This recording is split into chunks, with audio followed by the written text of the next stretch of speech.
Just when I thought I couldn't find my way out, yeah, I searched the God in me to find my way out. I know it can seem way out, but the Creator flows to and through me from way out. I'm talking way out, yeah, yeah, yeah. See, if you believe in the God in you, it's a better place. Creating the force and the power to live a better life. Know that love and joy and peace is one in all of the same space. That you were chosen just like God. Your energy. That's right. Only you can make the change. Shake your head at you.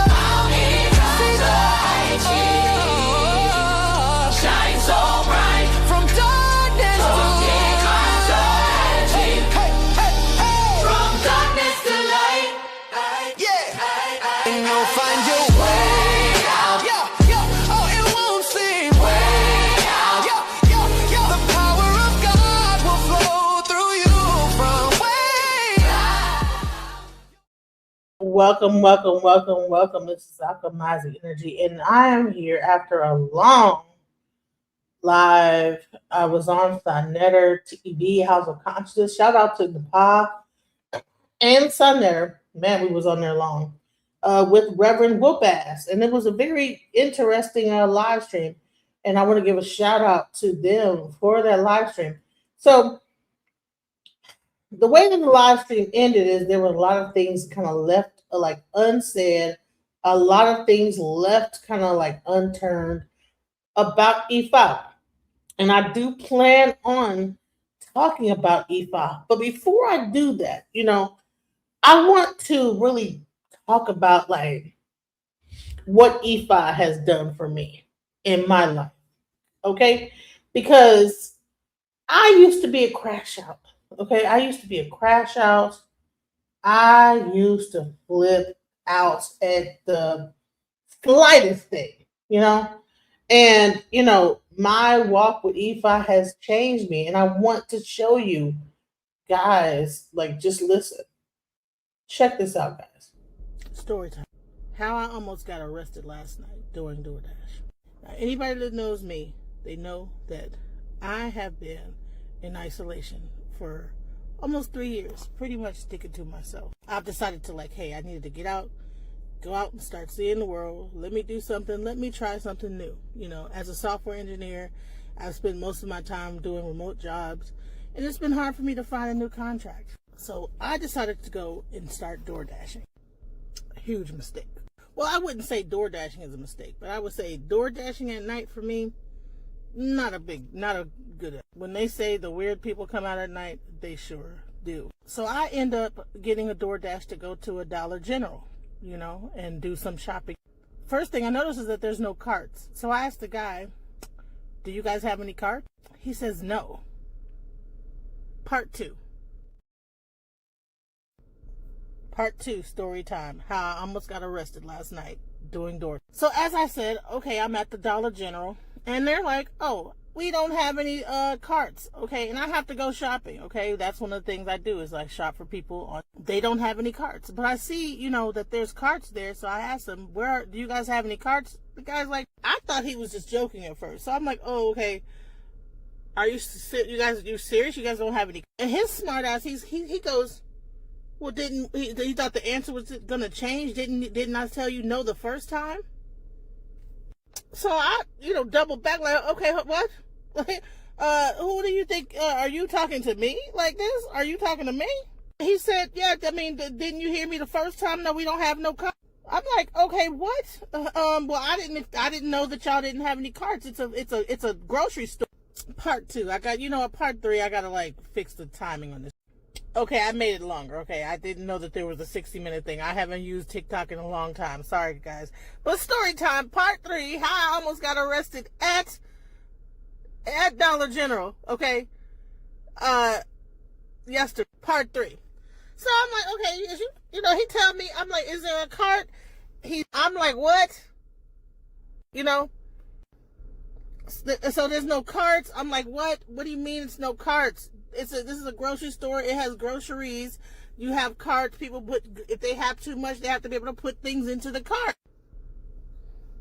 So he gets smart, you know, hey, didn't you hear me the first time? You didn't hear me the first time when I said we ain't had no, are you talking to me like you done lost your mind? Can't be talking to me. He's like, yeah, I'm talking to you. You know, him and his co-worker are just leaning up against the wall casually. I guess they just don't feel like doing something today. I don't know what was going on, but they were just they looked like they was high. The one lady sitting there, she looked like she took a perk or two. He high. They both look high. So I'm over here just trying to do my dang thing. I show him the DoorDash app. I said, look, I'm just trying to DoorDash. I'm trying to just do this order here. You know, and that's why I was asking for a cart. Can I just take this cart here? He says no. So there's a cart full of like stuff. And I'm like, okay, you're saying you don't have any carts, but there's like 3 carts sitting right here full of like groceries. Can I just like use this cart to finish out my DoorDash? No. And then I said, well, I'm just going to just use this cart. You know, I'm like, he's like, I'm going to call the police on you. I'm like, bro, this dude is fucking tripping. Like, you're going to call the police on me because I'm trying to just finish out, just shop? Like, what? Finally, you know what? I brought my phone out and I recorded. I said, you know what? You're treating me really jacked up. I don't understand what's going on. Like, you're tripping, bro. And so he just like, yeah, he's just like, I don't have to put up with you or whatever you're talking about. Whatever, get out. And you know, of course, me, you know, I'm saying, you know, us black, you know, when we get a certain age, we like, let me talk to your manager because you tripping. You know what I'm saying? I'm like, what's your name? You know what I'm saying? Because I need to talk to the manager. Well, how you're behaving, this is not, you don't need to have no job the way you're acting like this. It's crazy. I am the manager. Anyway, so just in order for me not to end up in prison and jail, you know what I'm saying? Because like the old me, all 3 of them carts, like that whole everything around me would have been knocked down. Whatever laziness they was feeling at the moment, honey, it would have ended because they would have had to pick all that shit. But I had to chill out because my daughter, Osset, was still sitting there. She's mom, and she knows that I have a jacked up temper, and she knows how things could just escalate with me, okay? It'll escalate real quick.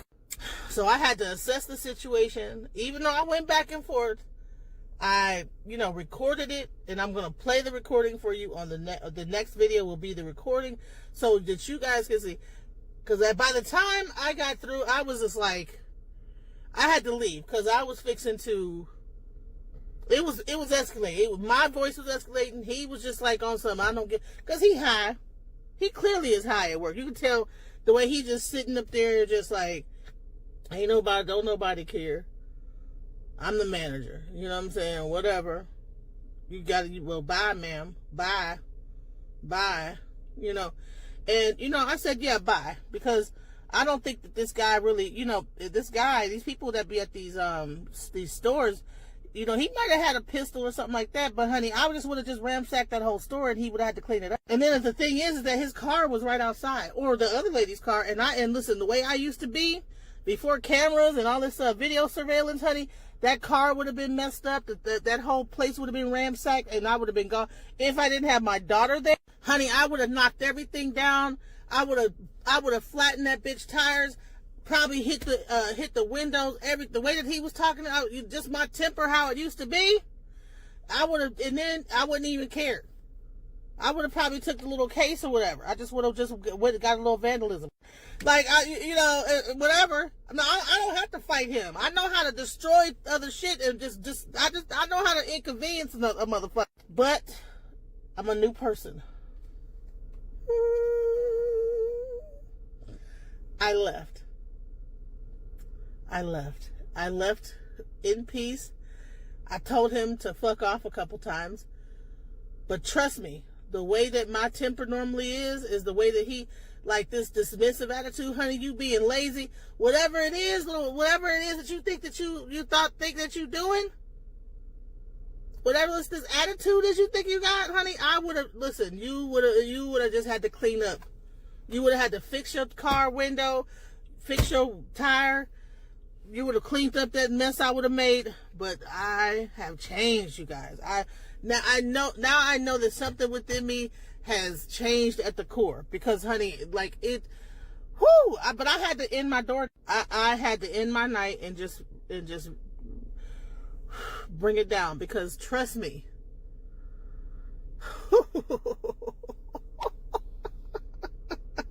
Woo! But anyways, I didn't go to jail. But I'm gonna play you the video of the part that I captured. Just this asshole being an asshole, and hopefully, it's over there. He's at the DoorDash over there in Balch Springs, off of I'm gonna find out what the street it is, but it says DoorDash over there off in Balch Springs. And if y'all know this guy, I don't know what his manager's name is, but I need to figure out how to find this guy and report his attitude to his manager, because that the way it is. Like, dude, these people don't even be knowing customer service. I don't even know how they have jobs half the time, bro. Now I get it, you ain't getting paid that much, but come on, bro. Like, man, I'm thinking maybe there's something going on with the carts, right? Maybe people are leaving the carts outside and they're just too lazy to go outside and recover the carts. Maybe people are taking the carts away. Whatever the reason is to why they don't have carts, it's beyond me. But I want to ask Dollar General, do y'all know that y'all don't have carts at this location, at this Dollar? I'm gonna mention the name of it. I'm gonna find the actual street of it. I'm gonna put it in the thing when I get a chance. I'm in my car about to DoorDash some more, but when I finish like this story, I'm gonna give you the exact location of the Dollar General. It's in Balch Springs, right on. It's not Elon Road. It starts with an A. But I'm gonna find out the name right now because I've been so many places DoorDash. I don't forget. But it's in Balch Springs and it's a small DoorDash. Actually, I have a picture of the DoorDash. I'm gonna play of the actual Dollar General in Balch Springs. If you guys recognize it, Balch Springs, Texas, Dollar General. I'm gonna come back. I'm gonna finish this thing up. This is part 3. I'm gonna do a part 4. And I'm going to give you the location and everything. And play the video where the dude was being an asshole. To order these things for DoorDash. You guys have no carts. I asked you once. You have a good day. I asked you once. And then you said no. And I said, I'm like, what? I thought you were joking at first. I thought that you were joking at first. But then when you said it twice, I just couldn't believe that DoorDash... that Dollar General wouldn't have any carts. So I asked her twice, and you got smart with me for no reason. Then when I said, well, can I use a cart like this cart here that actually has stuff in it, but I could just order to get the stuff I need, you told me no because you just want to be a jerk about it. So I asked you what your name was so I can contact your supervisor because of how you are treating me, and that's not how you treat a customer. Did you get all the information for your camera? Yeah. Have a good day. Yeah. Can I speak to you, ma'am? Do you know what the general manager? Okay. So no, I would like to speak to. Listen, I don't know what you're confused about. Nothing. You're not going to treat me like this. I didn't do anything wrong to you. So you're a very rude. You don't need to have a job. The way that your behavior is not conducive to a person that needs to be working anywhere. Your opinion means so much to me. It don't matter. But you're an asshole. You're being a complete asshole, sir. Okay, your opinion means so much to me. Well, you're going to be on, well, smile, honey. You're on Candid Camera. I'm going to upload this shit to YouTube. I have 60,000 subscribers, nigga. I have, no, yeah. When you explained the whole situation after I knew I was on camera. Yeah, of course. You were holding how you were holding, I knew I was on camera. Yeah, and you're being an asshole for no fucking reason. Okay. But have a good and I'm gonna call your fucking. No, you've been talking to me crazy, nigga. You've been talking to me stupid. I don't give a fuck. Fuck you. Fuck you. No, yeah, but you are a nigga. You are a black ass nigga. Fuck you. Watch your mouth and find you somewhere else to go. You keep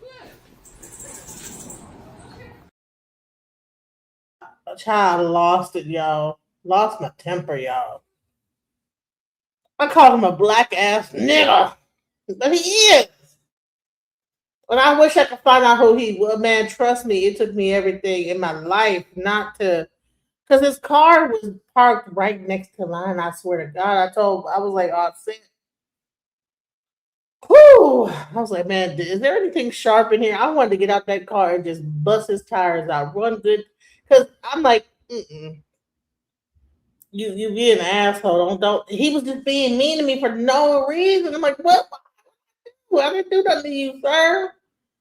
Man, people be listen. Sometimes it be spiritual, like a test, But trust me, I think I passed the test. Even though I kind of lost at the end, but trust me, the what I wanted to do in that bitch, I wanted to like turn around and just take that whole cart and just slam it onto the ground. Just let all the groceries inside of it, whatever the hell they had up in that bitch, canned goods would have been on the ground. You hear me? But I maintained my composure. I just left. So people should like give me a hand clap for that. Just shouts out to me for maintaining my composure and not flipping out like I wanted to. Because I swear, man. Anyways, so changing the subject. Okay, so that's what happened to me. It was crazy, you know what I'm saying? But it's all good. So let's move on to what happened today. So I was on the live with the pod. But as you guys can see, I'm crazy in real life. I will argue with your ass. In real fucking life. I will, but I've calmed down a lot. If I would have had a pistol, I probably would have bust that bitch in the back. Foul, just like this, just bust one off in the whatever he's saying. I mean, I'm glad I don't need to have any weapons or nothing like that because I swear to God, I would have just took my gun out and just would have shot that bitch in the air like this long as I'm just fucking. But I'm older now. Calm. Just be calm. That's why I don't carry I try not to carry anything dangerous with me in my hands that I can like really hurt something with. I swear to gosh, it will be on and popping. If I had like anything like a knife, if I would have stabbed all his car, his like little tires out. I just would have it probably wouldn't have been his car. That wasn't my car anyway. I'm on the bus. And somebody's car would have been just jacked up. Because I ain't gonna lie, I did ask my daughter, is there anything sharp in here? My daughter was like, Mom, look okay. She's my little angel. She keeps me grounded. Like, cause trust me. Ooh, I was just like, I said, I'm gonna go home. I'm gonna go home and I'm gonna chill out. Cause I will crash the fuck all the way. I will crash out. But anyways, let's get to the story where we're talking about like the Orishas. The Orishas, back to the story. So the Pa was talking to Rev Whoopass and they got into a conversation about the Orishas. Now I'm gonna say that my Orisha is Oya, and Oya is a chaotic Orisha. Listen, my head, right? So Orishas, there's an archetype to Orishas, like a personality trait when they own your head, and then there's also the aspect of the Orisha that governs aspect of the body, right? So my archetype of Orisha is Oya, which represents the lungs. So what you'll notice is that I tend to have lung issues. That means I'm probably not in alignment. Let's go into that. Yeah. Probably not in alignment with my Orisha. Even when I'm arguing with him, I sound out of breath. I've had like asthma since I was a baby. Always had issues with my lungs. So that's my soft point. Each Orisha has one. Some women, what I'm saying, they might be Oshun, they might have circulation issues, different things like that. But the thing is that I had did a whole debate on the Orisha and how they represent different body parts, but somehow that got lost, in this conversation. It's like, bro, but Nepal, you were there when I actually debated on this on Sonetta. I'm like, how did y'all like how did you like completely miss this? And now you're arguing with me about Orishas being actual real people or real things that real individuals that we're worshiping. Like, what are you talking about? When I actually did a whole thing, a whole back and forth with the Hebrew Israelites about this. So I'm going to play a few videos about this, and I'm going to go into my old debate that I did with a Hebrew Israelite discussing the Orisha. So let's go. Because I don't like the, let's go.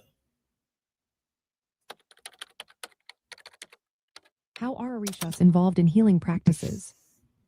Have you ever wondered how ancient traditions blend spirituality with health? In the Yoruba religious beliefs and practices, Orishas play a vital role in healing.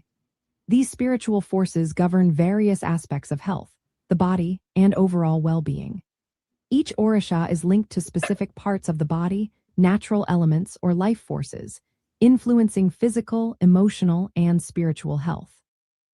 When illness strikes, it disrupts the balance between the body, spirit, and environment, which healing seeks to restore.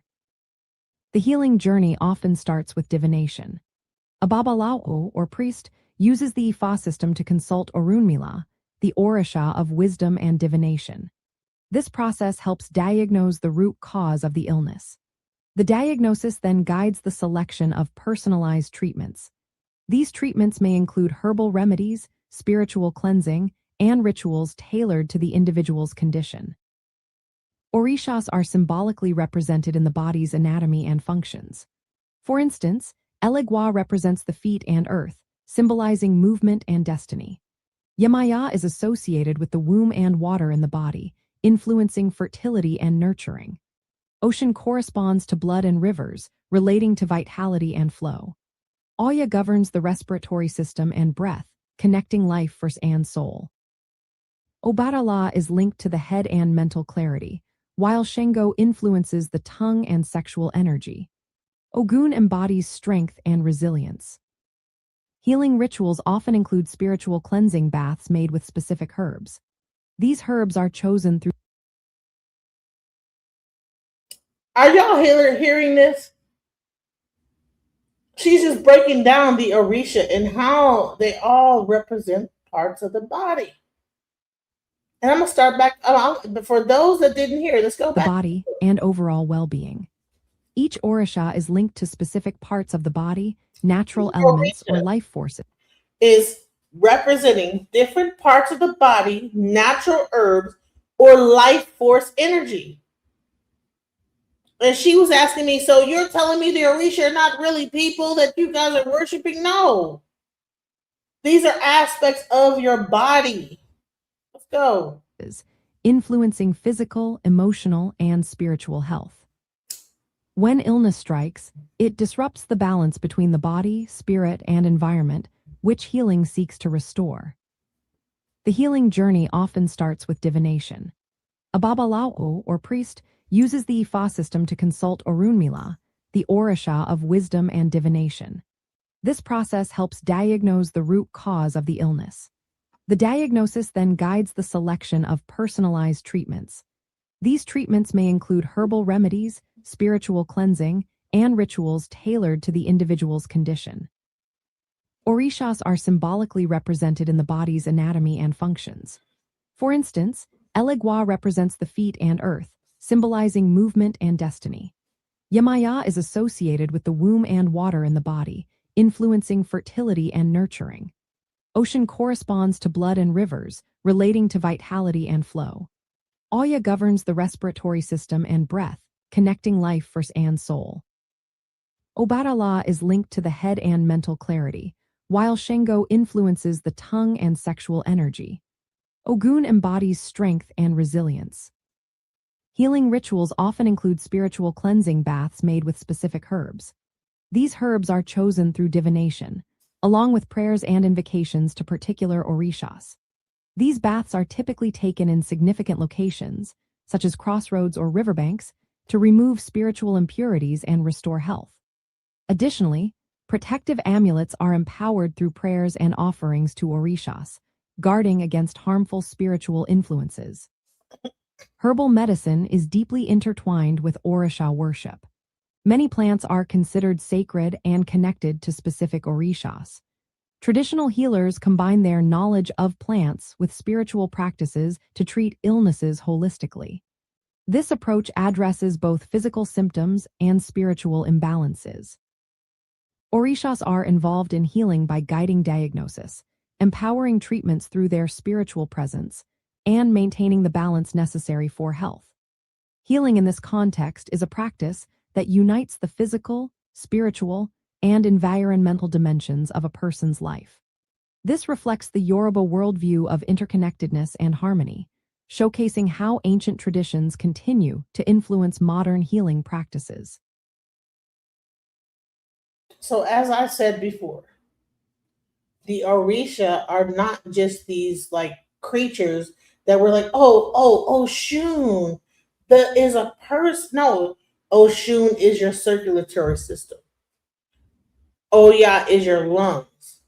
All these different things are parts of your body. Ogun, your muscular system. All these things represent systems in the body. But the thing is that this whole thing has been hidden for so long that when people like learn, like figure it out, they think it's a real thing. Oshun is a real person that's dancing and this. No, it's your circulatory system, right? So if you notice, Oshun has what, a bell, right? A certain frequency that you play with that bell affects your circulatory system. The other one that has a bell is Obatala. It has a very strong, like a deeper sounding bell, and that's more for your head chakra, right? And then you get into Oya. Her sound is more of like a shakere, like a shake, like same thing with Shango, and his shaking sound like is more like. But so one, if you like think about the lungs, okay, you do like this, that probably, and all those sounds affect the body when you play those different things. And it's all about keeping things in line. So each Orisha has a sound, a color, a part of the body it represents, a herb. Like, so Orishas are not just these beings that like supposedly are on the earth, that we're on the earth and that's it. No, they represent parts of the body. They have a sound, they have a herb that's connected to them. They have a color, they have a frequency, everything about them, and they have a story, right? They have different stories that represent a certain thing about them that is a lesson to learn, right? So you imagine a holistic aspect of how like this thing might be affecting you in a certain way. So if you are having Osobo in Oshun, you might be having circulatory issues. You might be having issues with love, money, whatever. With all these things that happen with circulation, circulatory, right? So when you want to fix your issues with circulation, which is a flow, you would appeal to that aspect of nature. And a river is that also Oshun, trees and tornadoes and things like this. This is the lungs. That's Oya. That's breathing. Shango deals with like aspects of war and different things like this. So the bottom line is that like when people like look at the Orisha on a surface level, because you don't really get to know a lot of this stuff unless you've been initiated. I can tell you like a little bit, but the bottom line is that you have to be, when you get initiated, you'll find out more information about this. And why is it a closed practice? Because we don't want everybody to be able to feel like they know everything, and then they get to like telling all this stuff, and then people get like the wrong thing over here. It's already convoluted, already as enough with initiations involved.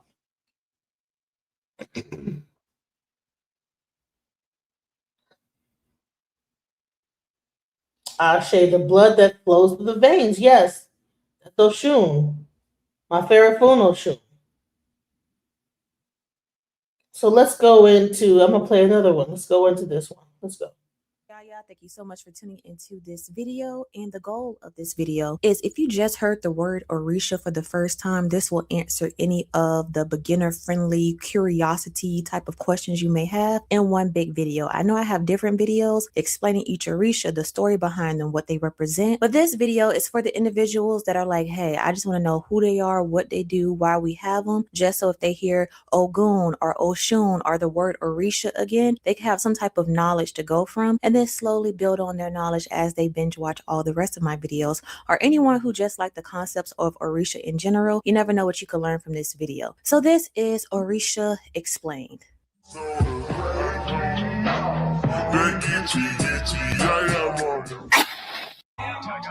Orisha is already plural, so if you hear me saying Orisha, Orishas, it's supposed to be Orisha. Don't mind me. It's just a slip of the tongue, okay? So where should we begin? Okay, so what's an Orisha? An Orisha is like a spiritual guide or divine being in Yoruba spirituality, which comes from the Yoruba people of West Africa, mainly Nigeria. They're seen as messengers or representatives of the supreme creator, Olodumare. Let's stop right here with the name. And along with other names of the Orisha I will mention, depending on the person, where they come from, who they with, what they practice, the pronunciations of the name will vary. Like, for example, I think in Santeria, they may say Olodumare, just because, you know, Spanish. I say Olodumare because, you know, country. So it depends on your dialect, but it's this name right here. So they're seen as representatives of the supreme creator, Olodumare, and act as a bridge between humans and the spiritual world by serving as go-betweens who communicate divine messages, offer guidance, and help facilitate blessings or resolutions to life challenges. In Yoruba spirituality, it is believed that the supreme creator, Olodumare, is too vast and transcendent to interact directly with humans on a daily basis. So Orisha fill this gap by making the divine accessible and relatable to human experiences. In conversation, you will hear Olodumare and Orisha intertwined, but Olodumare is not considered an Orisha or a deity himself because he is like the head honcho. Like, the name itself means the owner of time, and we're going to learn a little bit more about him. So he's kind of like then the messengers of the Orisha are like scattered, you know? Like, the Orisha can be considered the messengers. Olodumare is like, I am the reason why you have a message to send in the first place. Now, why is Olodumare so fancy smanchy that he can't communicate with humans directly on a daily basis? Olodumare is seen as a being beyond the direct reach of human understanding or everyday interaction. The concept reflects the idea that such a powerful, all-encompassing entity operates on a level that is too immense for humans to fully grasp or communicate with directly. If Olodumare were to communicate with us on a daily basis for every prayer, for every candlelit, for every concern, for every moment of confusion that we have, it would be like a computer engineer trying to explain the inner workings of an iPhone to a child that's just trying to watch Miss Rachel on YouTube. Us being the children trying to watch Miss Rachel, it would be like, okay, why did you say, like, what are you saying? Like, what do you mean by this? You know how sometimes when someone's really passionate about a certain topic, they'll go into it using vocabulary we never heard of, and it's like, okay, so what does that mean? Like, is this physics? Like, what are we talking about? So that's when the Orisha stepped in, like, child, all he said was ABC 1, 2, 3, you and me, blue and green. And it's like, oh, okay, I get it. Now, it's not like Olodumare thinks he's too good to talk to us, because he does, just through different avenues. One way Olodumare communicates with us is before we can even communicate ourselves, before we are even born, through our destiny. In Yoruba belief, before a person is born, their soul, their Ori, first part of the word Orisha, okay, you get it? You with me? All right. Our Ori selects our destiny from Olodumare. This destiny shapes our life path, purpose, and the challenges or opportunities we will encounter. In this sense, Olodumare communicates through the blueprint of an individual's life. If we were to take our entire destiny and print it out on a sheet of paper, Olodumare is the mastermind of what we see. The best example that I'm always giving in these Orisha videos is the Disney movie Soul. If you haven't watched that, please do. I may do a separate video on it. I love that movie. It has such a deep message. But in the movie Soul, Joe Gardner, the main character, goes on a spiritual journey to figure out the meaning of life and what makes him special. The movie shows that everyone has a purpose, but it explains purpose in a broader way, not just as a job or talent, but as enjoying life in its little moments. The You seminar in the movie, where souls find their spark before going to Earth, is similar to the Yoruba belief that souls are given their life paths and purpose before they are even born. So that's just like a little comparison to understand it further. But back to Olodumare and how he communicates with us. Another way he communicates with us is through nature. Olodumare's presence and will are reflected in the balance and order of nature, such as cycles of the season, the rising and setting of the sun, and the other universal phenomena. People interpret these as evidence of Olodumare's divine communication and governance. Now, another way he communicates with us, and I'm sure we have all experienced this, is that gut feeling you get when something feels off or you shouldn't do something. That's Olodumare. Olodumare communicates subtly through an individual's inner consciousness or intuition. This is why the Ori, the inner head or our personal spirit, is so revered. It is considered a direct connection to the divine and guiding force for aligning with one's destiny. So connecting this concept to chakras, just to make it more connecting how everything connects. The solar plexus, which is located in the upper abdomen just above the navel, this chakra governs personal power, confidence, and the ability to make decisions. When this chakra is balanced, you trust your instincts and feel secure in your decisions. It helps you act on your intuition and follow your true path. But when it's imbalanced, we experience self-doubt, indecisiveness, anxiety, questioning ourselves, feeling out of touch with our purpose. So that's just a connection with that gut feeling. And this could be something common, like if you're driving in traffic, you're like, I don't know, I feel like I should turn left right here. I don't feel like I should go right. And then you just avoided a whole accident by not turning right. That gut feeling, he communicates with us. And another way Olodumare communicates with us is, of course, through Orisha. Orisha are seen as divine extensions of manifestation of Olodumare's power, representing specific aspects of nature and life that are easier for humans to relate to. They have distinct personalities, stories, and qualities that mirror humans in their emotions and experiences, making it easier to communicate with and a little less intimidating. And you know how sometimes you think of spirits, you look at the movies and it's like this being that's perfect and floating. You're like, oh my gosh, like I'm so scared. But Orishas almost live like a human life. So it's okay, you understand what I'm going through. It's kind of like having a mentor, and that mentor been in the same position that you were once in. So it makes them easier to talk to because they were once in your shoes. If you learn about the Orishas in their stories, you're going to be like, wait, I went through that too. Oh my God, I was Oshun. Like, you're going to be able to relate to them because it's not like out of touch experiences that we will never encounter. And this makes them more approachable and understanding for people seeking spiritual guidance, as their energy and focus are more specific and tangible. Okay, so each Orisha governs specific aspects of life and nature, such as love, justice, prosperity, or healing. When someone seeks help, they turn to the Orisha most aligned with their need. For example, if someone was seeking love or fertility, they might call on Oshun, while someone needing strength or protection might reach out to Ogun.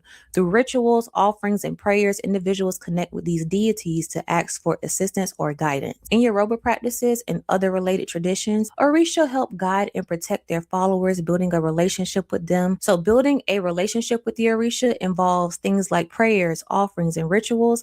It's a very personal and respectful connection aimed at finding balance and harmony in life. Let's stop here. Who are the Orisha? Who are we talking about? Who are these people that I'm speaking of? So for the Orisha, it's a whole lot of them. It's specifically 401, but not literally. Someone didn't count the Orisha like, okay, 398, 399, 400, 401. Got them all. All right, that's it.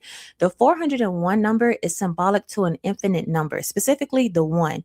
The one stands for an unknown number. Some people may say 101, 301, 601.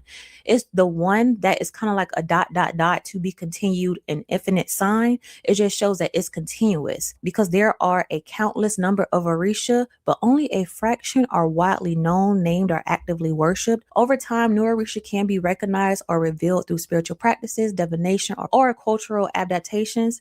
In essence, the number of Orisha reflects the infinite ways divine energy manifests in the world. While some Orisha are universally recognized, others may be unique to specific communities or individuals, making the tradition rich and diverse. And this fluidity allows a tradition to grow and evolve, like it's ever changing. It's always going to be a new Orisha discoverer, always going to be a new student. So don't feel like you're behind, because there's 401. We are still learning about them ourselves. Okay, you're not behind. You're just on time, sweetie. So who made the cut? Who are the Orisha that are actively known? So the more known Orisha, and I'm going to do a quick breakdown of who they are, what they represent, and how you can recognize them. And I also have a video, a majority of the Orisha that I'm going to list as well if you want to know their full story.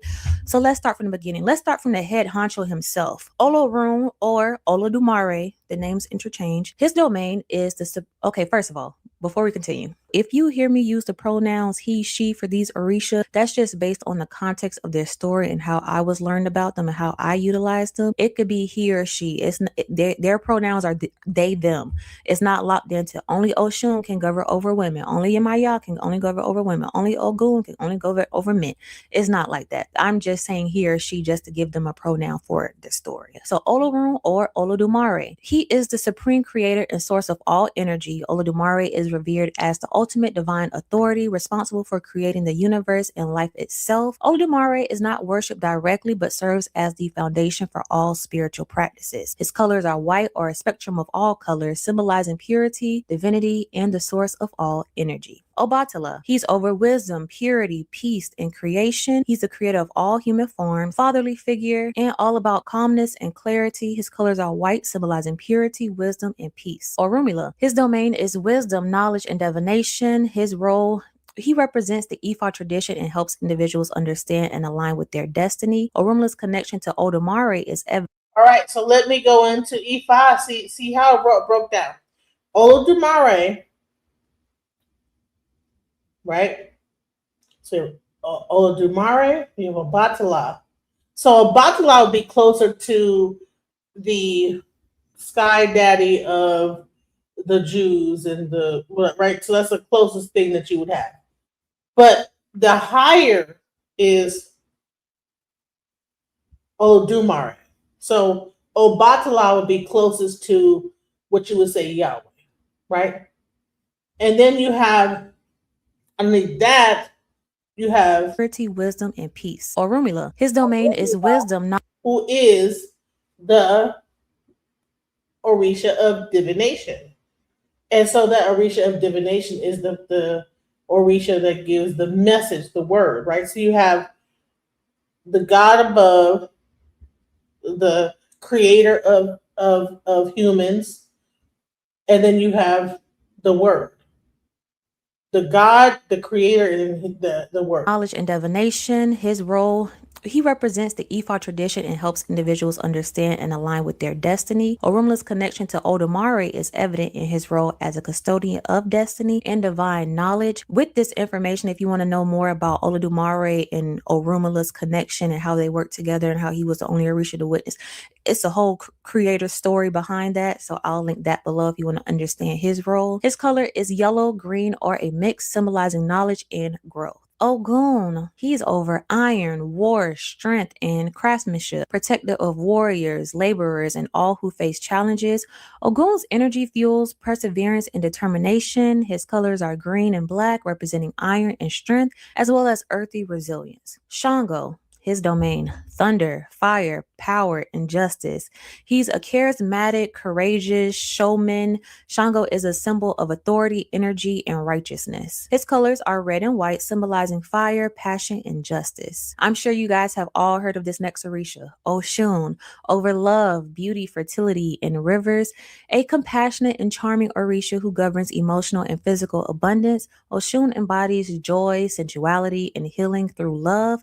Her colors are yellow and gold, symbolizing prosperity, joy, and beauty. Yemaya, who's my head Orisha, hence why my name is Black Witch. Yaya is short for Yemaya. So for those of you guys who didn't know, because a lot of y'all think my name is like Ayana or something, the Yaya is short for Yemaya. Yemaya is over the sea, motherhood, and nurturing, a maternal protector and healer. She is a source of comfort and sustenance. Her colors are blue and white, representing the ocean and maternal care. Eshu, he's over communication, crossroads, and opportunities, the messenger between the humans and the divine. He also goes by Elagua, and he opens and closes pathways, ensuring balance and connection. His colors are red and black, symbolizing duality, balance, and transition and tricking. He's a trickster. Oya, her domain is wind, storm, change, and transformation. Oya is a fierce and dynamic Orisha governing transitions, marketplace, and the connection with ancestors. I know I keep saying transitions, but the harsh transitions we go through in life. I did a really good video explaining Oya and how she's over transition within humans and nature.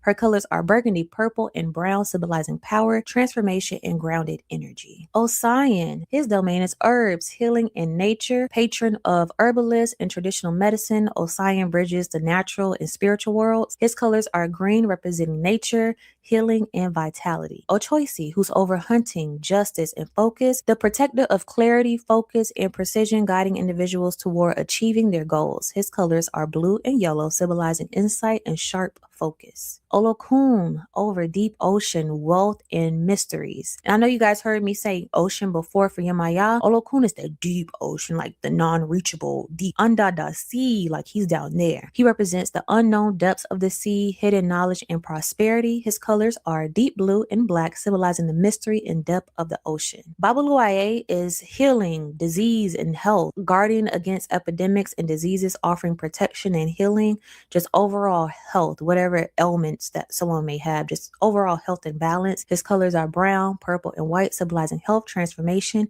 and the sacred. Now, some of these names may sound familiar, so you might have seen or heard of Orisha references. Artists like the Queen herself, I love her, Beyonce, like I always say, this is a Beyonce stand page. Beyonce and Solange have incorporated Orisha-inspired imagery in their bodies of work. Also in books as well, authors like Tommy, who wrote Children of Blood and Bone. Children of Blood and Bone have created fantasy worlds inspired by Yoruba mythology and Orisha. Also, Antoine Bandela Ella, who we have reviewed on this channel, who focuses on mythology of the Orisha, using their characteristics and portraying them interacting with humans. I'll link those videos down below too. If you really want to know the Orisha, their roles without feeling like you're taking in too much information and learning it in an easy way, his books are amazing. You may have heard the term Orisha come up in conversations with people or in media that you watch as you're discovering more things on your spiritual journey.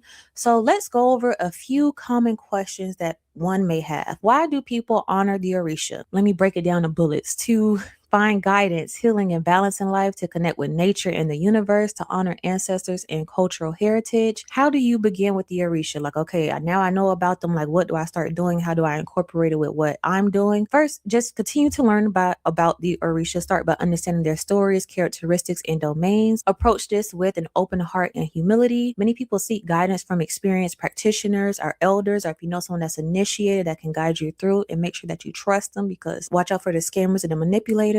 Practice gratitude as well. Give thanks to your ancestors and Odumare for the path you're exploring. You could just give them thanks in general. Start by doing that. The most controversial question: can I honor the Orisha if I'm not initiated? Yes. I know that's controversial, but yes, you can. You can start by learning about them, like I said, making small offerings or creating an altar. However, deeper rituals and practices often require guidance from an initiated practitioner. Don't just go in and start asking for stuff like, okay, Oshul, I'm trying to get pregnant, girl. Come on. Don't do that. Learn about them. Take your time with it. How do I choose which Orisha to work with? Many people feel naturally drawn to a specific Orisha based on their personality, life circumstances, or spiritual signs. A divination session with a trained practitioner can also identify your guardian Orisha. You may work with certain ones for rituals or practices that you're doing, but it's always that one Orisha or two Orisha that's over your head, over your Ori. What's the first step for someone new to this tradition? Start by researching and learning. Continuously learn. You will never learn enough about this. Pay respect to your ancestors and connect with nature. Take your time and learn. Don't just be like, okay, I want something, so let me just learn about them now so I could just put them to work. Learn about them out of genuine curiosity and not greed. And this goes to why is respect and humility so important in Orisha worship. Respect and humility show reverence for the divine forces and ensure your intentions are pure. This practice is about building relationships, not demanding favors. Like they give to you, you give to them. Okay, so how do you find a teacher or mentor in this practice? Look for reputable practitioners or communities, both online and in person. Be patient and discerning with finding these mentors for you. And I know I'm always giving a lot of slack about watch out for the scammers. People will manipulate you. There are some genuine people who want to teach you, who want to guide you through this without taking full control of you. So don't let me scare you, but let me add some caution to your journey. Okay, just don't fall for anything. Listen to yourself first. If something don't feel right with the person, you leave. Do your research. Let your spirit guide you so you aren't vulnerable to anybody who looks reputable and they may take advantage of your naivete when it comes to the Orisha topic or spirituality in general. What kinds of offerings are appropriate for each Orisha? Offerings match the Orisha's preferences. For example, Oshun, honey, oranges, or cinnamon; Ogun, rum, meat, iron tools; Yamayal, watermelon, molasses, or seashells. If you go into the ocean, some pennies. So learning about each Orisha will tell you what type of offerings that they tend to like. Can Orisha tradition coexist with other spiritual practices or religions? Yes and no. Many practitioners incorporate Orisha worship with other beliefs, especially Christianity or Islam. As seen as the African diaspora, it is not as public because a lot of people do it. Let me just say this. A lot of people worship the Orisha, have an altar for an Orisha, but will claim that they're Christian to the world. But from my eyes, I have seen people mix and mingle and intertwine these beliefs, and I don't see anything wrong with it. Do what fits for you. Craft your spirituality the way you want to craft it, as long as you're being respectful during the process and not just focus on greed and self-gain. Go ahead. So I know this is a lot of information at once, but I hope this video helps you better understand Orisha. And let me know down below if you have any other Orisha questions or videos that I should do. I also want to share this as well. It is okay to learn about the Orisha. It is okay to be curious about the Orisha. It is okay wanting to give an offering to the Orisha. It's fine. It's not only for the initiated. I know that is taught and that is put upon people so they can control who's learning about it. But in the world we live in, information is vastly and easily accessible, so you can use that to your advantage to add on to your spiritual knowledge, as long as you're not using it to manipulate, trick, demonize, or whatever. As long as you have pure intentions, feel free to learn about them. Feel free to ask me any questions down below that you may have. I am not initiated. I'm just a person that loves to learn and loves to share.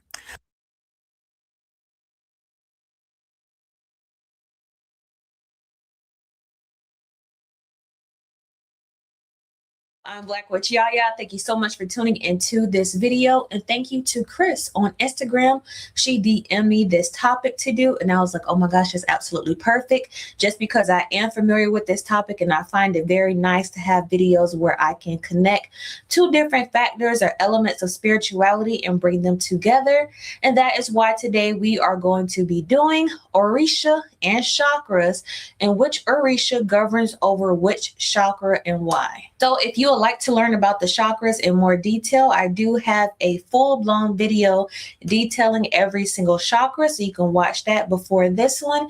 And also each Orisha that I cover, if I have done a video on them, I'll link that video down below so you can learn more on them as well. Since today we are talking about chakras, the perfect crystal of the day would be the chakra Khan, I like to call it. This crystal consists of amethyst, lapis lazuli, citrine, and jasper, and so much more. This symbolizes the importance of balancing 7 chakras in the human body and creates a harmonious flow between each chakra. So if you would like to get your chakra Khan and balance out your chakras, you can get yours from blackwitchyaya.com. Getting right into it, let's start off with the root chakra. The root chakra is represented by the color red. It is located at the base of your spine, and with this chakra, if the root chakra is off, everything else is going to be off. Like I always say, as above, so below. So if your root area is wrong, your crown area is going to be wrong, and you're going to find yourself imbalanced. The root chakra is basically the source of your fight or flight mode, your stability,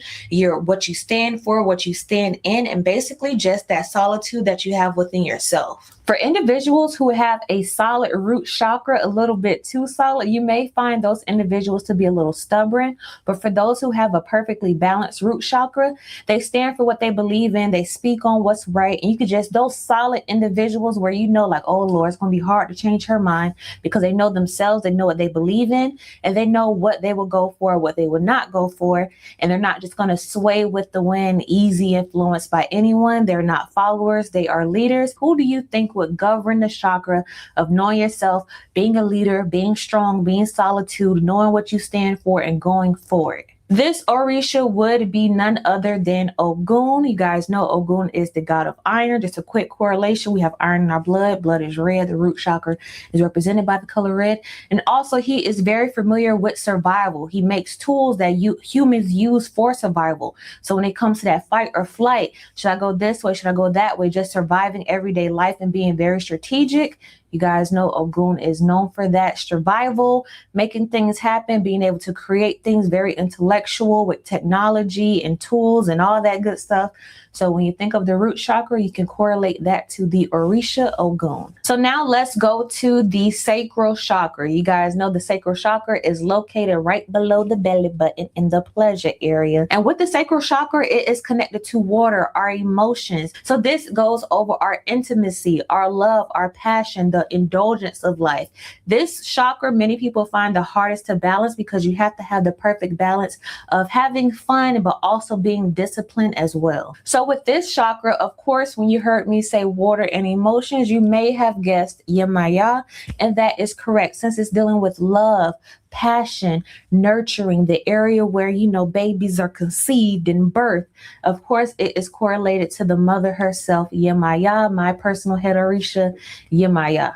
The next chakra is the solar plexus, which is located in our stomach, in our gut area. So when you constantly say, oh, I got this gut feeling, something don't feel right, or when you get those butterfly feelings about someone, it's usually in the solar plexus area. So for the solar plexus, I like to think of this area as our second brain, just because it provides us with a more spiritual perspective and intuition when it comes to things in our everyday life.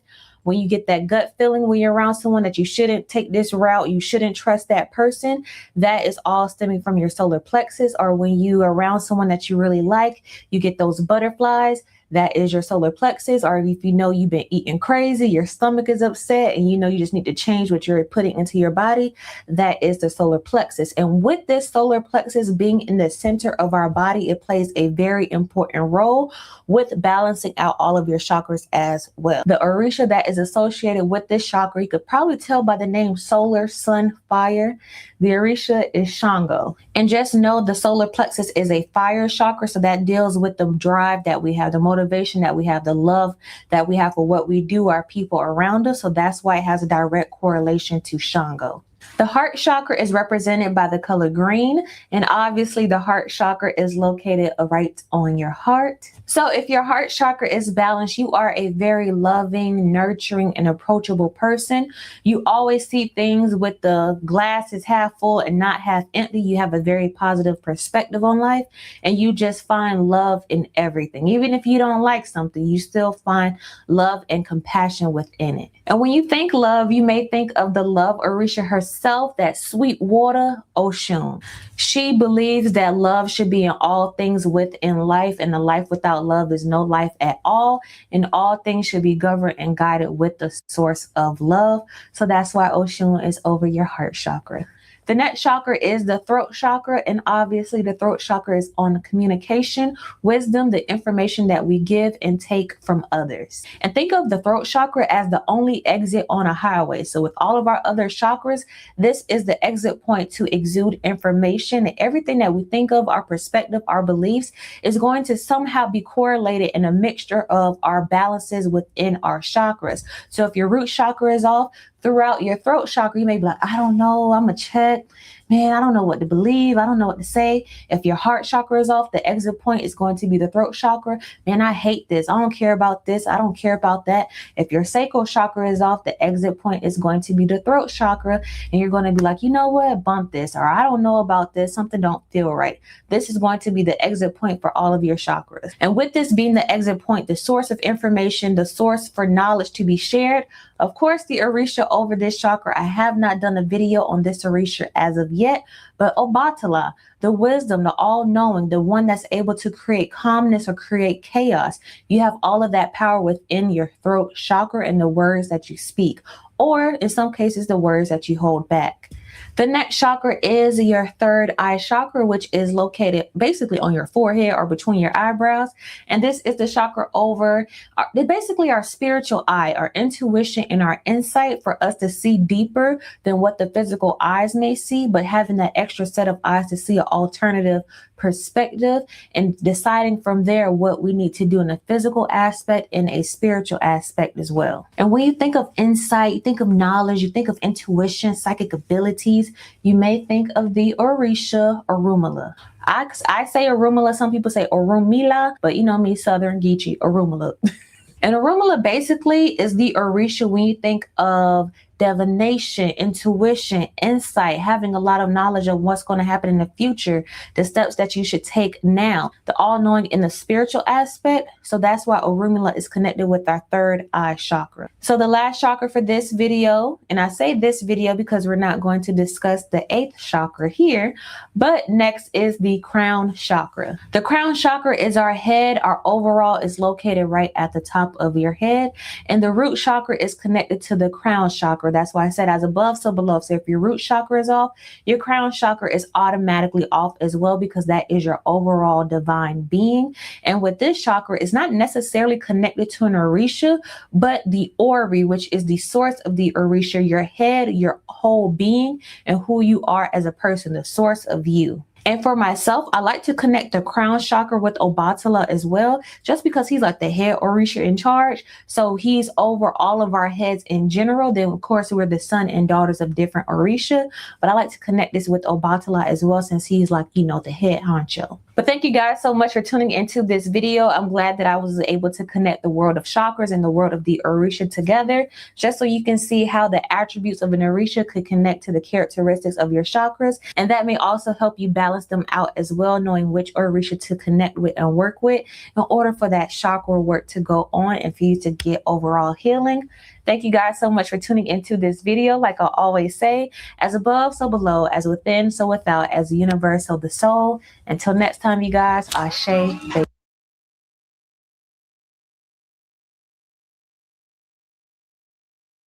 Ask Ifa directly what something I had applied for, would I get it or would I be successful with it? And Ifa said yes. And every time I applied for it, it said no. I was like, wait a minute. Fast forward, it came through this year. But the journey before then, all the divinations before then, reinforcing my faith. Okay.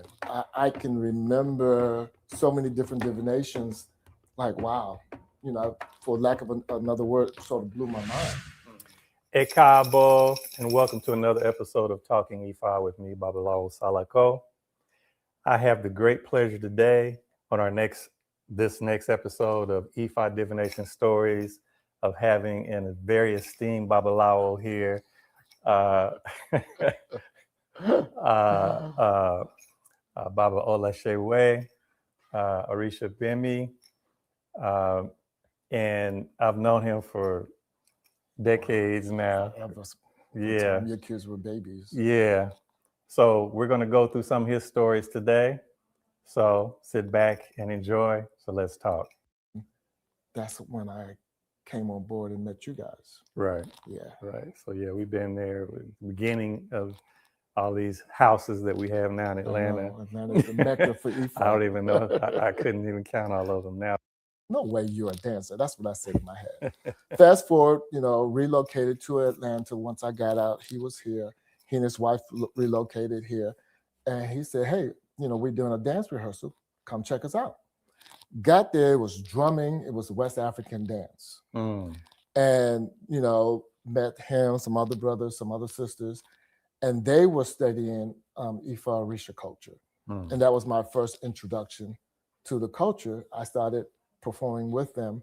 And during that time in Atlanta, like in the late 80s, Atlanta was a mecca for a lot of West African dance group. Okay. You know, the National Black Arts Festival was here and everything was big. Okay. And so that was how I got introduced into the Ifa Orisha culture, the Yoruba religion.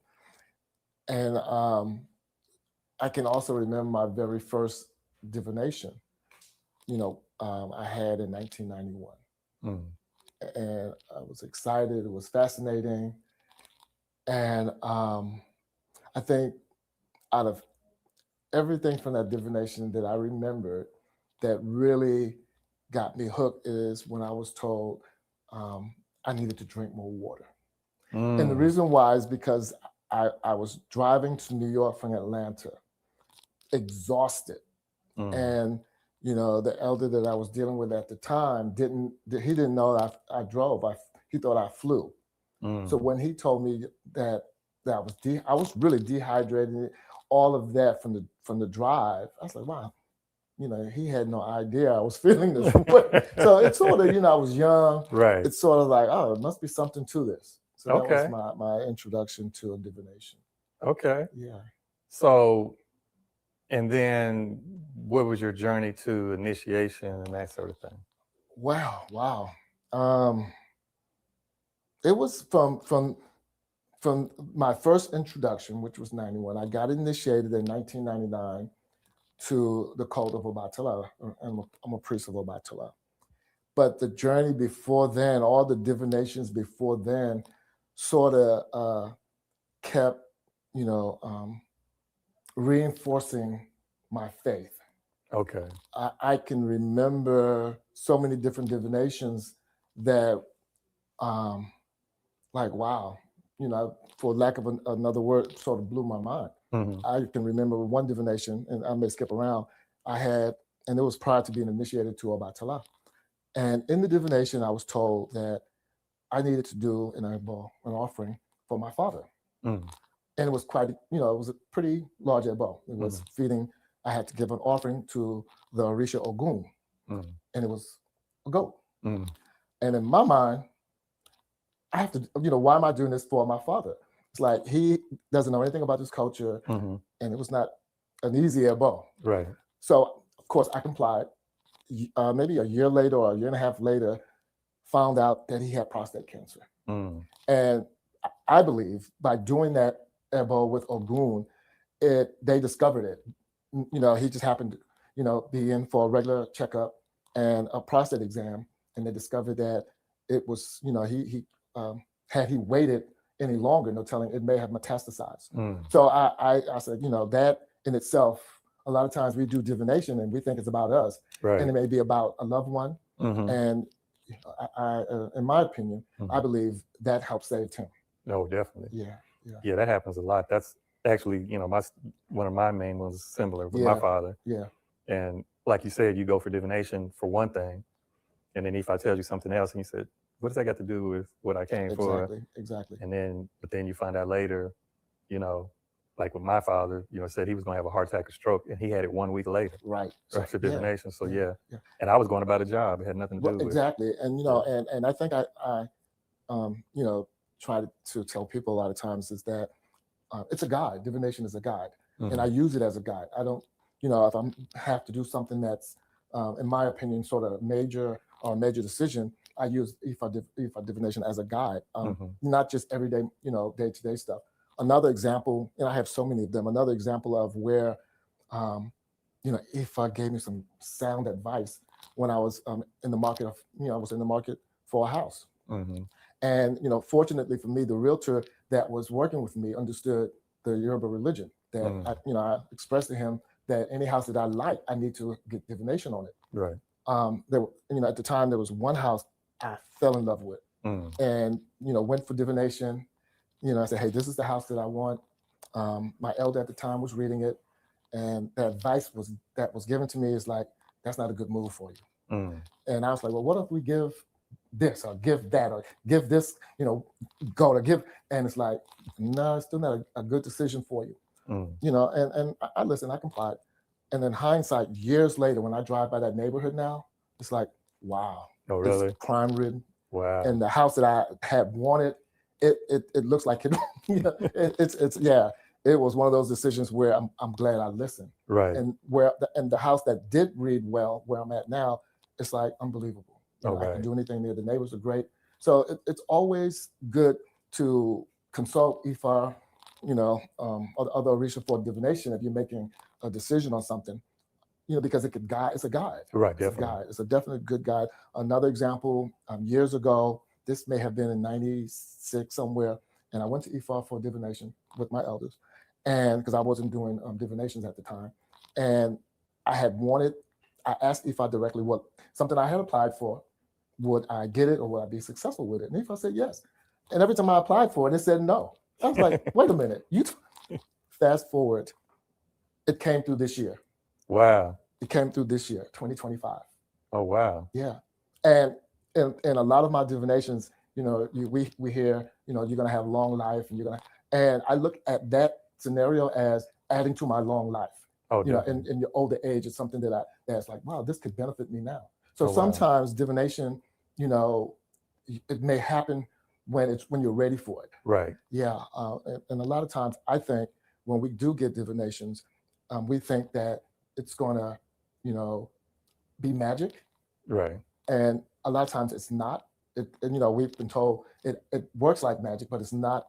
There have been scenarios where, it's like, wow, I just did this divination and, why is this happening? Right. And so I believe that sometimes what divination does, or what the guidance we get in the offering we do, sometimes may speed things up so we get on the other side of it. Okay. It may not sometimes stop it, right, but it allows you to get through it quicker. And sometimes it may, or sometimes it may lessen the effect of it. Oh, definitely. Yeah. Definitely. Yeah. So in terms of negative things, a lot of Mhm. times people think, like you said, it should stop it. It may not stop it, but it may get you on the other side quicker, or it may lessen it. Yeah. So I've seen that Yeah. happen too. Yeah. Or somebody survive, or they live longer than they would have in any other case. Yeah. Yeah. It's I think with the guidance that we get from Ifa Orisha, it's invaluable. Definitely. You Definitely. There's a situation, this may have been back in 2003, 2002, before I had bought my house. And I was living in an apartment, and my mom and one of my nieces, she was very young, I think probably in elementary school at the time. Mhm. Just the two of them wanted to come to Atlanta to visit me for Thanksgiving. I think my mom was still grieving. She had just lost her husband, my stepdad, maybe a few years before that. And, she wasn't going to fly. And so I said, well, it's going to be difficult for me to come get you and bring you back to Atlanta. So she said, they'll take Greyhound. They caught Greyhound from Charleston, Waterloo, here to Atlanta. Mm. She came for the weekend. We had a great time, went out to, we didn't cook. We just went out to a very nice Thanksgiving buffet. Mm. And the whole weekend was great. Let me back up. Prior to her coming, I did do divination, just so that, the trip would be great for her, the bus, for all of us to have a good weekend. And I knew she was complaining about, bills piling up and, all of that. So she came, she had a good time. They went back. And, I don't remember what the offering was or anything, but it was primarily a divination for me, but she was included in it. Mm-hmm. So when she got back to Charleston, and she called me and she was very excited. I was sort of nervous. It was like, oh, what happened now? Because she had just left. Mm-hmm. And, she doesn't know anything about the Ifa religion, the Mm-hmm. Yoruba religion. They all came up for my initiation to Obatala, and that was their introduction. They'd been to some of the bimbes. And she said to me, and this is her how she phrased it, those people in your room, because I had a room for my Orishas, Mm-hmm. she said, those things in your room gave me good luck. Mm. She said, I bought a $1 scratch off and won $10,000. Wow. So for me and for her, that whole weekend, Mm-hmm. it was like some portal was open whenever I did the divination, whenever Right. I did the offering. I'm not telling anyone to go out there and buy a lottery ticket, but part of that, Ifa can bring prosperity in our life in different Right. forms. Right. And for her, that prosperity, that prosperous weekend, she went back home feeling really good about herself, and she won some money. Wow. Because she was really she was stressing out about a lot of stuff. Mm. So did the divination and the Ebo I did cause that? I don't know. Right. But I believe it did. Right. Yeah. I'm not saying that, go spend your paycheck on a lottery ticket, but those are some of the things that can happen. Right. Definitely. Yeah. Wow. Yeah. Because how did she feel later? Did she start saying she wanted to? No, she wasn't leaving Jesus. Oh, okay. Not that far. Not that, but I say that because my family, they've always respect what I do. They've Mm-hmm. always respected that. So yeah, no, it's just, if that's what you do, then we're happy for you. Mm-hmm. Yeah, but no, she was like, wow, whatever you're doing is working. That was her Right. response. That was what she, her take on it. Right. It's working. Right. And for her not to know anything about, Mm-hmm. Ifa Orisha, and for her to have that experience, and for her to say, whatever it's going on here, it's working. Right. Because she reaped the benefit of it. My father reaped the benefit of it. Mm-hmm. Definitely. I remember when I was getting initiated to Obatala, and in the middle of the ceremony, they stopped and said, you need to call your dad and ask for his blessings before we can move any further. And I'm sitting there, it's like, how am I going to call this man and say, this is what I'm doing. And I need you, you know, I was trying to explain to him what it is, and I need you to pray for me. And I called, you know, and he said, whatever you're doing, I believe it, and I believe in you. You know, and so, and that's just based on years of examples of stuff I've done and show them how it worked in my life. And and they have, because I told him about what I had to do, you know, when he found that he had prostate cancer, and he was like, I thank you. He didn't, and, you know, they still got their Jesus, but he said, I thank you. Yeah. And so they take on it has always been, whatever it is, it's working. You know, Yeah, and that's really the bottom line in this culture is it works for people, or they wouldn't be in it. Exactly. They come back to it. Yeah. And then you got initiated to EFI when? I got initiated to EFI in 2012. Yeah. So I've been, you know, continuing on this journey. Since then, and you know, I'm still pretty, you know, grounded in it. You know, there's no turnaround. There's no, you know, getting rid of nothing, and you know, it still works for me, and I'm still pretty happy with it. So when did that happen? When did it come to a point where you knew, okay, I'm going to be doing this the rest of my life. I'm not doing anything else? From day one. Day one? From day one. Okay. And you know, and to back up a little bit, I think what solidified it for me is during that time, I don't even remember, there was, I can call some names. There was a church here called, and it's still here, Hillside on Cascade. And at the time, the minister was Dr. Barbara King. And I was a member of the church, but she was so all-inclusive of so many things. She was. And you know, and in that organization, I met other Orisha people. You know, but since then I've transitioned more into it. But from day one, I was like, wow, this is it. This is it. Yeah. Yeah, I remember I went for a few events at her church. Is she still around? She passed a few years ago. She passed a few years ago. Yeah. So, you know, that was interesting. Yeah, but I mean, you know, there are countless stories of divination and how it manifested and how it unfolded.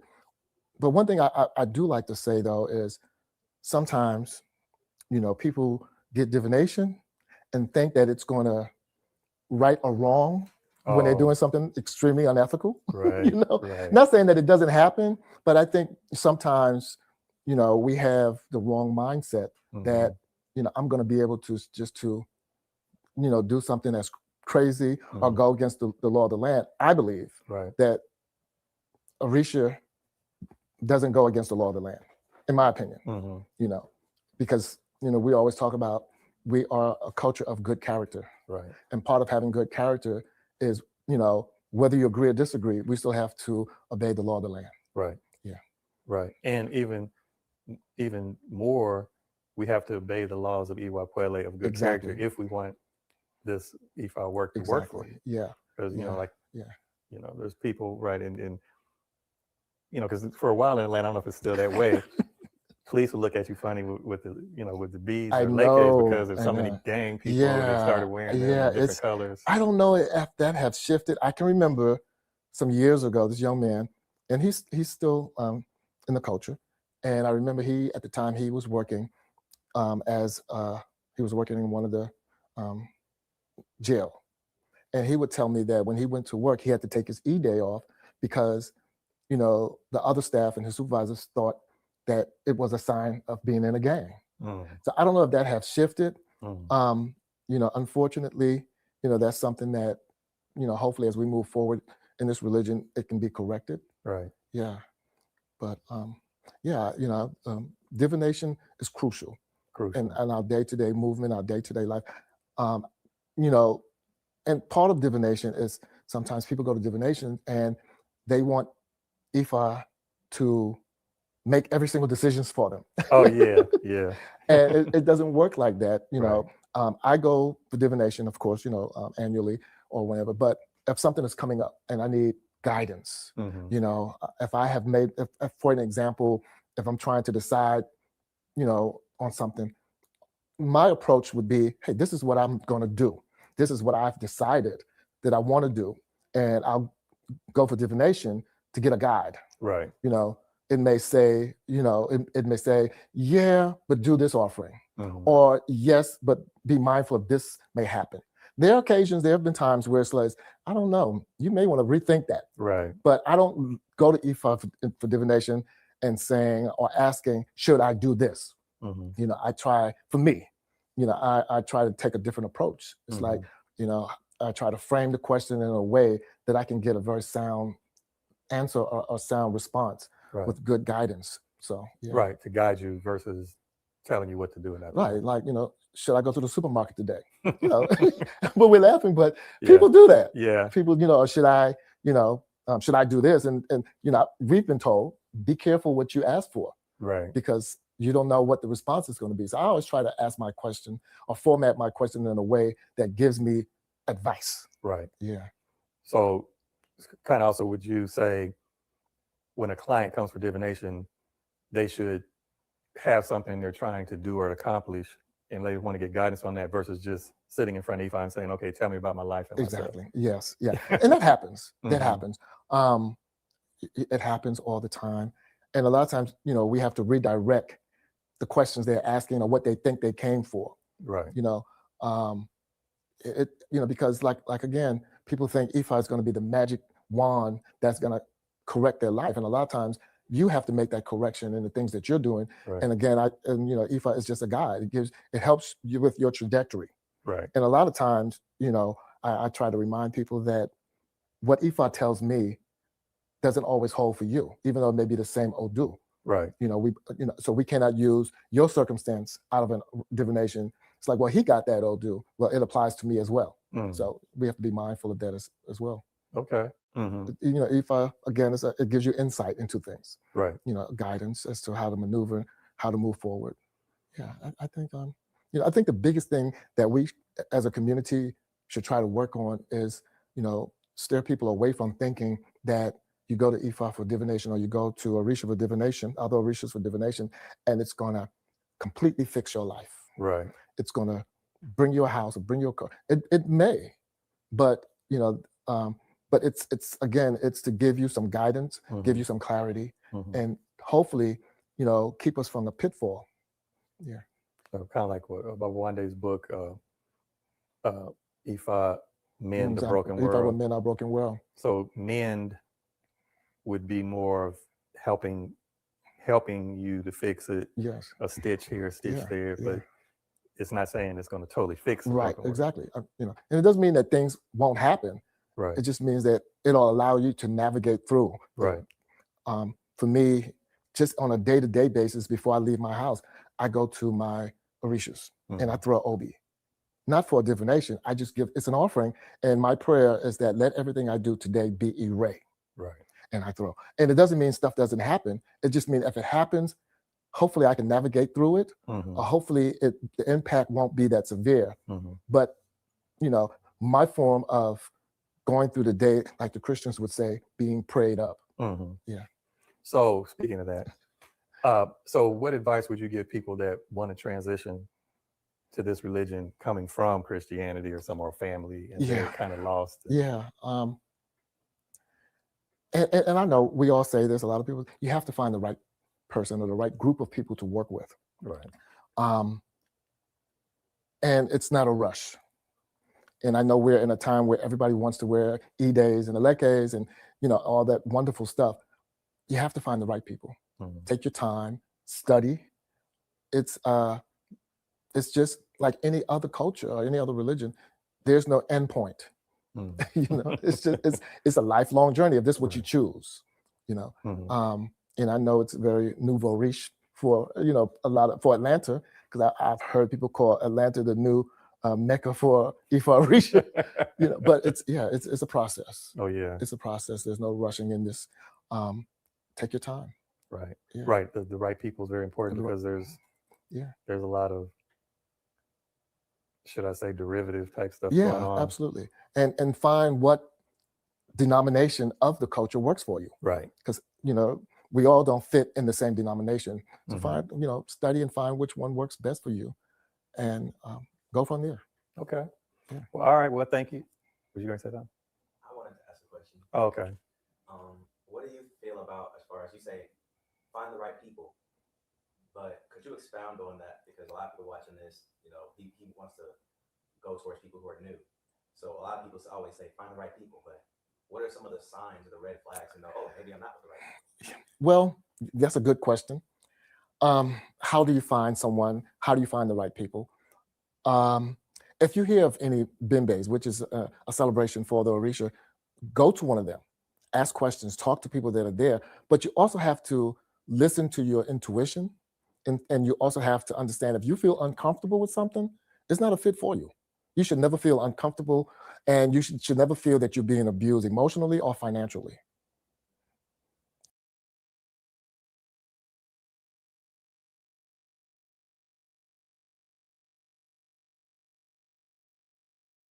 All right, so I played like some videos of like some Babalaos talking, but I want to get into this because this is me talking. This is my video when I did a whole debate with the Hebrew Israelites about Ifa. And in the previous video, it seems like Napash forgot this, but she was the one actually being the moderator. So let's go into this. And in this video is there I show what Ifa is really about. Let's go. You asked a question in the chat. You thought the title was which is more practical. It is. I just was doing a quick title for the actual stream, but the debaters will definitely let you know throughout the debate that what the title specifically is. So DJ Genesis, Devion, everybody hit the like. Make sure that you share the video. And so I wanted to just mention this really quickly. This debate is going to be, it's on Shabbat. So if you are, doing your Shabbat, this will be a great learning experience for you if you are following Torah, because we do have Devion, a Torah teacher, and he's going to be pointing out some very interesting, informative points about the Torah and versus Ifa.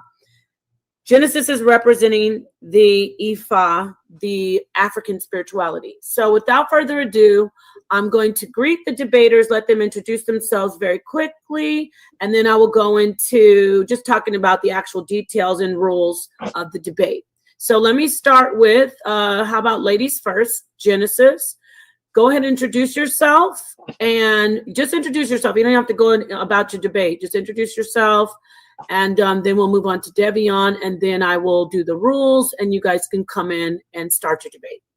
I'm Genesis, aka Alchemizing Energy. I'm an Orisha priest of Oya.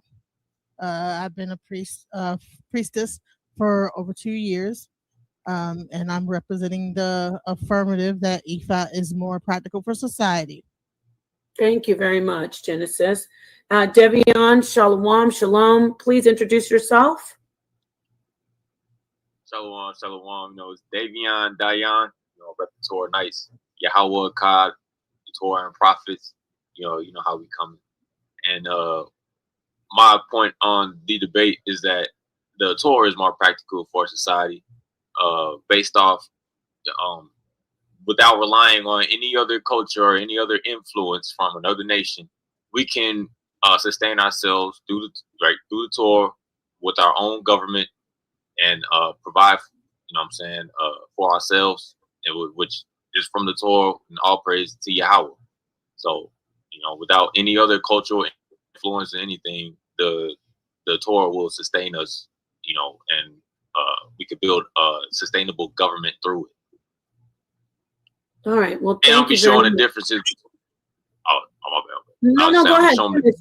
Finish. Yeah, the differences between the Torah and Ifa, and practices that are forbidden in the Torah, which Ifa permits. So.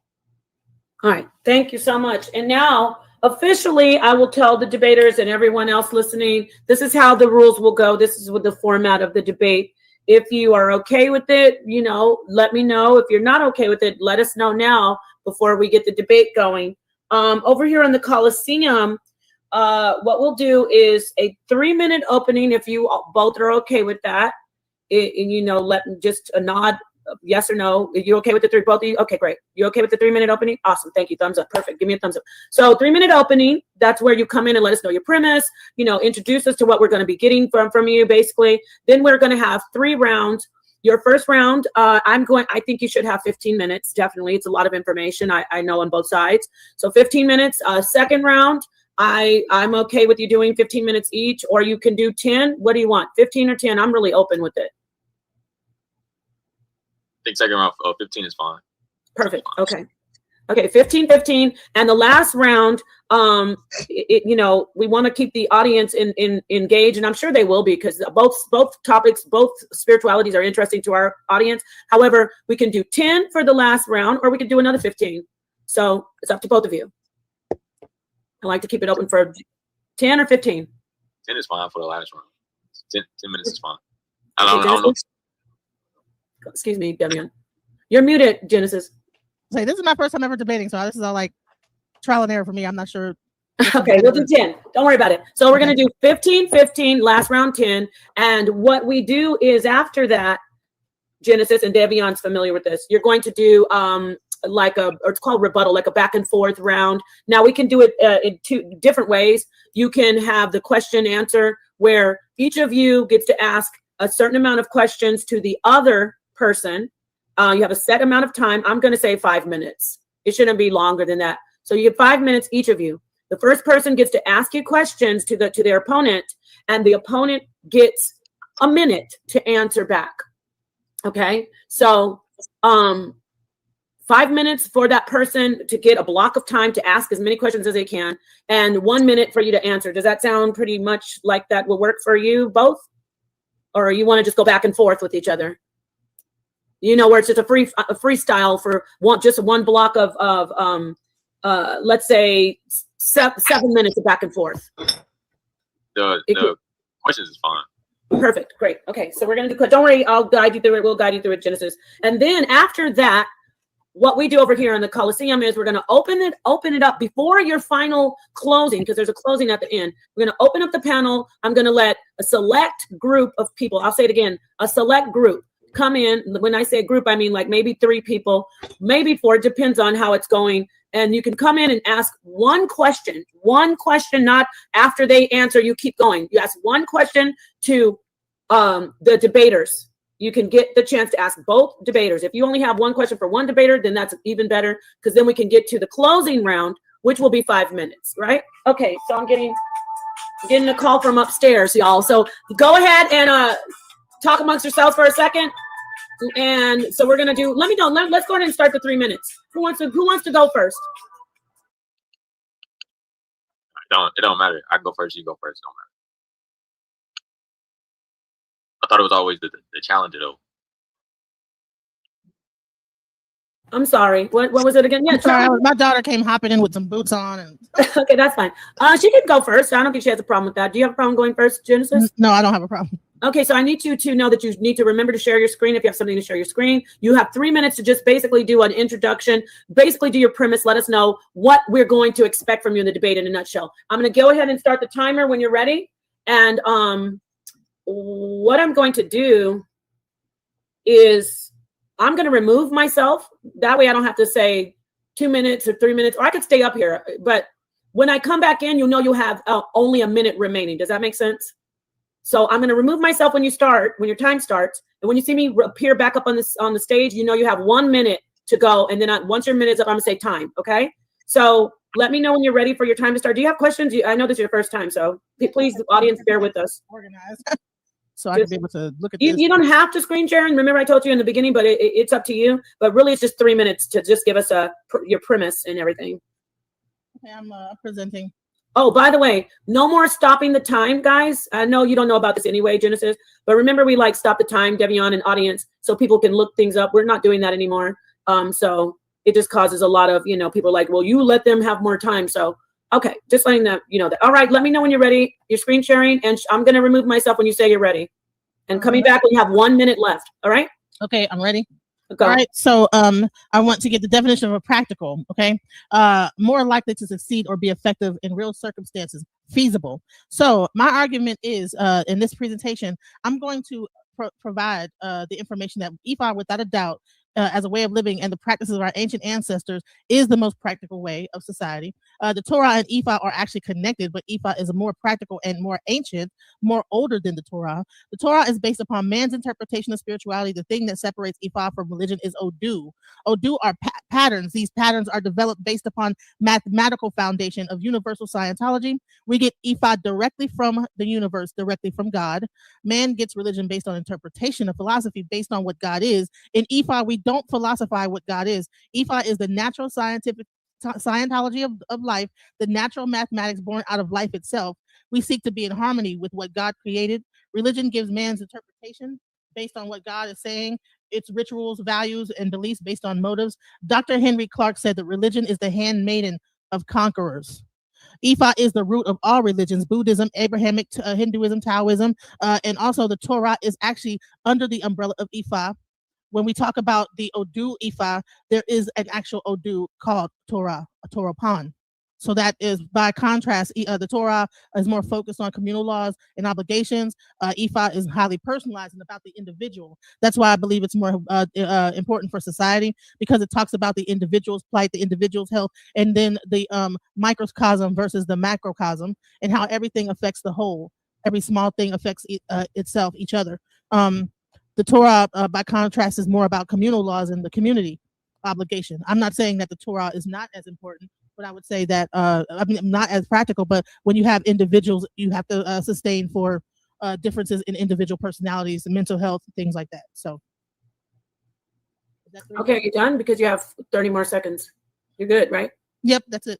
All right, great. All right, thank you so much for that. Now, if you will take your screen down, and we will let our brother Devion come in and do his 3-minute opening. Devion, same thing with you, brother. When I leave the stage, that's when your time will begin. When you see me appear, you will know you have 1 minute to go with your opening, okay? No, I got you ready? Yeah, I'm ready. All right, so yeah, definitely. Share your screen. All right, I'm gonna go ahead and let me know when to kick me off, and I'll come back on. I gotta get inside. All right, so can you see the screen? Can you see it? Okay, yes, I see your screen, and when I go out, I'm just gonna start the time over. I'll go out, and your time will start. Okay. All right. So the topic is the Torah versus Ifa, which is better or practical for society. But I'm coming from the standpoint of our people, quote unquote, of Black Americans. That's what I'm coming from. Right. The sister said that Ifa is the basis of all religions and even the Torah, which is false, because keeping the Torah is not a religion. We do not practice Judaism. Israelites do not practice Judaism, and we do not listen to rabbis. So there is no correlation. The opening, the Torah is superior to the structuring of our people's minds through the use of psychology, right? You can't build a society unless you build up the mind of the people who is in it. Also effective in governing a nation and their way of life. It is a moral code, how to interact with one another in civil interactions. Also court, right? Jobs. We also have an economy, right? Prohibits the practices of so-called African spirituality systems, which is witchcraft, as Ifa, which they practice divination and ancestor worship. And also comes from Ifa is voodoo and Santeria, which is also known as witchcraft. Many nations around the world venerate their gods through carved images, as well as does Ifa. They have over 400 Orishas, which is who they pray to for guidance, who is nothing but deity ancestors, right? African spirituality is actually animism, the worship of nature, which the Torah prohibits, right? Many nations around the world practice animism. As you can see, that's why she said Ifa is similar to other religions. Well, obviously not the Torah, because the Torah is a book of psychology and the heritage of the children of Jacob, not a religion. I'm going to show that the Torah improves the mental capacity, raises the intelligence and skill of the mind, making it more practical for society in order for society to be ran. So with that, I'm gonna end there with my closing. Okay, you have 1 more minute, you know. You good? Yeah, that's fine. Okay, perfect. All right, great. Thank you both of you for that concise intro. And now we can get right into your rounds. Now you will be having your first round and your second round, 15 minutes. Remember, just to refresh your memories. DJ Genesis, you're going first. You're going to go into whatever you want to present in your first round. Since I know this is your first time, you we'll have 15 minutes. I'm going to remove myself when your time starts. I'm going to show it back up on the screen when you were already used up your 14. So you'll know you have a minute remaining. If you want to relinquish your time before I show up, you can definitely say, I'm done. Keep in mind that you should try to use your whole 15 minutes. But if you are done, you're done. And if you so let me know, and I'll come back onto the stage and start the brother's time up. Do you have any questions before you get started with your first round? No. Okay, great. So I'm going to remove myself when you screen share, do whatever you need to do. And by the way, if you need to screen share, I'm still right here. I don't have to come back onto the stage. You know what I'm saying? But your time will start when you let me know. I'll remove myself from the stage and start your time, the clock. Okay. You ready? Yep. Okay, time starts now. All right. Do you see the screen? Hold on. Okay. Well, you don't have to. Did you want to screen share something? Yes, I do want to screen share. Okay, great. Is this your screen share? Yes. Yep. You know you used this already once, right? Or you didn't? I did not. Okay, great. That's yours. Okay, I'm gonna start your time right now when I leave the stage. You ready? Yes. Okay, time starts. Right, so go ahead. Most Hebrew Israelites believe that they are the ones who were taken from the Atlantic slave trade from West Africa into America, Caribbean, Puerto Rico, Dominican Republic, South America, North America. The practice in West Africa at the time of this transatlantic slave trade was Ifa, Afa, and various other nature-based cosmological traditions. Not only were they connected, but very much a part of society in those parts of Africa, as well as they are currently being practiced in the Caribbean, Puerto Rico, North America, and South America. The Black Hebrew Israelite movement did not really start in America until the 1880s, when a young man started the movement by the name of Frank Cherry, who co-founded a congregation in Chattanooga, Tennessee. The practice of Ifa actually helped the slaves be freed in Haiti. Okay. Isheshe. The original tradition and tradition of Ifa is Isheshe, and it is the traditions of antiquity. Now, when we talk about what is more practical for society, well, why not go to the root of your actual truth? Go back to your roots. You know, this is where this is our nature is the root. You know, it refers to Ishe meaning the source of origin, and Ishe meaning practice, our original practice, our original ways of living, the tradition of antiquity, the original tradition. It encompasses the beliefs and customs and practices that have been passed down through generations, including worship of the Orisha, ancestral veneration, and the use of divination systems such as Ifa. Why are the ancestors significant in the Ifa religion? Ancestors are essential in Ifa because they serve as a spiritual guide and protectors and source of wisdom for the living. They act as intermediaries between human and spiritual realms, linking past, present, and future generations. We already venerate our ancestors when we talk about Moses. We talked about Martin Luther King, and then some people believe in Jesus and different ancestors. If that person is not existing anymore, they are considered an ancestor, and we venerate ancestors without knowing every day, all day. But we try to separate ourselves by saying, "Oh, these people worship the ancestors." No, we venerate. We understand the importance of our tie to our ancestors. Honoring and communicating with the ancestors is not just a matter of respect for tradition, but essential spiritual practice that it provides wisdom, guidance, and support in the lives of the descendants. And we are the descendants of our ancestors.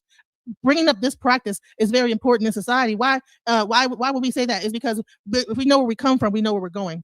Understanding our connection to our ancestors is very important in society. And again, like I said, we're talking about what's more practical. Yes, knowing where we come from, understanding our bloodline, understanding grandma and big mama and people like that have passed on, and giving them respect and keeping their memory, and not just forgetting them once we throw them into a nursing home and they pass on and we just let their memories go. If that is not something that we should practice within society, I don't understand what kind of society we're trying to live in. Our ancient ancestors understood the macrocosm and the microcosm. Banneker's religious and spiritual outlook incorporated a blend of Israelite naturalistic mystical elements and mystical elements. His almanacs, which included not just scientific data, but also philosophical meditations and astrological information, reflected a holistic worldview similar to that found in African traditions, where science, spirituality, and nature are all interconnected. Some of his recorded dreams and symbolic references to shapes and cosmological phenomena have been speculated to have roots in African spiritual knowledge, potentially influenced by ancestral traditions passed down through family lineage. So again, these things are Ifa. That is what Ifa is understanding where you come from, understanding the ancestors, understanding that everything in this universe is all connected. So when our ancestors are switch from this energy life form, and then their energy passes on to the next life form, it doesn't just die. And so understanding that and having a connection to our ancestors is very important. Now, Ifa is a tradition not only of ancestor understanding, but also of mathematic and scientific. It's a scientific spirituality, and it explains, since humans are the microcosm of the macrocosm, which is the supreme being, we too are made up of various divine phenomena. These divine phenomena are both spiritual aspects of our mind and physical aspects of the organs of our body. We believe in a complex spiritual system centered around Irumala, the deity of wisdom, knowledge, and divination, the use of Odu Ifa, the sacred corpus of verses and divinatory patterns that guide practitioner in understanding the will of the divine. The religion, which originates from the Yoruba people of West Africa, and also actually it spans throughout Africa, because divination is very known in all natural traditions. All natural traditions have some form of divination, including the Torah. Okay, focuses on the Ori. So Ifa, the Odu Ifa, is a collection of oral scriptures containing wisdom, ethical guidelines, and teachings, Akashic records in Hindu, Yin Yang in Taoism. All ancient practices, including Torah, have a form of divination. It focuses on ethical living, emphasizes wisdom, patience, and harmonious living. Rituals and practices, sacrifices, and offerings are performed to seek guidance, create balance, and promote wellness. Ifa structure is the macrocosm affects the microcosm. So the universe, everything that happens to you is happening within the universe, on the earth, etc. We are connected. There is no separation. Basically, the Odu is the womb. The Odu is what we are inside. This is the actual cosmic mother. The word Orisha, Ifa and Ori. The word Orisha is related to several other Yoruba words, and it's speaking of the head. When we talk about the head, the Torah has a complex concepts of Orisha and Ori, and their closest parallels are in the roles of angels, Malachim, and the soul, Nishama. Just as the Orisha act as mediators between Olodumare and humans, each governing aspect of nature and human life, angels serve as God's messengers, each with specific responsibilities like guidance, protection, or delivering divine messaging. Ifa's concept of the macrocosm versus microcosm reflects the belief that the entire universe is mirrored within the individual human being, microcosm, emphasizing the interconnectedness of all creation. This principle suggests that every element of the cosmos, including their reaches, natural forces, and spiritual energies, exists within the human being in a smaller, individualized form.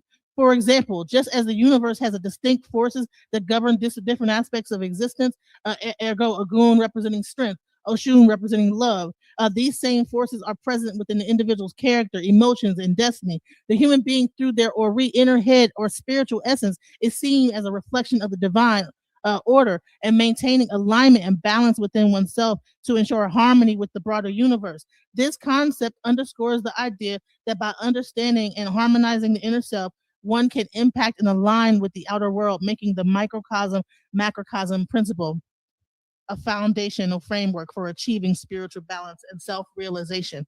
This is the foundation of Ifa, and it affects the spirit, the community, your mental health, physical, and environment. Hold on.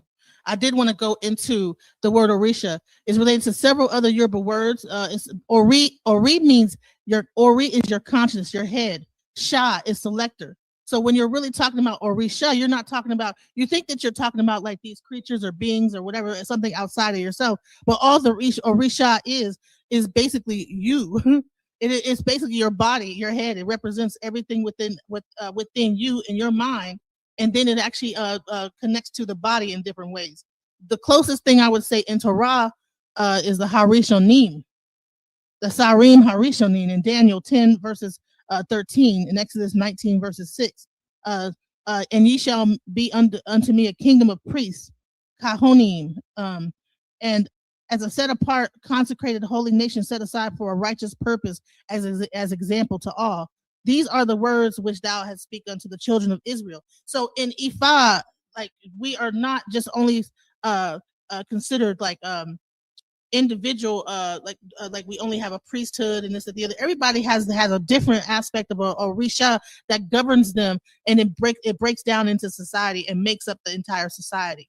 So some person might have a Orisha that's more of Oshun, so they might be responsible for relationships in the community. Some person might be more of a Orisha of Oya, and she might be of the marketplace in the community. Some person might have an Orisha of Ogun.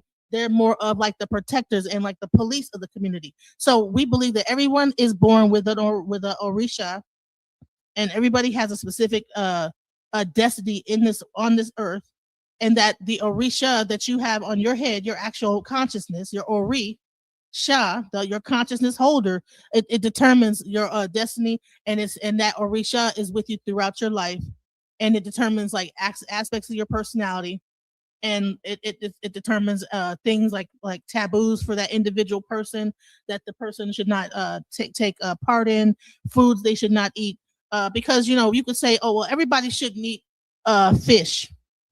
Well, guess what? Some people should eat fish, some people shouldn't. Some people should eat beef, some people shouldn't eat beef. Everybody has a different diet based on like who they are, what climate they're in, what Orisha owns their head. One person might have a taboo of not ever eating eggs for the rest of their life when they actually get initiated. Some people might have a taboo of never eating goat or chicken. So based on their Orisha, that determines like the actual taboos within their life. Certain colors they probably shouldn't wear because it brings about a certain thing. So the Ori, it stands over rules and guides and controls a person's actions, right? So when you talk about Orisha, these are not, like I said, like just like some kind of like I don't know when he talks about witchcraft and this, that, the other. I mean, it's really a scientific system. So Ifa and mental health and counseling. So in Ifa, the Odu Ifa provides a sophisticated framework for understanding and addressing mental health from a holistic perspective. Through divination, rituals, counseling, and spiritual practices, Ifa priests aim to restore balance and harmony between the mind, spirit, and environment, allowing for comprehensive mental and emotional healing. This approach integrates spiritual insight with practical guidance, making the Odu Ifa a powerful tool for managing mental health challenge in a culturally relevant and spiritual, meaningful way. Now, I'm not sure how it goes in the Torah. Like if you're having a problem, you read the Bible, and then I guess you feel mentally fulfilled. Well, how it's broken down in the society within Ifa is that you have a certain priest that you go to, you get consultation on a regular basis, and then when you're going through certain issues, that Babalao counsels you throughout your life, and then as you become a priest yourself, then you're able to actually counsel yourself. So it's a growth series thing that you basically into priesthood. Some people decide to be priests. Some people just decide to continue to be a client. In Ifa, the Babalao and the Orisha are the doctors. We are the mental health practitioners. We are the doctors. Certain Orisha are actually more prone towards mental health ability, counseling people. Some Orisha or Babalaos are more prone to counseling from using herbs and things like that. Some are more into like being almost like a doctor. Some are more based on like more spiritual aspects. So all the different the priests make up different layers of society and what a person might need to actually make them be a better person. And so if I'm a priest that's more inclined to just divination and telling you like, okay, this is what you need to look out for, I'll send you to another priest in the community, Orisha, that might be more prone or inclined into herbs and medicine because they have that particular Orisha on their head. So they might be more of an Osign. So me, I might be more divination.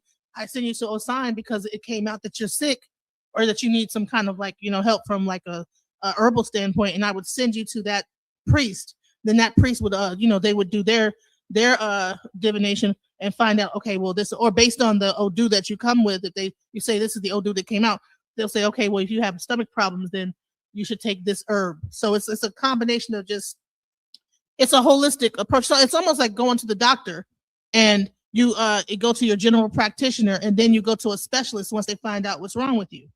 So you go to the emergency room. The Babalao, I would say, is the emergency room doctor, right? He does the reading and then, okay, well, it looks like you need to go to a specialist because your stomach you need to get the whatever. And then he gives you a prescription. You take that prescription off to the stomach doctor. Time. So that's how it works. Thank you so much, Genesis. Thank you very much for the first round. And just as you see how it works, Genesis, when I show back up, just know, start winding down. You have a minute left. So you did great. Thank you. And now, Brother Devion, when you are ready to share your screen, same thing as you know. When I remove myself, you let me know when you're ready to go. I'll remove myself, and that's when your time begins. Then when I show back up, you have a minute left. So let me know when you're, okay. Let me know when you're ready. I'm ready. Okay, time begins now.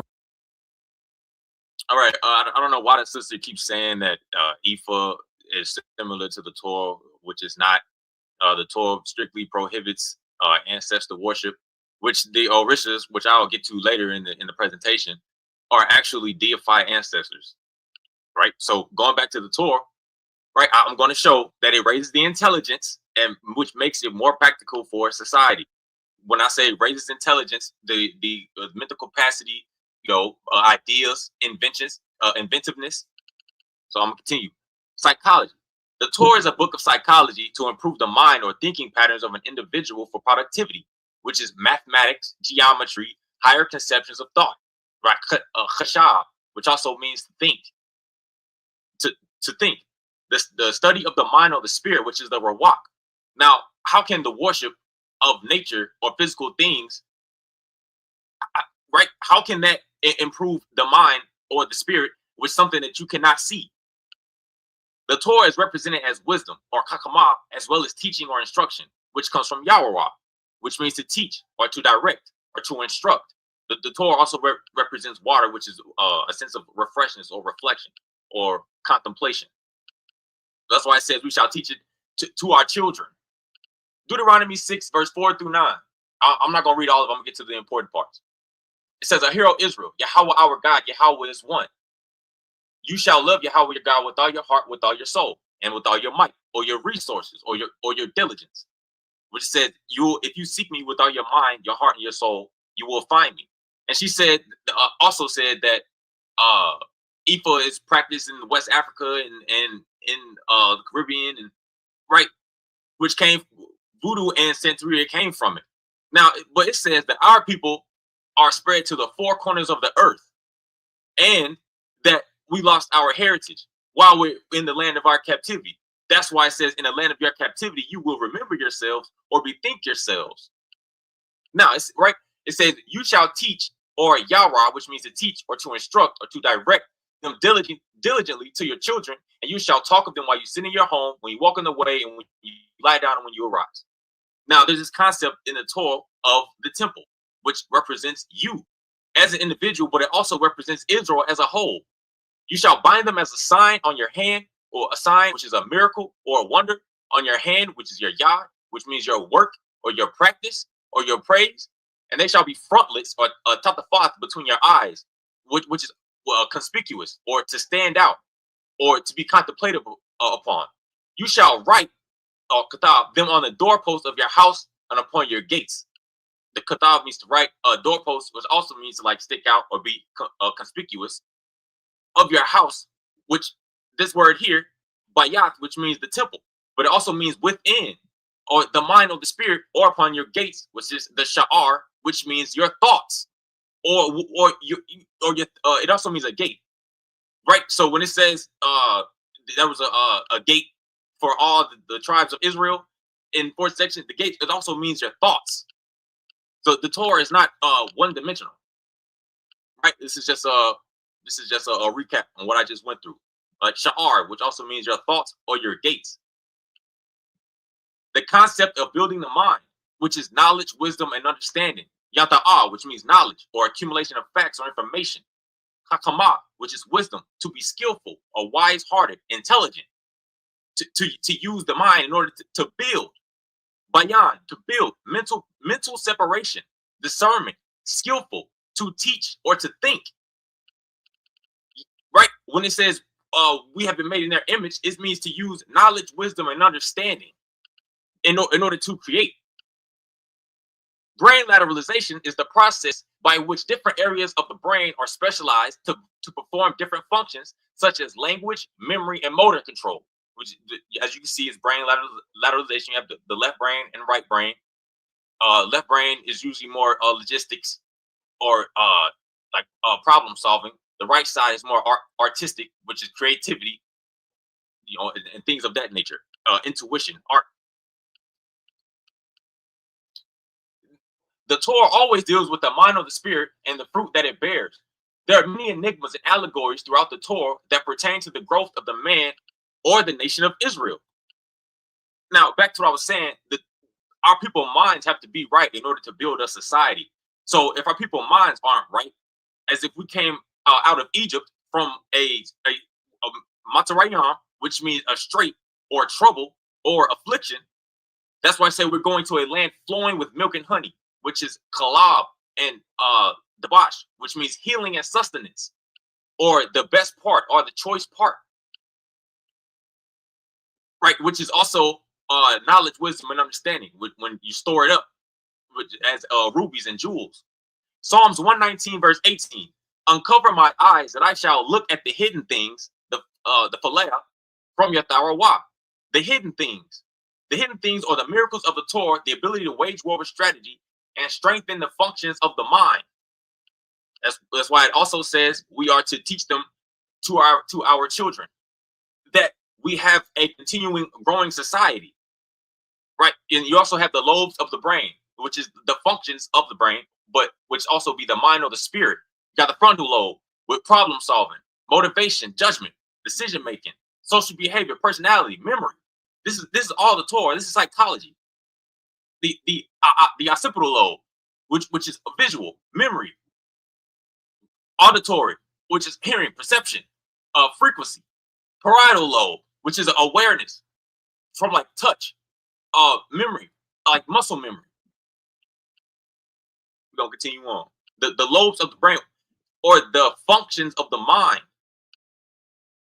To build the temple man, inward man, the head's about mind. As you can see here, there's Ezekiel's temple, there's the tabernacle, and then there's Solomon's temple. But they all represent you as an individual, but actually also the whole of the nation of Israel. And then also, remember I said the gates. This is your head. And also you as like the laying down man. It represents you, the renewal of man, or the renewal of the mind or the spirit. That has nothing to do with ancestor worship. We're not worshiping Moses. We're not worshiping David. We're not doing none of that. Because when they inquire of the Orishas, they don't pray to Olodumare.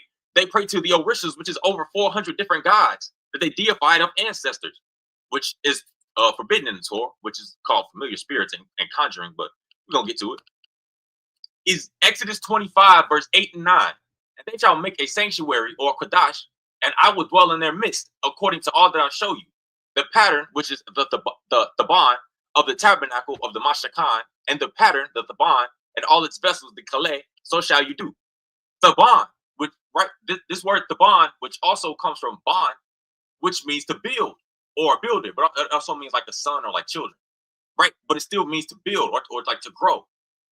Form, structure, skillful, reason, build, intelligence, knowledge, wisdom, and understanding. So when it's talking about building the sanctuary, it's talking about building up the mind, or the head's about mind. The bond. Also, when we were in Egypt, this is in Exodus, it said we had to use straw, which comes from the word tabawana, which means straw, which is what we use to make bricks, which is laban, which means to make a brick in order to build. It also means white, which means like purity. But it means the use of knowledge, wisdom, and understanding.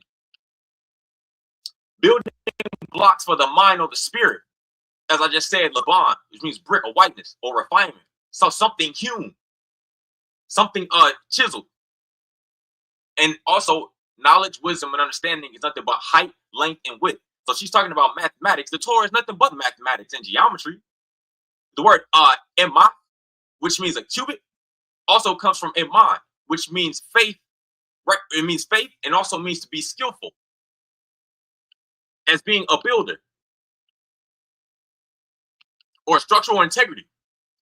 Although there was an actual temple, it represented the refinement and renewal of an individual's mind or spirit, coming from a fruitless state of stagnation to a state of productivity, which is coming out of Egypt which is Matzarayam or Tsar, which means a trouble or a strait, to the land flowing with milk and honey, which would be the land of Israel, but it means healing and sustenance. But God will this First Kings verse 8. First Kings chapter 8, verse 27 to 29. But will God indeed dwell on earth? Behold, the heavens of heavens cannot contain you, much less this temple that I have erected.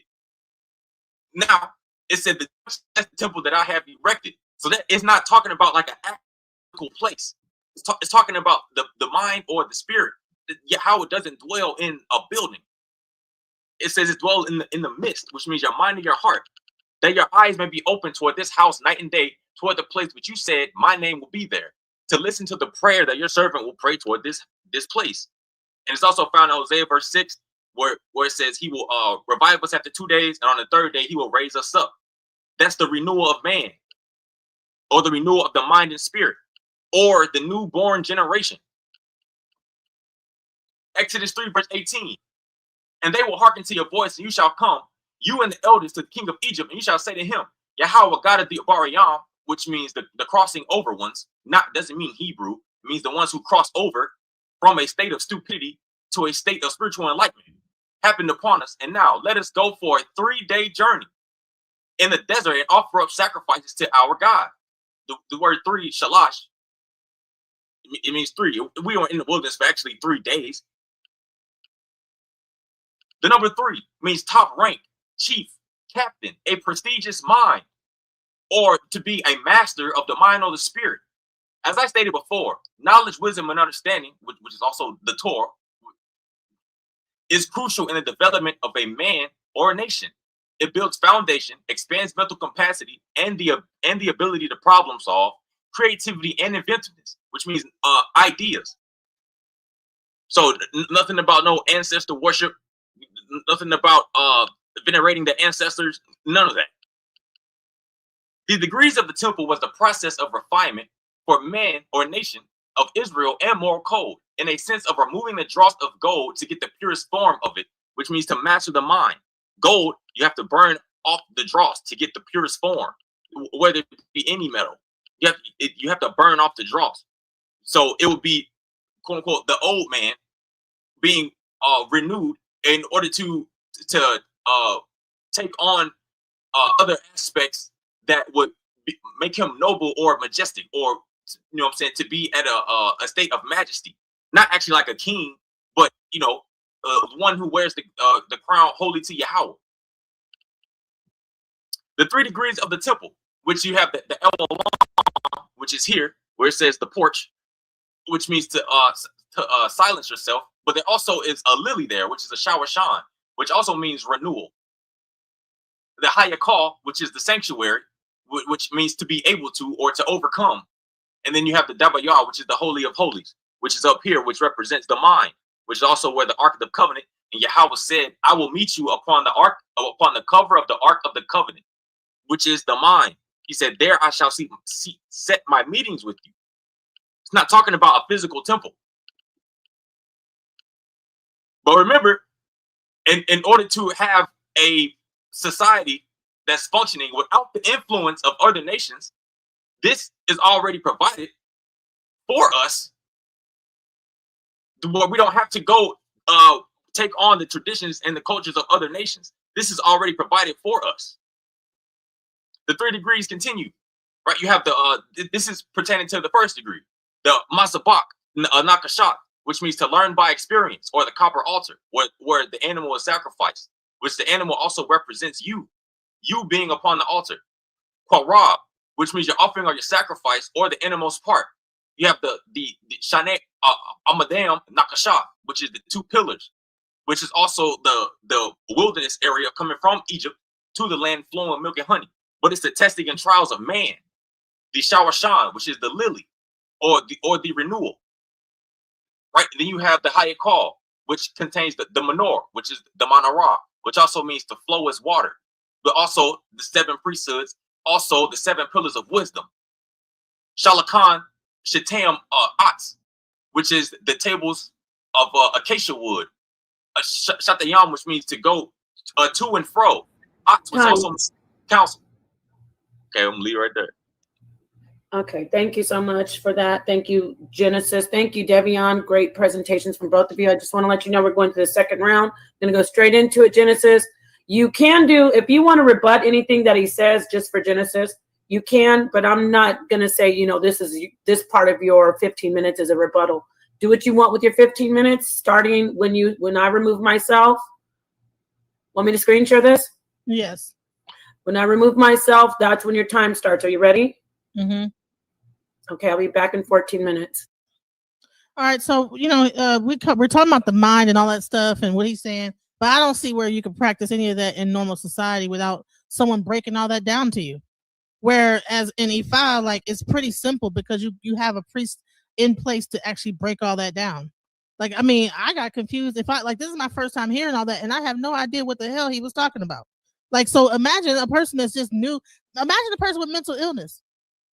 And you're trying to explain all that to them, and this and the inner side of the blah, blah, blah, the mind. No, you know what? In Ifa, you know what I'm saying. Bottom line is that look, the Odu, you go to a Babalawo, he gives you a reading. Based on that, you get diagnosed with whatever the problem is. The Odu is broken down into various aspects of the body.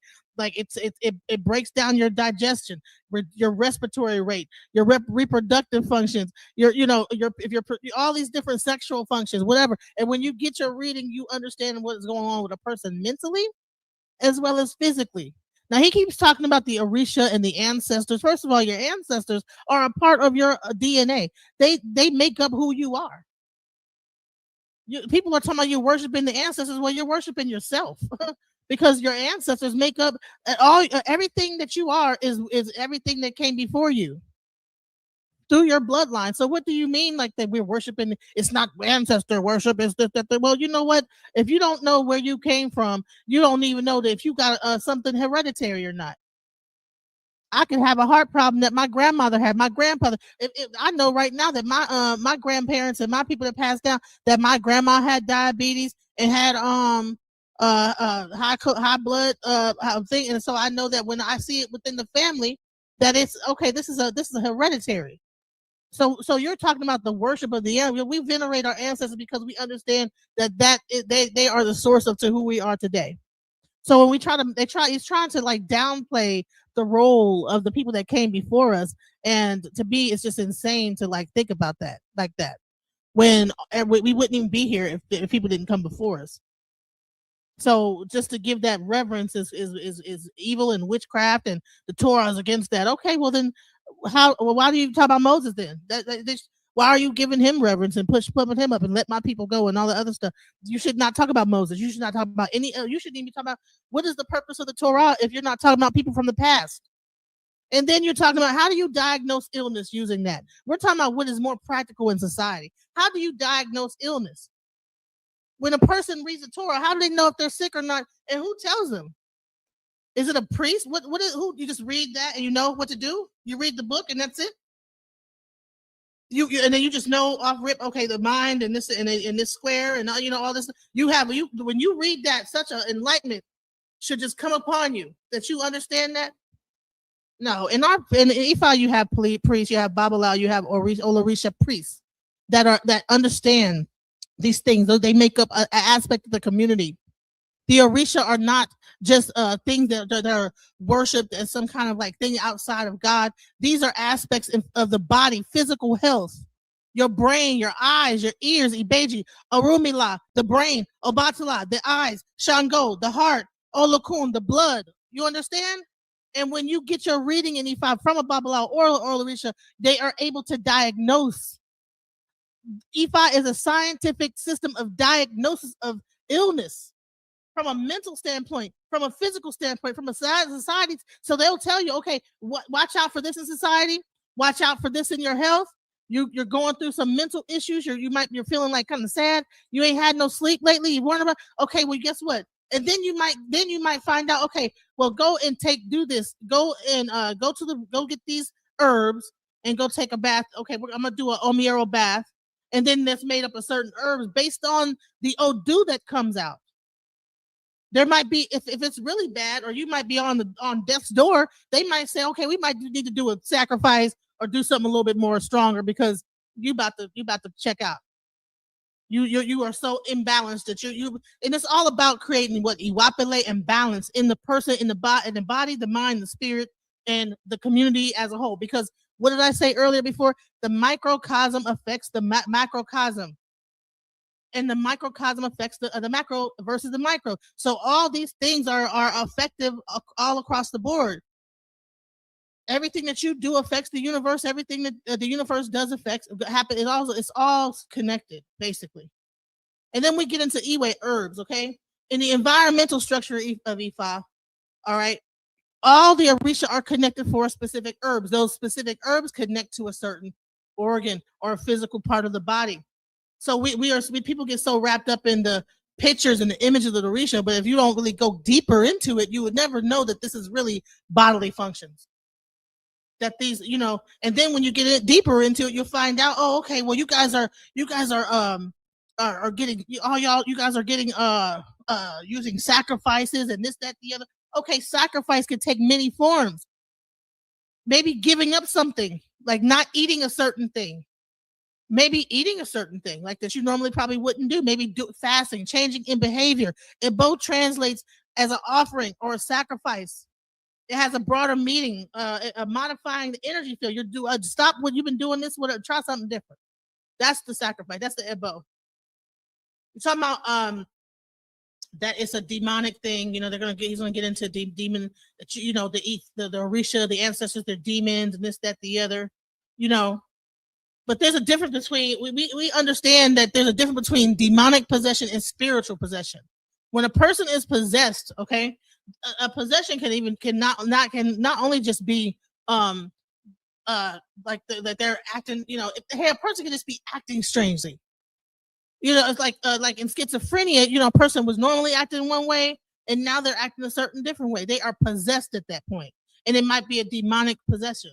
You know what I'm saying? So there's a different. We have accounts for demonic possession versus spiritual possession. You know what I'm saying? Now, when we talk about these different types of possessions that happen, those things are also spoke about in the Torah. We talk about King Saul, the one of the clearest examples of a demonic possession, when Saul was overtaken by the Spirit of God and begins to prophesy, appearing to lose control of his normal functions. Right, so that's some possessions. But it said that the evil spirit from the Lord tormented him. So I don't understand how the Lord is going to send the evil spirit, to torment him. But bottom line is that both of these things talk about the same exact things in some kind of a way. But I think that a lot of times it's very misunderstood from an Ifa perspective that, oh, okay, what you're doing is witchcraft, but then you have the same exact thing in the Torah. You'll say, oh, no, this is not, the Torah is against that, but then you can read it right out of the Torah, exactly the same thing happening. The similar practices. All right, so when you actually get into possession in Ifa, music is a huge part of Ifa. When we actually really break down music forms a semi-solid mass. If you understand string theory, that about when we talk about vibration and all those things, when you combine herbs, you combine the readings, you combine the singing, you understand that all this stuff is really a whole aspect of how the community works. You know what I'm saying? You'll find that even today, that music, it causes spiritual possession. And why? Because the actual hertz of music, 432 hertz, we call that Eji Ogbe, promotes healing, clarity, and a sense of oneness. Oyeko Meiji, it causes grounding, pain relief, and calming of fear. Transformation in DNA, that's Agunda Meiji, cutting through obstacles. Oroso Meiji, health and restoration. Now, when people like talk about the rituals that we do, and you say that this person is getting possessed by the ancestors and that we're worshiping the ancestors, understand that all this is really scientific stuff. It's not like this spooky thing that we have. Everything can be explained in a scientific manner, and we are very aware, us practitioners understand and know how to break that thing down. When you're talking about the Torah and how for practice, when in practice in society, there's so much. How can you really, if you don't understand from a very deep level what all those things mean in the Torah, how can you heal yourself? But the difference between a person in the Torah and Ifa is that Ifa, the priests are there to give you the direction in the community to actually explain those things to you and to actually heal you along the way. If you just read the Torah, you're going to be confused. Like, what are you talking? How am I going to connect that to my brain, and how do I heal myself? What you just said. Okay, well, that's the brain and this, that, the other, and I don't understand how that is going to heal society. We need an overall system that understands things, that breaks things down from a community aspect, from a health, vibration, spirituality, that understands how to heal us and understands, like, through herbs. Okay, that these things get broken down very detailed. The people that practice Ifa understood herbology very well and understood how to heal themselves. Understood not only how to eat the certain things, but to heal themselves through what they ate. And all those things are in the Odu, in the actual Odu Ifa. The Odu Ifa is over, I would say, almost, I mean, I couldn't even tell how many, like 400,000 pages of if you actually were to actually write it down. So that's how immense that the body of knowledge is.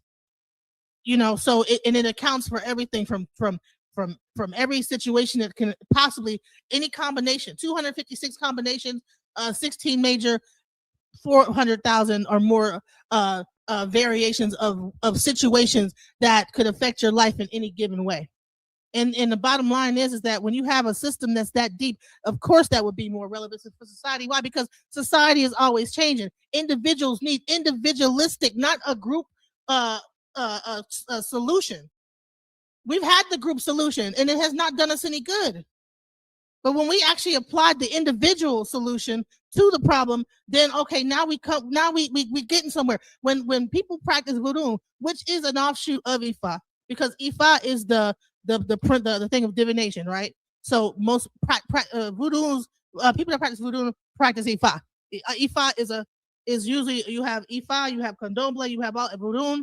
All those things fall under the Ifa umbrella, right? They were able to conquer. They were able to get out of slavery from that.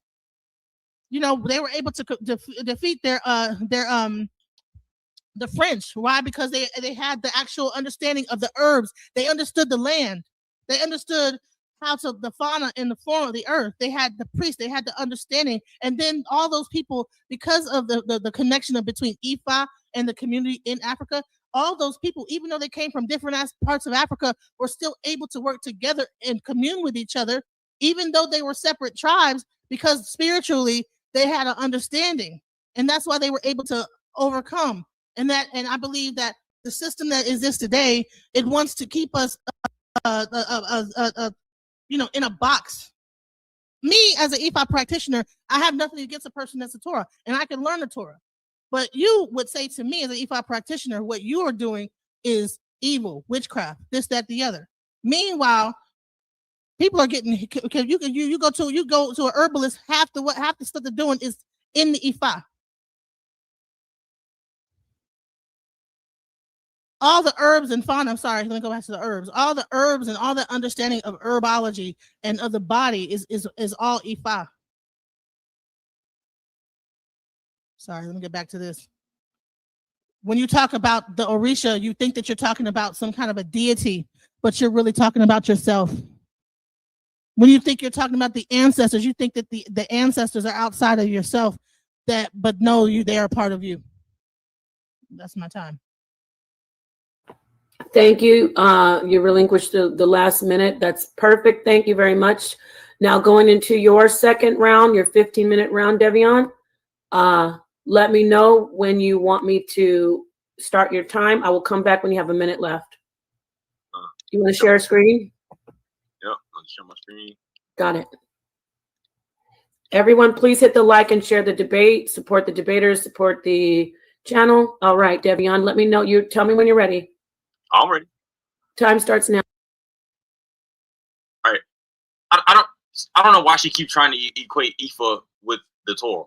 And I'm gonna show in the presentation where they say Orishas are deities that they worship and do rituals.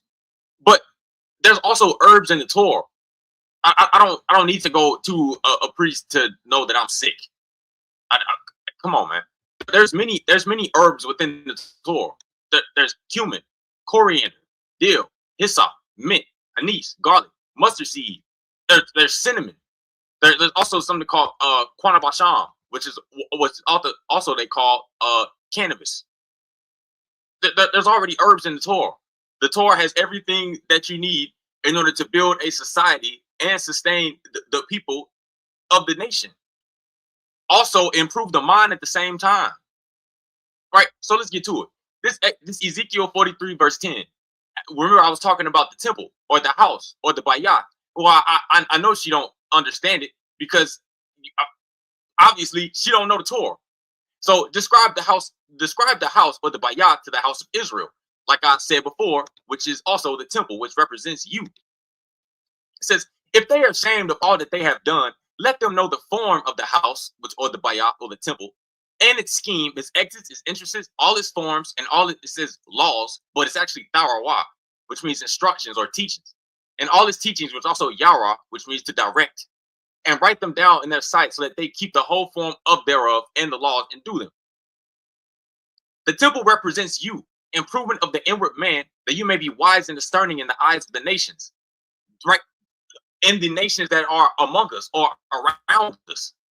And that's why I said, in the land of your captivity, you will remember yourselves. The Torah requires you to apply your mind for productivity and skillfulness through the use of noetics and superconsciousness, and not through the use of witchcraft, which I don't know why she keeps saying it's not witchcraft. I'm going to show you later in the presentation. I want to read this too. This is Proverbs 1. It says, in order to make known words, wisdom and discipline, to make words of understanding discernible, to accept wise discipline, righteousness, justice, and fairness, to provide simpletons with cleverness, a youth with knowledge and design, and a wise one may hear and increase his learning, and the discerning one may acquire strategies to understand parable and epigram, the words of the wise and their enigmas. There's many allegories throughout the Torah, which they're like knots and riddles. You have to apply your mind or your spirit in order to understand. Talking about venerating the ancestors and Orisha worship, does nothing for the mind. And remember, she said demon possession. Well, demons are also spirits too.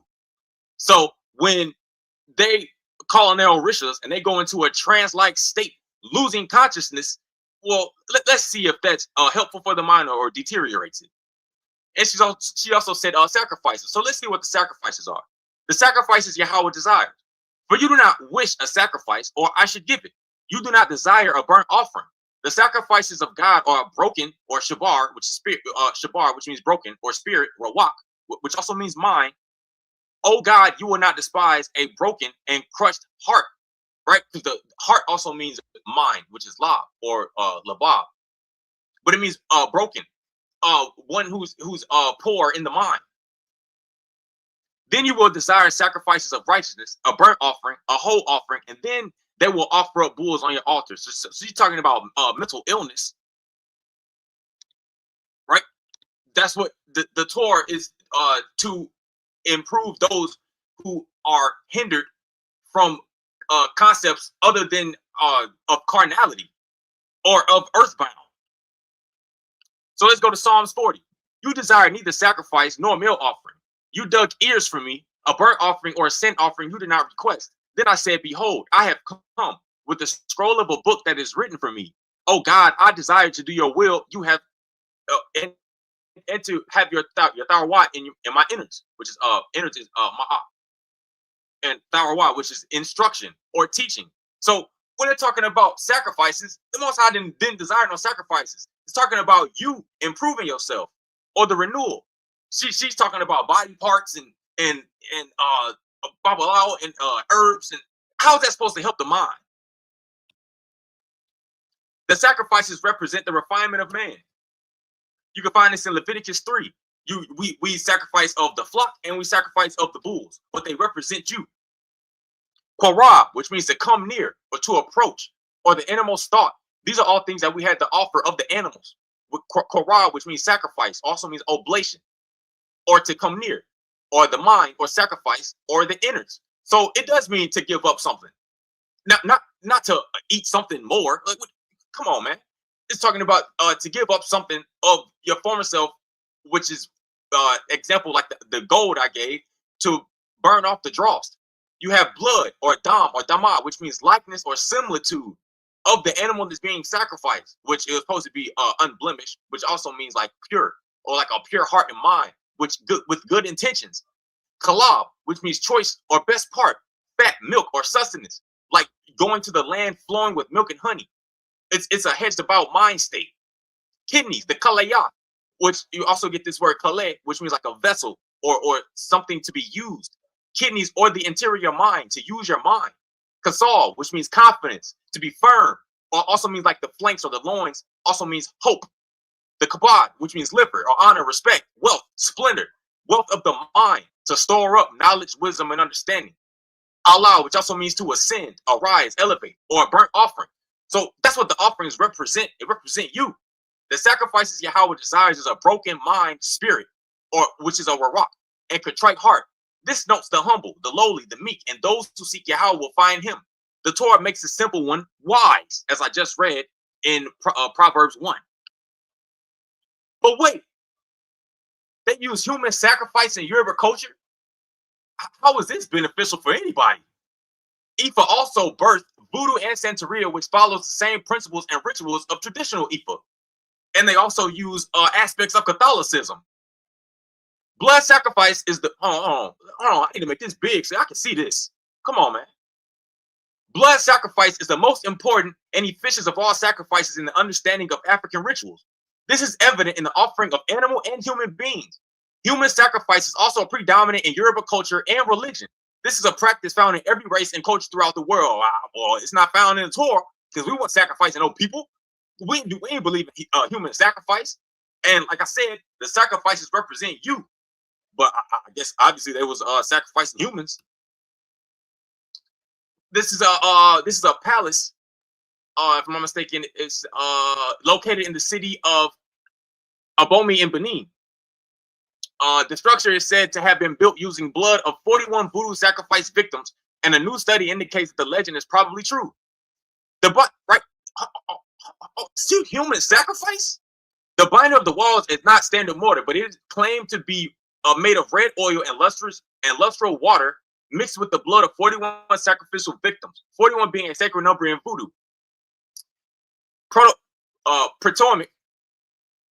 I'm not trying to say the word. Protomaic results also confirm the presence of hemoglobin and immunoglobulins from both humans and chickens, proving that the wall bender is indeed made of human blood. Well, human sacrifice. Well, I guess that's what they was doing in Yoruba culture. How is that sacrificial? How is that beneficial for any of our people? Human sacrifice? Come on, man. Forbidden practices in the Torah. The Torah prohibits the worship of other nations' gods and their practices, especially the practice of witchcraft and the reversal of natural law. Deuteronomy 18. When you come to the land Yahweh your God is giving you, you shall not learn to do like the abominations of those nations. What they were doing. You have the Jebusite, the Canaanites, the Ammonites, whatever they were doing. That's why they got kicked out the land, because they wanted to be mohos, sacrifice humans, sacrifice their children, practice supremacy. There shall be not found among you anyone who passes his son or daughter through fire, a soothsayer, a divine of auspicious times, one who interprets omens, or a sorcerer, or a charmer, a Pithom sorcerer, a Yada all sorcerer, which means to know, or a necromancer. So when she brought up Saul, he had an evil spirit on him because he wanted to kill David, who was anointed. Well, if she knew the Torah, then she would know that. But he had an evil spirit on him, and what did he do? He went to a conjurer or a witch. So of course he had a demon on him, or an evil spirit. For whoever does these things is an abomination to Yahweh, and because of these abominations, Yahweh your God is driving them out before you, which is what happened. Ifa is polytheistic, even though they claim to be monotheistic.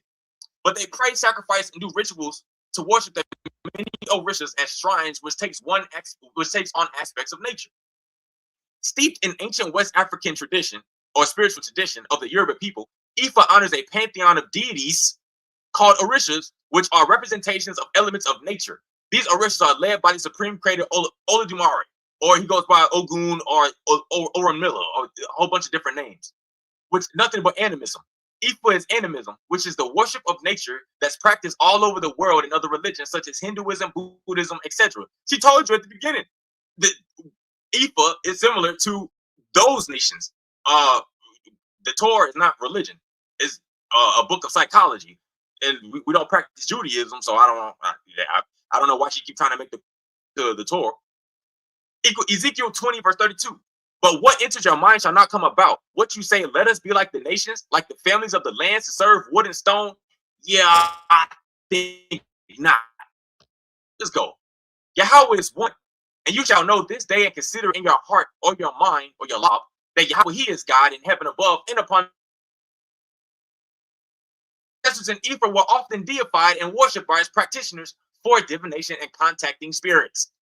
When the ancestors disappeared and disappeared or died, which was a dead person, the worship of a dead person. Yes, Moses is dead, but we don't worship him.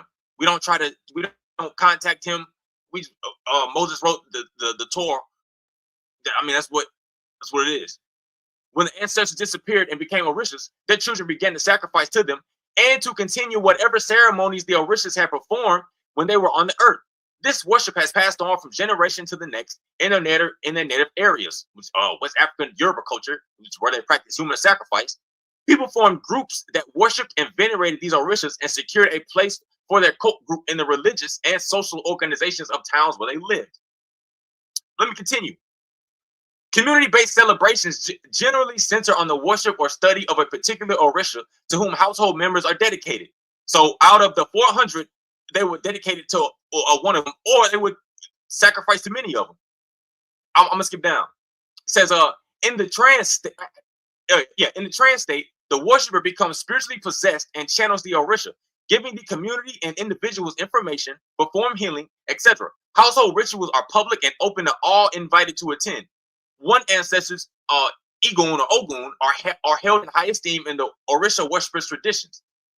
So it says that they become spiritually possessed, which is a trance-like state, which is the loss of consciousness, which is the stagnation of the mind. Let's keep it going. Nevertheless, there is great significance attached to the gatherings of the household of the honor of Olodumare, the transcendent one, the great one, who rules and sustains the universe, who they say is the Orishas are under.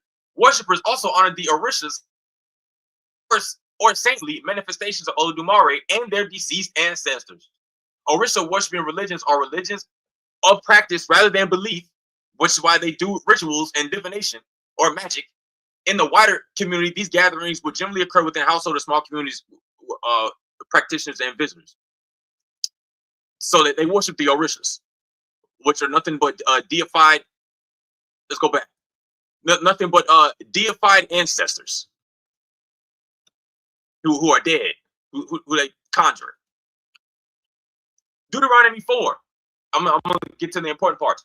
Lest you become corrupt and make for yourself the graven image, the representation of any form, the likeness of male or female, the likeness of any beast that is on the earth, the likeness of any winged bird that flies into heaven, the likeness of anything that crawls on the ground, the likeness of any fish that is in the waters beneath the earth. Unless you lift your eyes to heaven and see the sun, the moon, the stars, and all the hosts of heaven, which Yahweh your God assigned to all the peoples under the entire heaven, and be drawn away to prostrate yourself to them and worship them. Which, as I stated before, the worship of nature is prohibited in the Torah. Time. Thank you, thank you so much. Can you hear me okay? Yeah, you good. Thank you, Devion, for that powerful round. Thank you to both the debaters. Now we're going into the last round, the third round. 10 minutes each. I'll go straight in. When you're ready, whatever you need to share, Genesis, I'm sharing it for you. Let me know when you want me to start. I'll be back in 14 minutes. You're muted. So this is a 14-minute round or oh, I'm sorry. You're right. I'll be back in 9 minutes. Real quick. Please, thank you to the mods. We appreciate everything you do. You know what you're doing. Just please let the people live. If they're not being disrespectful, let them have their opinions. You know, this is the toughest environment. Peace to Elder Yara, everybody. I see you in the chat. Just everybody has their own opinion. Just as long as you do not disrespect Devion or Genesis. That's all we ask, or the platform. So yes, thank you for reminding me. My bad. 9 minutes. You get 10 minutes. I'll be back in 9 to let you know you have a minute left. Tell me when you're ready. Okay, I'm ready. All right, your time starts now. All right, so the Torah emphasizes monotheism, declaring oneness with God in the Shema, Hear, O Israel, Lord our God, Lord is one, right? Now, worshiping multiple deities such as Orisha is considered adultery. However, Orishas are not considered gods. Now, I just broke down to you the whole body system and what the Orisha really mean and what they really represent. And if you actually play the sonic frequency of that Orisha, because sound equals frequency equals vibration, and you break it down into a string theory aspect of things, then you can, in fact, get possessed. If you go to a club and they play the right sound, your body is going to what? Move. Some people might, even if they actually take in certain substances, might even get violent, might become more sexual, might become more energetic, whatever. You know what I'm saying? Or just even off of just just a natural high alone, just the body. Now in Ifa, because they our ancestors, and I give reverence to my ancestors, understood sound frequency. The universe itself has a sound. The earth has a sound. Everything in the universe, your body is vibrating. There's a sound to your body in this vibration. And and when you can manipulate that with sound, which is what those ceremonies that you're speaking of do, is that there are drums that are involved. People are not just becoming possessed just because we walk into a room with it and there's a whole situation of chanting and things going on in that ceremony that lead to the actual possession that happens, similar to when you go to a Christian church and they have the organist playing and they have the drums playing and they have the choir singing, and it brings up a certain vibration and energy that people begin to purge out their sadnesses. Certain the musicians understand certain frequencies and how to make people cry, how to make people laugh. They know how to bring the emotions down and then up and to bring you so you might feel sad, just so you could get. You ever notice that you feel sometimes better after you go and hear a church and listen to the music and how they get your emotions going, get you to kind of purge out those things that are bothering you, and then finally you feel that release, and then now you're dancing, having and you're listening to the music, and now you feel good. That's what music does, and that's all those ceremonies when you talk about possession are doing. They are utilizing sonic frequencies to actually permeate the body and heal you from within. In some cases, some people are very in touch with their Orisha. They might begin to prophesy to each other. They might begin to give each other advice. Okay, they might get a message. You know what I'm saying? And let me tell you something. Prophesying and messaging is not witchcraft. It's not getting message from demons. There's plenty of prophesizers that are in throughout the Torah and the Bible, and all religions have its prophets. So for a person to say that, oh no, that this is witchcraft or what you guys are doing, talking to the ancestors and y'all are worshiping the ancestors. Well, no, when those ceremonies that are happening are going on, there's an entire thing that's going on where you're breaking down into sound frequencies through the drums, through the songs. They're singing in certain frequencies, and it's bringing up a certain energy, making it vibrate a certain way to bring about these things to happen. And if you understood sound, vibration, and frequency, as if you understand, okay, when we break it down, is this more valuable for society? Let me tell you why it's more practical to understand these things. It's because if you don't understand these things, then all this stuff is foreign to you, and you don't even know how that people can manipulate you through sound. If you don't even understand sound frequency, now us in Ifa understand these things. Ifa understand these things. We understand the scientific breakdown of sound. We understand the breakdown of herbs. We understand the connection to our Orisha, to our bodies. We understand how Odu connects to our bodies. We understand because we are one with nature and one with everything within the universe as it exists. We understand vibration. We understand how to send out vibration. We understand how to block vibration. People could be sending out negativity your way. You don't even know how to block it. Why? Because you're so busy thinking it's witchcraft to be able to protect yourself. You think we understand the scientific aspect of string theory. All this is mathematics and science, but people want to make it into spookism and turn it into something evil and we don't want to go back into our ancient ancestors and what they know. We want to turn our backs to it and we want to deny it and say, oh, this is all witchcraft, it's all evil. And we don't even understand how we could be empowered through it. We don't understand how our own power lies in understanding that these systems, that, you know what, our enemies are using the systems against us, and that's why we're sitting up here powerless. You want to just read one book and be in a box and not understand how sound frequency works when they're using it to manipulate the weather, harp, and you're wondering why you're in a hurricane? Look in your Torah and tell me how that harp machine is changing up the weather. But I can tell you from Ifa how it is, because they're using certain sound frequencies and they're bouncing it off the stratosphere. Why? Because Odu Ifa already has a pataki, and it already has an Odu that explains these things. Why? But if we only are thinking in the standpoint of, oh no, that is witchcraft or that's evil, whatever. Oh, you worshiping the ancestors. Well, honey, my ancestors are me, and I am my ancestors. So I'm worshiping myself essentially.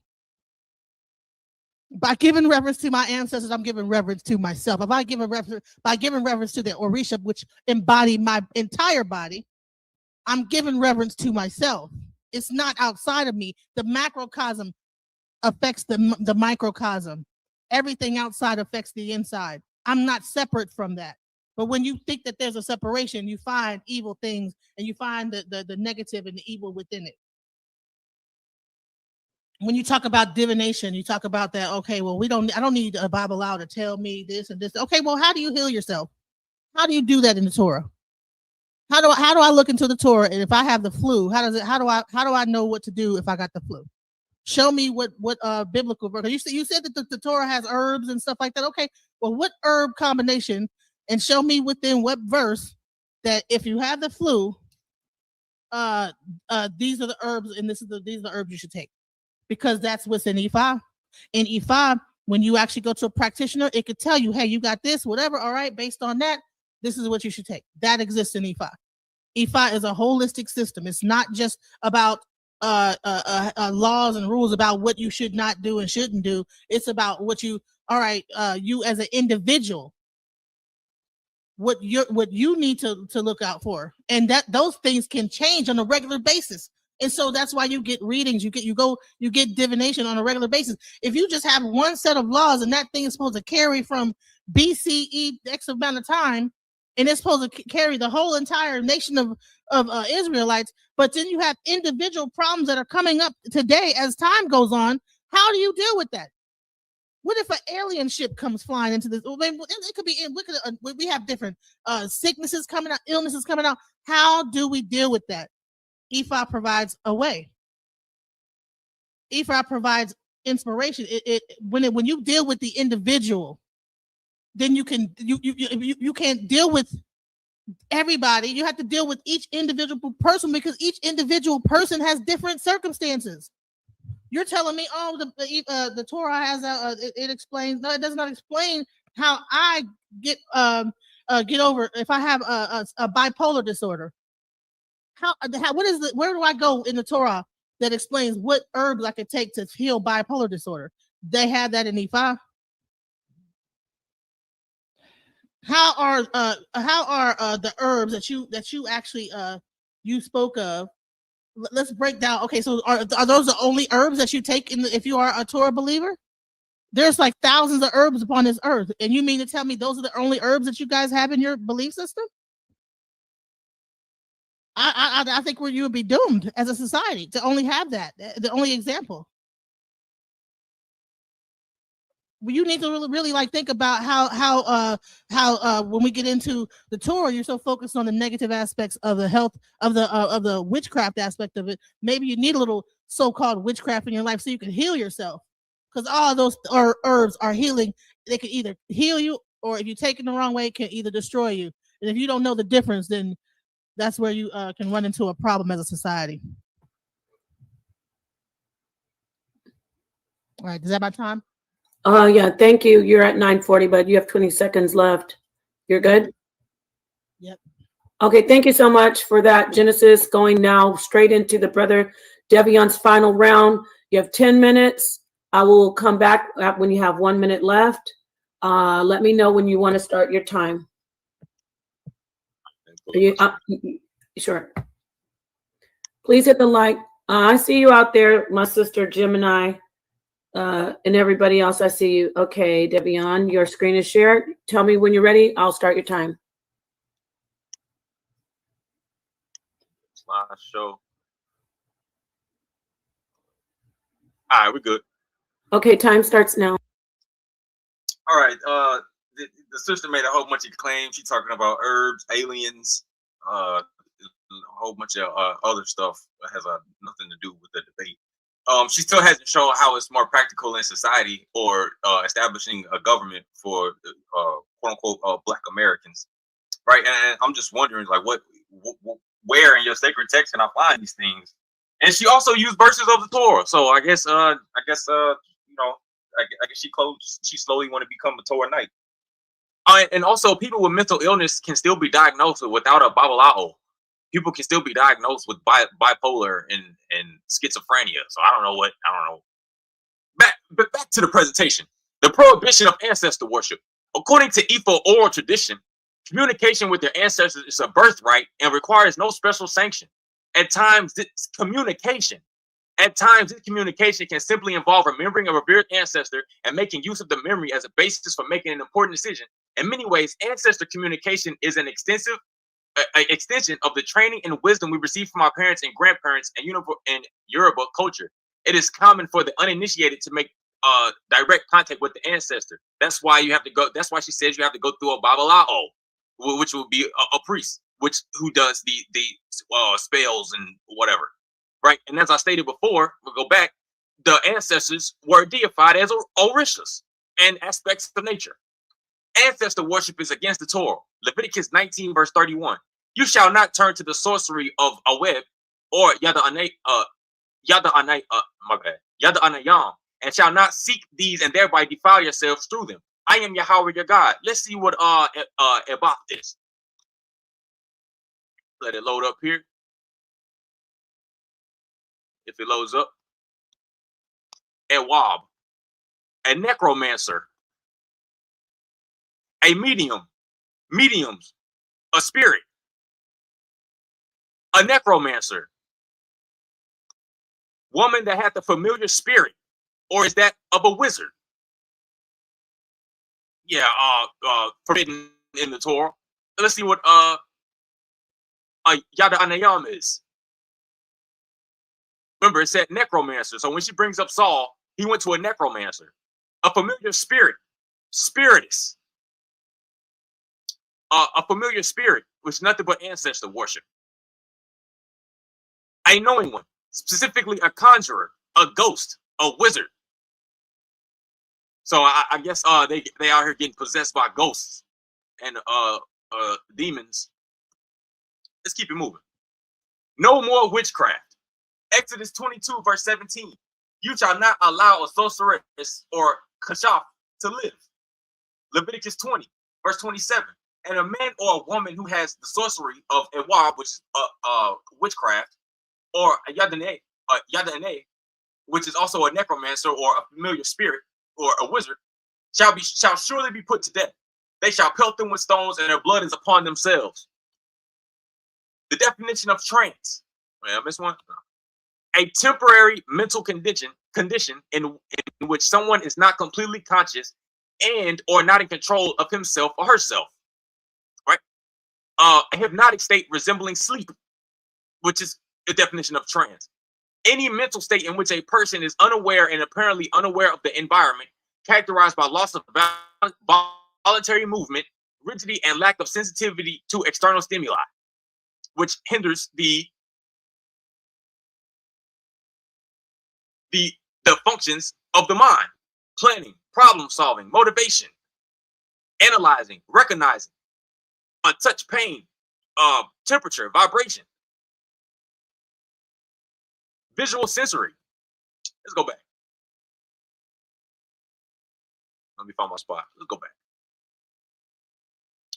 A state in which a medium or a wizard, having temporary lost consciousness, can supposedly be controlled by an intelligence from without as means of communication with the dead. A medium, as I just showed, is a witch or a sorcerer, a conjurer. Being in a state of hypnosis or unconscious is adversarial to a strong and productive mind. The Torah aids mental fortitude, intellect, purpose of man to make him a master of the mind or the spirit. We'll continue. This is a text of Ifa. She said the holy Odu. Well, I guess this is your teacher. The author of this book is Awo Fetgibi Funtumbi Sola. I guess he's a Yoruba too. Development of society. Throughout the Torah, there are many aspects dated of maintaining a wise nation, the governing of oneself, producing a better moral code and intelligent society for our people, along with equal weights and judgments in all affairs. Not to rely on another's culture, but stick to your own. Governing the people. Deuteronomy 6 verse 4. And you shall keep them and do them.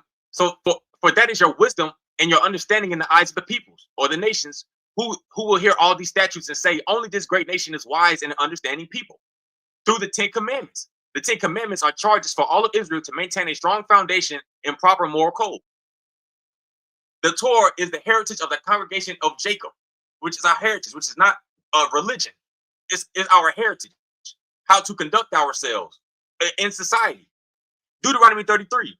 The Torah that Moses commanded us is the legacy for the congregation of Jacob. And he was king in Yeshurun, which is another word for Israel, which means upright, Yashar, whenever the sum total of the people were gathered and the tribes of Israel together or unified. Under what? The Torah and the 10 Commandments. Helping the poor in civil interaction. There are many decrees and ordinances stated to provide honest dealings and proper judgment with others among society. Gifts to the poor. We are to, when we reap our harvest, we are to leave some for the poor and for the stranger who is among our gates. The killing of another. One who strikes a man so that he dies shall surely be put to death. But one who did not stalk him, but God brought it about in his hand, I will make a place for you to which he shall flee, which are called refuge cities. So if a man was to kill one man, not deliberately, he would have a chance to flee to that city. But if a man plots deliberately against his friend to slay him with cunning, even from my altar shall you take him to die. Work and wages. If someone's working for you, you shall not oppress your fellow. You shall not rob. The hired worker's wage shall not remain with you overnight until morning. So even workers getting paid, we had a statute for that. Manner towards other nations. When a stranger sojourns in your land, you shall not taunt him. The stranger who sojourns with you shall be as a native from among you, and you shall love him as yourself, as you were strangers in the land of Egypt. I am Yahweh your God. You shall not mistreat a stranger. Where in Ephah can I find anything about how to conduct yourself in society? Equal weights and measures, or proper judgment. Leviticus 19 verse 15. You shall commit no injustice in judgment. You shall not favor the poor or respect a great man. You shall judge your fellow with righteousness, which means you shall have equal weights and balances of judgment. Prohibits immorality. Leviticus 19 verse 29. You shall not defile your daughter by making her a harlot, lest the land fall into harlotry and the land be filled with immorality. Deuteronomy 23 verse 17. There shall not be a prostitute of the daughters of Israel, and there shall not be a male prostitute of the sons of Israel. And you shall not be promiscuous. This is what the Torah prohibits. For forbidden relationships, whether it would be relationships of incest, which cause birth defects, and practices that reverse the natural way of life or law, which is what's needed to grow a nation. So like moho, bestiality, you know what I'm saying? Mating with incest, pretty much. This is all prohibited in the Torah to have a better moral code and how to conduct yourself. Even today's judicial system is based heavily off the Bible or the Torah, American law in colonial days, and continues to influence the judicial system today. Right now, the judicial system is not fair. But if you commit a crime, you go to jail, pretty much, or there's repercussions. And Nat Turner in the Bible, who use the Bible to fight back against oppression. But with that, I'll yield my time there. Okay, great. All right, perfect. Now we're going to move into into the question and answer round. Basically, we will do 5 minutes for each debater. We will start with Genesis. Genesis, you have 5 minutes to ask him as many questions as you like. He has 1 minute to answer the question. I'm not going to do that one thing, which that's up to other debaters and other moderators, where the person has to stop when you say stop. They have a full minute to answer, regardless if you like what they're saying or not. So your time starts now. You have 5 minutes to ask him, just question him about whatever you want to challenge. And once your 5 minutes is up, then we'll move to him and he'll do the same for you. Any questions? You're muted. So am I supposed to be asking him questions, or am I supposed to be addressing certain stuff that I have questions about? Why, Exactly. Well, logically, you're going to try to tear apart his position and what he presented. Okay. So you're going to ask him questions about it. He has a minute to answer. So that's where the timing is. So really, when I say 5 minutes, yeah, we'll still do 5 minutes. So it's just a block of time for 5 minutes for both of you to do this from your end, from you being the protagonist, the asker of questions. So start when you want. I'll start the timer and I'll end it. Do I show my screen and stuff? If you want to, keep in mind that you're using your 5 minutes, and I'm not going to be able to pause it for the time for you. Okay. If it really is crucial to use your screen, go ahead, but really just ask him, start questioning him, dig in where you can address him and put his feet to the fire. Same with you, Devion. You know this though. Okay, so whatever you want to do, let me know when your time starts and I'll start the timer. I'll start the screen. Okay, now are you ready to start your time? I'm starting your time now. So a lot of the times that he's saying this whole time, he's saying, the Torah, I don't understand why she keeps saying that the Torah have similarities. Okay, yeah, Ifa understands good character. Why is it that you believe that there is no other culture outside of like the Hebrew Israelites that has a culture that understands the balance or good character? Why do you think that that everything in existence that have ever existence except for the Torah as an understanding does not have any kind of foundational understanding of that within it, when societies existed way before the Torah have ever existed? Okay, go ahead. You have 5 minutes. 1 minute to answer that. Go ahead, Devion.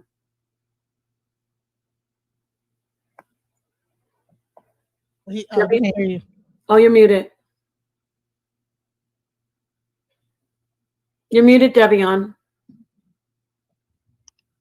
No, I was saying, are you asking me if other religions have an idea of balanced character, pretty much?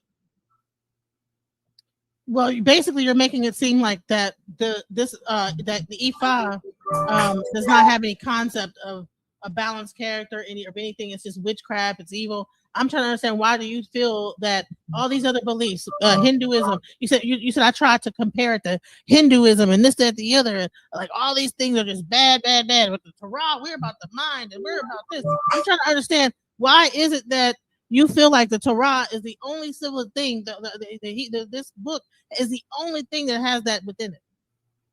Okay, Devion, you have a minute to answer that. You are at 2 minutes, Genesis. So go ahead, Devion. Because it says the Torah is the heritage of the congregation of Jacob. So that's how we build. That's how we build up as quote unquote Black Americans. That's how we build up our nation. Other nations already have their religion or whatever. Why do we have to go to someone else's culture to understand our own? That I don't understand it. But it's similar to Hinduism. They're based off the aspects of nature and carnality, which is what the Torah prohibits. Okay, that's your minute. All right, go ahead. Genesis, I'm gonna now you have your 2 minutes. I'm starting your time again. Ask your question. Your second question. You're muted. in my presentation, I explained, you know, how the actual human body is understood within Ifa. Because when we're talking about what's more practical for society, how does the Torah heal it? How do you heal yourself using the Torah? Okay, your time is paused. Devion, you have a minute to answer starting now. Healing yourself in the Torah represents your mind. So it's the building up of the mind, not of body parts or health. But if you want to, with the mind, you can also be in better health. As far as you said, mental illness, right? If someone is depressed, the Torah is a gateway in order to build the character of oneself who is lacking. It's that the Torah is a book of psychology and basically how to improve the one who is lacking of ideas and progressive thought to remove the stagnation. So if a person had gangrene in their their third leg, question. Go ahead. a person had gangrene in their leg. How do they? If I had gangrene in my leg, how would I use the Torah to heal myself? Okay, Devion, your time starts now. You would I don't know. The Torah doesn't state gangrene. Or say my leg was about to fall off. How do I use the Torah to fix that? The Torah doesn't state if your leg gonna fall off. Say I'm about to have a heart attack. Does the Torah alert me of whether or not I might need to do something with my heart or whatever? How do I diagnose myself using the Torah of any illness? You don't use the Torah to diagnose ailments. So how does a community diagnose itself if they're only reading from the Torah? Because one knows when his leg's about to fall off. So how do they fix the problem using the Torah? I'm sorry? How do they fix it using the Torah? The Torah doesn't state how to fix a leg So falling off. what do people do if the society needs a help in a medical format and they're only using the Torah? How do they survive when the Torah does not have anything within it that deals with health and how to maintain one's health and how to heal itself? Well, it does have maintaining one's health as far as what you can eat and what you shouldn't eat, and also based off the Levitical priesthood. Once you have an ailment or a disease, you are to go to the Levites. Okay, so the Levites, all right, is that in the Torah? Do they use the Torah to heal you, or what do they do? What do you mean? They will come and look at it, and if you were something that was contaminated, they will put you in contamination or away from the rest of the camp. So they wouldn't give you herbs or anything like that to heal you, or that was based in the Torah, those curcumin, those specific herbs that you pointed out from the Torah. How does that community that only is going off of the Torah alone able to survive when a person is having a physical ailment? Say it's the plague. What do? They just throw them in a pit somewhere? Like, what do they do? No. When you go to the Levite, if the affliction is clearing up, then you're unclean for 7 days. But it depends on the affliction. Okay. But so, what else? Questions? Say it again. Well, wait. You have 30 more seconds to answer the rest of that if you want. Okay. Devion.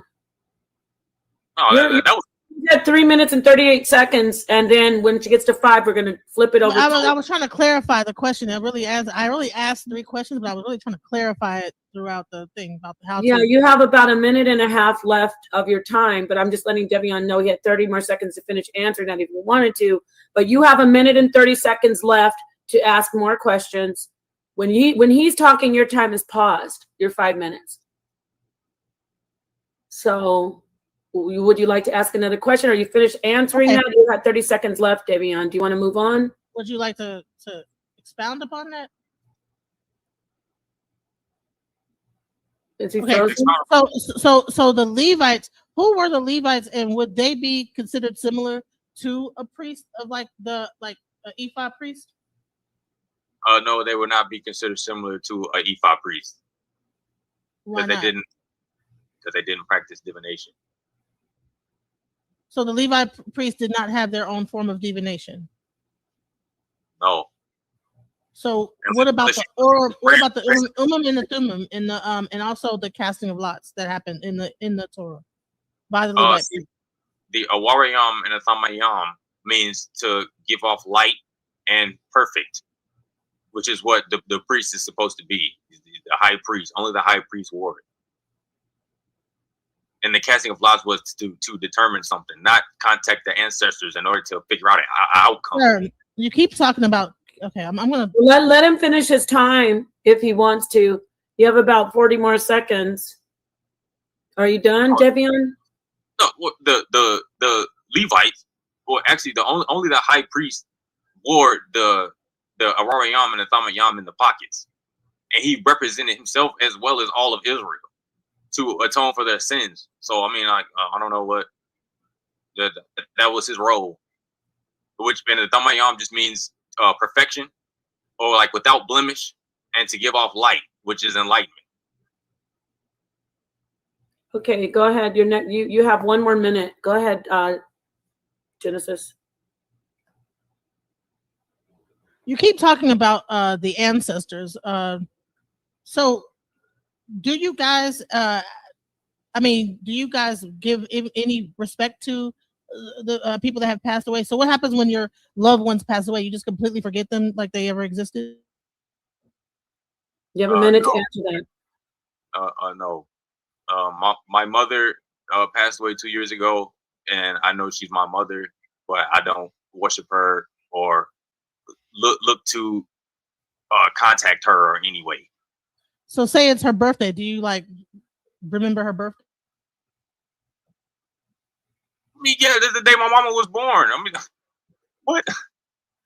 Okay. So is that considered worshiping her by remembering her for that day that she was born? No. But in Ifa, ancestors are deified, which means a god. That's a very huge misunderstanding, but okay. Okay. You have 30 seconds. You have 30 seconds, Genesis. You want to ask one last question? Hold on.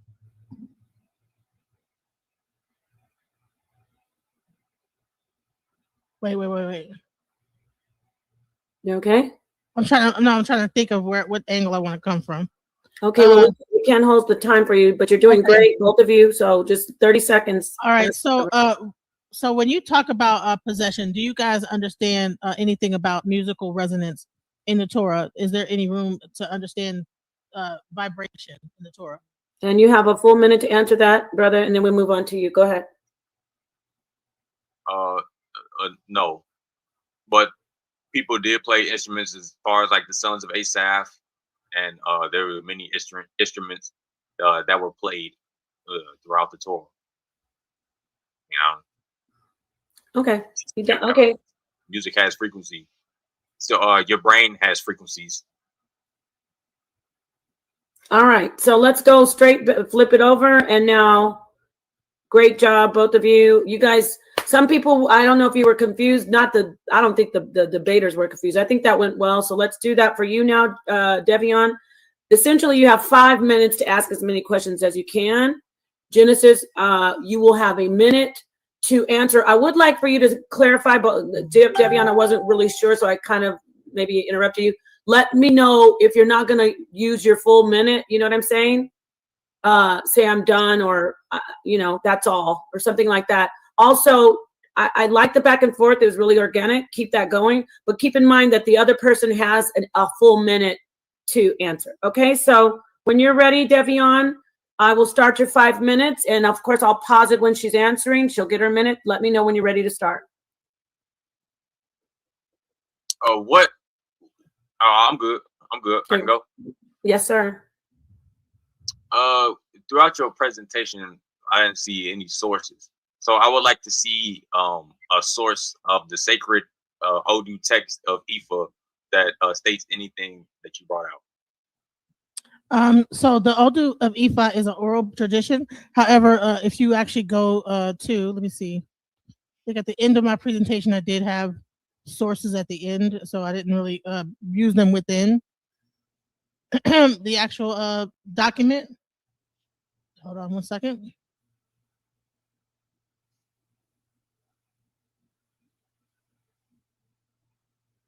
So some of my sources come from the Encyclopedia Britannica, planetherbs.com, that's where I got all the research from, like the body and Ifa. Some of the data came from Wikipedia, Britannica, Encyclopedia Britannica, and places like that. So those are some of the sources that where I got stuff. And then if I actually go into this document right here, most of the things that I had in time. Yeah. Okay. All right. Devion, your time is written. So no sacred Ifa text. Got it. No, my Ifa next is a oral tradition. Okay, let's move forward. Go ahead, Devion, still doing his time. I got you, but they still say there's 256 verses of poems that they would recite. So I don't know. That's what they call the sacred Ifa text, the Odu. Well, let's continue on. Does other nations worship nature? Yes. So so therefore, Ifa is nothing but animism. I don't exactly know what animism is, but I don't believe that Ifa is just animism. It is an entire societal structure. So when you're only talking about the aspect of nature and worshiping nature, you're really limiting the understanding of Ifa to just bare bones understanding. There's an entire structure and spiritual, community, environmental, all types of structure. If you actually look here, there's a spiritual, community, mental health, physical health, environmental, and all those are tools for personal development. And if you only want to break it down into only just nature worship, I think that you would be missing a lot. It's a holistic approach to life.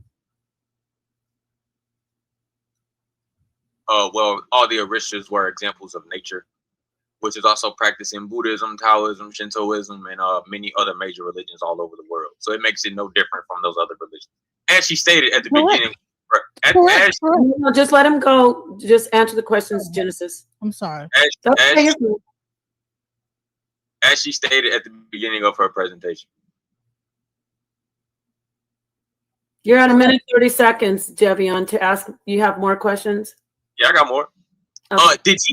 Did Ifa give birth to voodoo and Santeria? Okay, you have a minute to answer. Go ahead, Genesis. Ifa gave birth to various religions and actually have the Odu to back up the religions that it gave birth to, including the Torah, if we actually do the research. However, like if you don't understand the Odu of Ifa, you wouldn't know that because the actual Babalawo priests are the ones that see Odu, that are able to interpret the scriptures. There are places where you can actually read the Odu and break down, but we don't let just anybody read our script, our text. Only priests can interpret the text.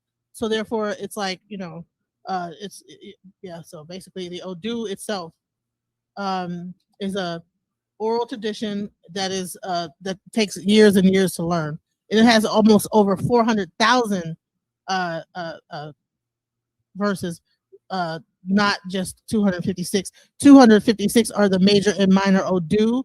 That's the divination aspect of it that allow you to break down into actually figure out what verse is relevant to the person's time. Okay, go ahead, Devion. Back to your questioning. Can people still be diagnosed with mental illness without going to a Babalawo? You have a minute. Yes, of course they can. However, in society back in those days, right, we did not have hospitals. We did not have mental health facilities. We had the Babalawo and the Orisha. We had the priests. So the Babalawo and the Ifa and the Orisha are the priests of the society. Before doctors and hospitals and other methods of diagnosis ever existed, these were the diagnosticians of society. Okay, you have 30 more seconds. You're good? Yes. Also, and when you get into when you get into what is more practical for society, a lot of times we have lost by Western medicine, and by getting back to our natural way of doing things, we will find that using herbs and things like that and our natural methods that we always use would be way more healthier than using something that will only put a band-aid on the problem and not fix the actual issue. And that is what Ifa is about. Okay, time. Good. Go ahead, Debbie, on your time. Just resume. Cool. This is going to be my last question. As I stated, Devion, you have like you have 3 more minutes. Okay. In my presentation, as everybody clearly saw, that the Yoruba culture practiced human sacrifice. Do you have anything? Do you have anything to say about the human sacrifice that was practiced in the Yoruba culture in early Ifa? Okay, in early Ifa, just like also when Abraham, I think it was Isaac was about to sacrifice his son, and God gave him the option of like sacrificing a ram instead. A similar situation like that happened in Odu Ifa, where at the time Olokun, people would bring their children to the to Olokun, which is actually like the ocean, and would actually sacrifice their children. And then what happened is that at some point people felt like that was I guess there's a story of Pataki about how they decided that Olokun eventually, Olodumare decided against it, same way how God decided against Isaac sacrificing his child and his son, right? And so just the same kind of a story. Instead of when they were going to people were sacrificing their children to Olokun in the older times, then God decided to ban that practice and also offer a ram instead. So there was a similar story. Time. Okay, Devion, you have about 3 more minutes still. Yeah, well, you're at 2:13, so you can ask more questions, brother. First of all, Abraham didn't sacrifice Isaac because God told him to unhand that boy. So, right. Yeah. Sorry. Right. Hold on, let me ask my question. If in Yoruba culture, early Yoruba culture, which is what Ifa is based off of, where they practice human sacrifice, is that beneficial for society? Go ahead, no, it's not. It's not beneficial to society. That is why it is forbidden. And like I said, if you actually, there's actually Odu that actually forbid human sacrifice. Are you done with that? You have more time. And actually, I was going to find the Odu that forbids human sacrifice, but I don't know if I can find it that quickly. But hold on, let me see if I can find it. The Odu. You have 30 seconds. Hold on, let me see if I can find it. It's Odu Oyeku Meiji. It warns that offering human sacrifice is not acceptable to the Orisha, the deities, or divine spirits in Yoruba belief. Yes, it's Oyeku Meiji. And if you look it up online, Odu Oyeku Meiji will discuss. You'll be able to find that it's not acceptable for human sacrifice. Thank you. Okay, Devion. It don't change. They still sacrifice for blood, which is what they sacrifice to humans for. They still sacrifice for blood today. I can hear what you're saying. I'm sorry. No, I said they still sacrifice for blood today. So, I just forget my question. You have 2 minutes. In the Torah. In the Torah, ancestor worship is completely forbidden, right? I know you keep talking about ancestor worship. In the Torah, ancestor worship is completely forbidden. Would you consider a Babalao a sorcerer? Go ahead, Genesis. No, I would not. I would consider him a priest and an actual practitioner of Ifa. Are you done? You have 53 seconds. A sorcerer would indicate, like, okay, when you actually go into calling people sorcerers, that's almost like asking, would you consider a doctor a sorcerer or a nurse a sorcerer? Like I said, these people had specific roles in society. This was a society construct. Okay, you had a whole makeup of society where the babalaos and the priests and everything. They were a part of society. They were not just witches or whatever you would call. So therefore, when you had the priest, they were the devotees. It all broke down into these things. So the babalao was just above the chief and the priest of the society, and they would refer to the babalaos to make decisions. So these were people, all a part of the community. This was a part of the community. Time. Okay, Devin. That's sorcery, because it's a form of divination to foretell the future, right? Based off of ritualistic practices of African tradition. I mean, that's what it is. He's a diviner. Also, yeah, I showed this in my presentation. Are the ancestors deified? You have a minute to answer that. There are Wait. I think he's still. Go ahead. Are the ancestors deified to become God? And are they considered Orishas? Okay, thank you. Okay. There is a group of ancestors that are considered Orisha, right? And those are the ancestors that were significant in society. Egun is what we call them, and those are a specific type of ancestor that maybe held as a high rank in society, was important, and so they got the level of Egun. But just your regular ancestors are just something that you just revere and you hold on to and you respect and you give reverence to, because they're just a part. They're your bloodline. They're a part of your bloodline. And Big Mama passed away, so we don't just take Big Mama's picture and throw it into the trash. We make an altar and we give reverence to her and don't forget her. We don't forget that she exists. We don't just throw her away and just pretend like oh, she's gone now. So that's what we do with our ancestors. But we do have a thing called Egun, like how you have Martin Luther King, everybody, Malcolm X, people like that. That's considered an Egun. He will be considered Egun. You understand? Because he is a special ancestor, because he made an impact on society. Time. Okay, and Devion, you have 1 minute, 8 seconds to ask. The rest of your questions starting now. Then we're going to open the panel. The only other question I have, because she said there is a sacred text in Ifa, and I'm just asking, what of the sacred text in Ifa would help establish a society based on the governing aspect of wages, civil interaction, and a justice system? Okay, thank you. And Genesis, you have a minute to answer that starting now. All right, so in Ifa, the macrocosm affects the microcosm, like I said. So the actual breakdown of how the justice system is broken down is the same way of how the cities are broken down. And if you let me, I think I was sharing my screen, but it got taken down. Oh, okay, I'll put it back up. Go ahead. I could show this picture when I was actually. You have 36 seconds. Okay, so basically, the whole of the actual systems of the society mimicked the spiritual court. So even when you had your king would sit in the center of the town, the same way the government structure sits in the middle is you have your governments, you have everything all in this format.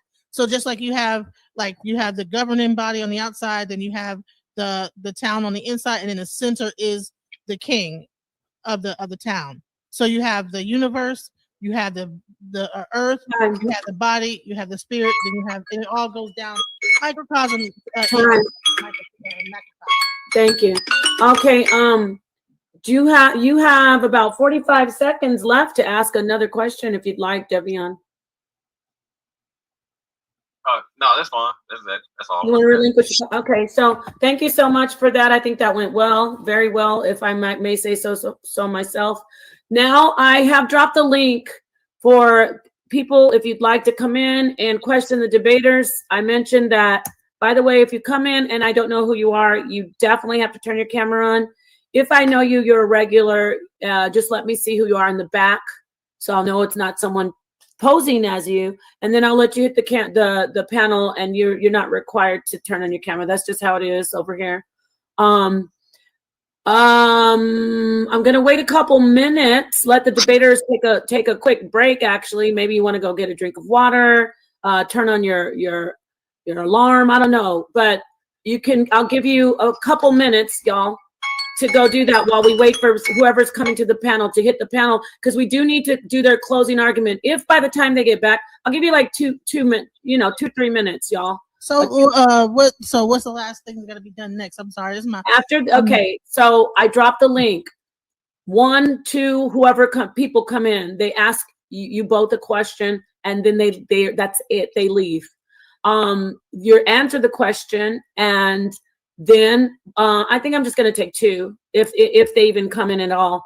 I'll take 2 different people from the audience. They will ask each of you a question, then they will exit, and then we will go into your final closing round, which it will be 5 minutes. And you just conclude, do a wrap up. This is what happened. This is what I think. This is why I think this is this way. Get it? So, but for now, I'm going to let you take a quick intermission while we see if people want to hit the panel. Please take about 2 minutes, go get a drink of water, take a potty break, whatever. And I'm going to play some music waiting for the people to hit the panel. You get it? Or no? Okay. All right, I got it. All right. So please be back in 2 minutes. You can turn your cameras off until you get back. Okay. All right. Thank you. Thank you, Devion. All right. So please hit the link. Like I said, if you don't hit the link in the next 2 minutes, it's no problem. You know how it is. I'm sure they want to get on with their evening. This was a great debate. I loved it. But yeah, let's listen to, I want to hear KOT. What do y'all think, audience? Where is it at? Here it is.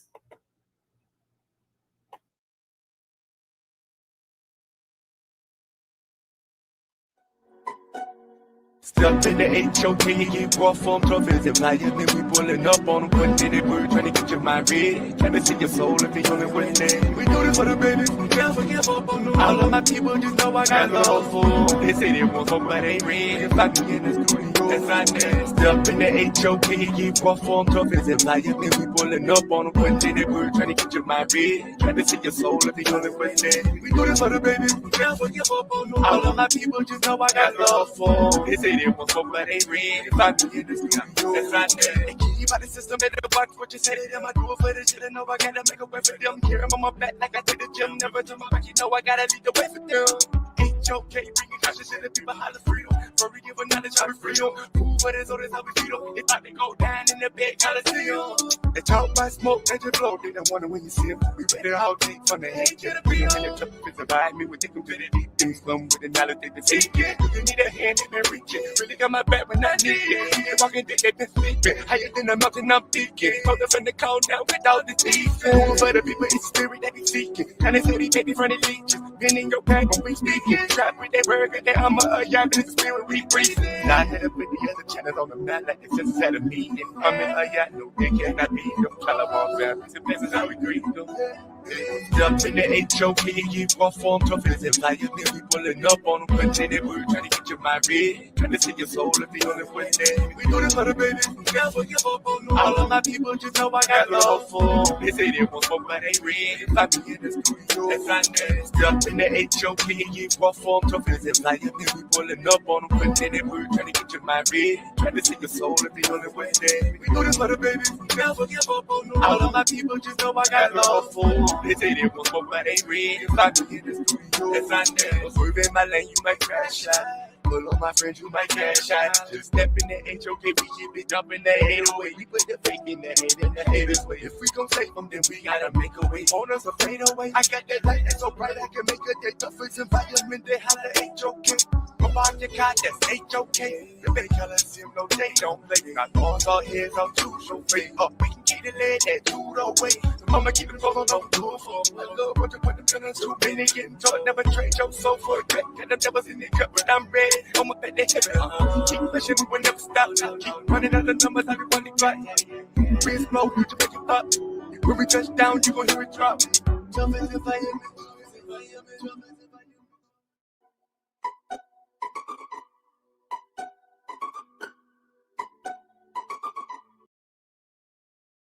All right. Peace Cube. Yo, peace. What's going on, y'all? How'd you like the debate? Devion's back with Genesis. How'd you like the debate? Was it good? Man, I got to tell you, man, it was a pretty good debate, man. I wasn't expecting much, considering um, the topic. But both debaters did pretty well. I have to be honest. But I'd most certainly have a question for the brother Ayan. Both Hold on now, 1 second. Okay, so Cube, I don't know if you heard me say earlier. Definitely, I'm glad you hit the panel. I appreciate your participation. Can you ask a question to each debater, and then once they answer, just try not please don't go back and forth with them. Just exit, but you can ask each one of them a question. So Yeah, I was just about to ask him a question. Definitely. I'm just clarifying for everybody, not just you, because people who just got in here. Ask your questions, and then you can just get the answer and go. Go ahead, Cube. Oh, okay, cool. Appreciate that. So, Dayan, since the title was about practicality, and I really didn't see any practicality in what you were talking about. So my question is, what you were explaining throughout your presentation was everything in the Bible goes back to the mind. Everything goes back to the mind. It's psychology. So if everything goes back to the mind, how is that practical for people today? If everything is just psychology, there's no medical, there's no economy. If everything goes back to the mind, how is it actually practical?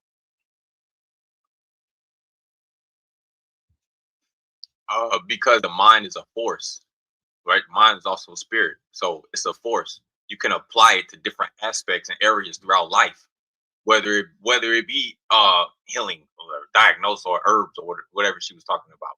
Applying your mind, which is using knowledge, wisdom, and understanding, is used as a force. How is the mind now practical if you can invent using your mind? Okay, thank you. Thank you for not answering that. Yeah, thank you for not answering that. Sister Genesis, my question to you. When you were talking about Ifa and all of this, is the worship of ancestors, but then you also said the ancestors are you. So you're just worshiping yourself. So what use, what good is that? How is that practical to just worship yourself? But what's the practicality in that? Because when you worship yourself and you take care of yourself and you care about yourself and you love yourself, then you do the right things with your health. You eat right. You do all the right things. You live a life of good character because you are God with you. You are God in the flesh. So therefore, but bottom line is that you understand that you are part of divinity. You are a part of like that. Like I said, the microcosm affects the macrocosm. So Yeah, that was a good answer. I appreciate that. Y'all have a good night. That was actually Thank you, Q. Great questions. All right, brother. Thank you. Moving on to Neil Spite again. I'm just going to reiterate, you get to ask the question to each debater and then no back and forth, please. Just let them answer, and just like Cube did, you can exit. So I appreciate everybody who hit the panel. Neil, please go ahead and ask your question to your first debater. Okay, and it'd probably be for both. So the word practical, I'm looking up at the dictionary, and it's of a concern with the actual doing or use of something rather than with theory and ideas. The mind is a theory and idea. So by default, my first question is going to be to Dayan. How could you even stand? You're not standing on a definition of the word. Okay, he must have had a tech problem. He dropped off. Go ahead and ask this sister that question, and we'll wait for him to come back, hopefully. Okay, and that question would be to you, too. Would you agree or disagree? No, I'm sorry, Neil. He's back, my brother. Sorry about that. Okay, no worries. Ask him again. Okay, please. So I see him coming in, like his thing is circling. Right, okay. right. You want me to wait till it stops circling? No, go ahead and ask the sister. I'm sorry. Oh, well, here he is. Go ahead. Okay. So, Davion, you heard my question? They kicked me out. Yeah, I'm sorry. All right, so. Say it again. All right. Yeah, I said the word practical of a definition, by definition of, or as I look it up here, it says of or concerned with the actual doing or use of something rather than with theory and idea. So the mind itself is an idea. So by default, would you say you didn't even have a right to debate tonight because your whole premise was on a practical idea, or something practical rather, not an idea or a theory? The mind is an idea and theory. A soul is an idea and theory. Are you put it in the form of a question for the That's brother? my question. That's my question. Do you feel as though you didn't understand the debate? That's my question. Yes, I understood the debate, and plus, it was more practical for society, for our people. So, in building a society, you have to have ideas and concepts in order to govern the people, or how to run a government. Wait, so you said the mind isn't practical? No, it's a theory and an idea. You can't tangibly grab or hold a soul or a mind. You have a brain. Okay, so Devion, is that you? Did you finish? But he answered it. Or if he's finished, yeah, go ahead. I'm sorry. Yeah, because then you can move on to the sister, because we have other people. But I appreciate everybody hitting the panel. Just wanted, for time's sake, Devion, did you want to finish up? I think go ahead. Yeah, I wanted to finish. The brain is the physical organ. The mind is the function of it. There are lobes of the brain which carry the functions, which will be the mind, which is practical, which is problem solving, taking in information. Like what? The mind is practical. You can't invent unless you use ideas or thoughts. Okay, thank you very much, Devion. Sister Genesis, can you answer that question, the same question? So I would say that all that stuff, all that talk about the mind is great, but where is the account for a person that doesn't have the right mind or has a broken mind? In Ifa, Odu Ifa, we talk about Obatala, how he got drunk and he made people with illnesses and with disabilities and schizophrenia and things like that. So we have account for people with mental illness and stuff like that, and we have Odus that explain how to deal with those type of issues. I don't really understand where the Torah is actually giving direction or guidance to people in that frame. So if you're saying the mind is everything, well, what happens when your mind is broken? What do you do then? And what does society do with you? How do you use the Torah to address that issue? And that's the question I have. Thank you, Sister Genesis and Devion. Thank you, Neil, for that question. Great questions, everybody. So far, these are awesome questions. Moving on to the brother on to on, and then after that, we do JJ, and of course to Corey. All right, on, please ask your questions, and we can move on to the other panelists. You're muted, sir.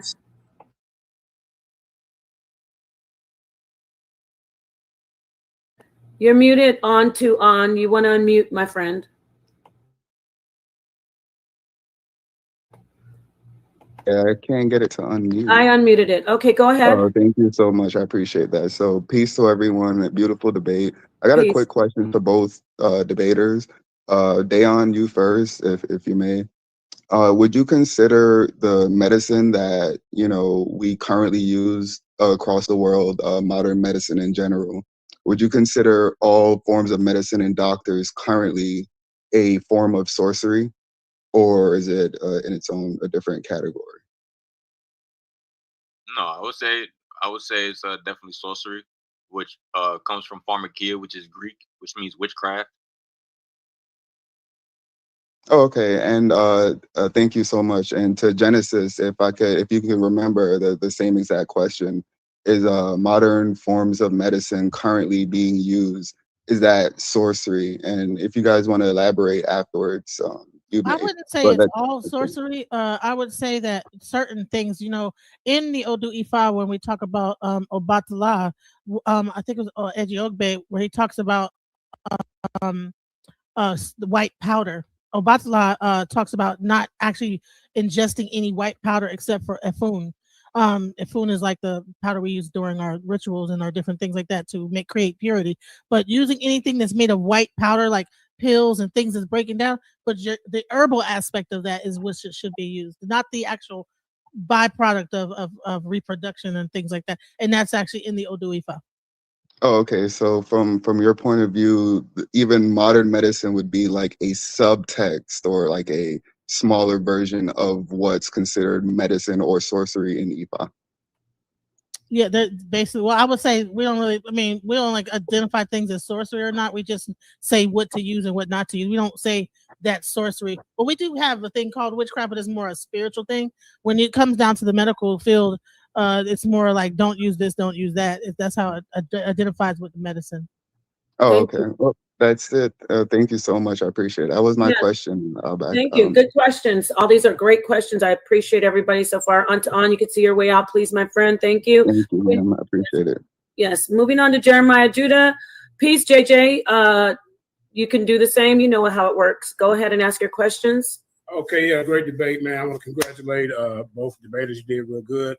I got to get an edge to Devion. You did real good, bro. So that's when you brought up the 7 pillars.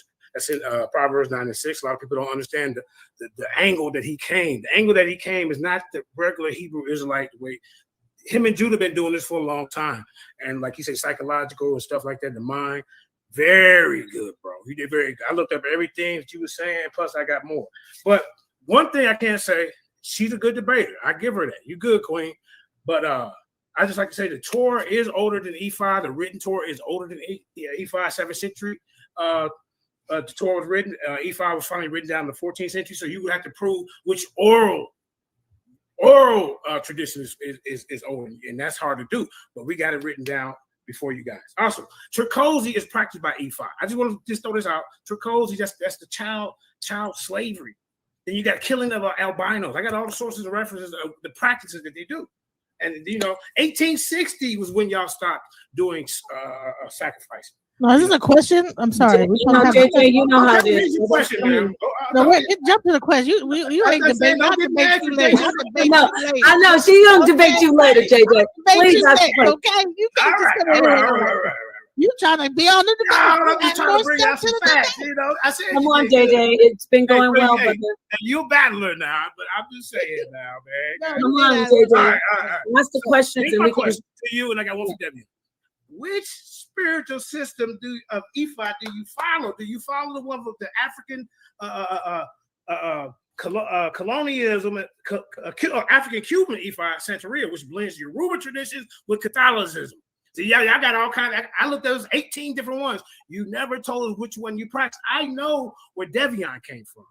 I know he's with Torah, but you never told us which one do you follow. And that's what I'm asking you right now, because there's 18 different ones. There's there's only one E5. Nope. I got it right here. No. You don't understand. No, let's not go back and forth because we got to stay. Let me just say, there's only one Ifa. Ifa is what the Bible. Okay, so what the Bible allows. Okay, in all of those traditions, go practice one Ifa. Okay, listen, all Orisha practice Orisha. So Lukumi, Santeria, Candomblé, 21 divisions. What's the other one? All these different. Santeria. All right. So yes, when it really comes down to it, but Ifa. When I talk about Ifa is the literal corpus of all of the when it comes to divination. Orumila. All right. The Babalaos that actually worship Orumila that practice Ifa, they have a separate thing just called Ifa. So Voodoo people go to see a Babalao, Santeria people go see a Babalao, Palo people go see a Babalao, South American people go, whatever it is, they go see a Babalao. And that is a separate, even though it's connected, it's its own, it's almost like the Levitical priesthood. Okay, now JJ. You did a great job. I promise you. You're a great debater, and she's gonna be a force to reckon with, from time to come. You did good for you. Yes, and JJ has an eye for debaters, so he knows what he's talking about. She's good. We need you to ask my brother. We need you to ask Devion his question, please. Hey Devion, man. Hey bro, you went deep. You went in deep waters, man. You did good, man. A lot of people in the audience didn't understand where you was going with it, man. Hey bro, I was proud of you. Now, and you know what? You didn't say right. You worked on that. You worked on that. So that's what they were looking for. Hey, man, you're getting better, man. But here's the thing. Here's my question to you. If they use in Ifa, the African Cuban Ifa Santeria, and it blends Catholicism and indigenous influences into their teachings, would that be the same as the other 17 other Ifa practices? I mean, I guess so. Because, the original Ifa is where they came from. So with the Vodun and Santeria, all they did was just add additions to it. But at the center of it, they still use the Odu text. They still use the Orishas, and they worship Oludumare and the 400 Orishas in the pantheon. So why would they add Catholicism into their practices? I'm trying to figure that one out. Oh, I guess they wanted to be part Catholic. No, because they were slaves and they were allowed to practice their religion. I'm gonna remember we got to Corey waiting. JJ, they weren't allowed to practice their religion, and so they had to cloak it under Catholicism in order to hide it from the we're slave talking master about somebody else. Okay. Thank you. Congratulations to both of you, and for cool Dublo, JJ information came from outside. No, they got sources, references, peer review articles, and all that, sir. I don't know what you're talking about. Great debate. I look forward to seeing her debate again. I like to do a bill with the sisters because really Ifa and Torah has a lot of similarities. Maybe you two can come together and do the similarities. You see what I'm saying? Or maybe you could do that with her. I actually have those similarities in my PowerPoint. Yeah, you did, girl. Okay. You're forced to record. I can see you. Let me say this, JJ, and then you obviously thank you for hitting the panel and adding to this great debate. I want to say, Sister will be doing a presentation just like everybody else, and you can link up and find out if you guys can collaborate. So thank you so much. Yeah, Nepal, let me ask you something. One more question, Nepal. Was there anything ignorant that I said when I asked these questions? Because this clown Ty Porter. No. You're doing great. Don't even worry about that person. The floor with you. Don't. You are a cat rat. I'm just letting you know. I see you. Hey, great debate, both of y'all. I love what both of y'all did. You did great, JJ. Great questions. Great energy. All right. You know, great. I'm out of here. But Ty Porter, you can get it anytime, sir. And look out for me and Zion's debate on November 2nd.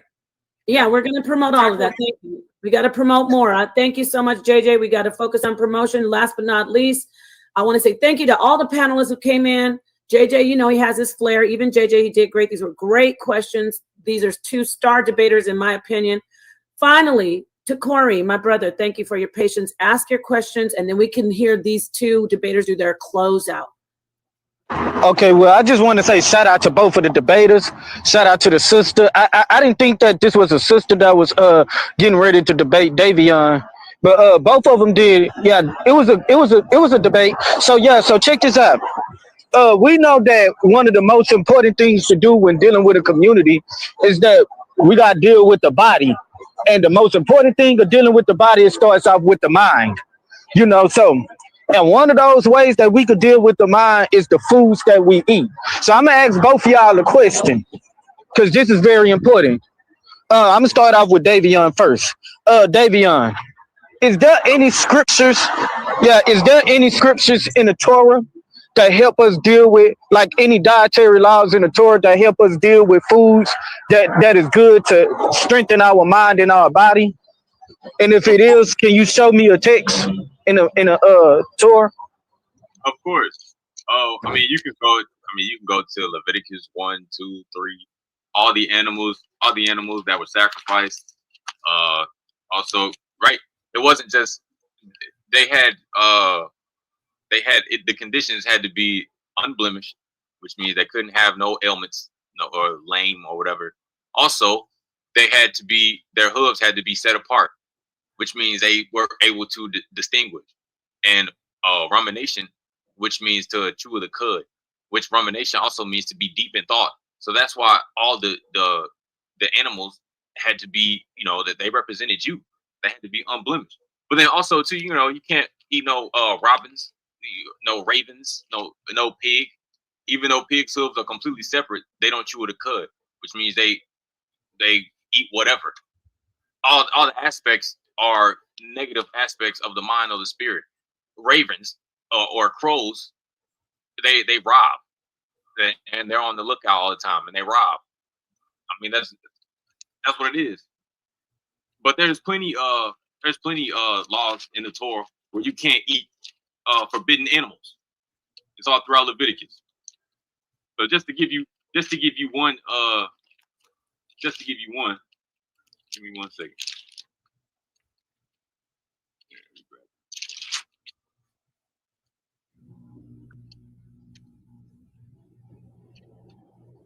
Bear with me 1 second.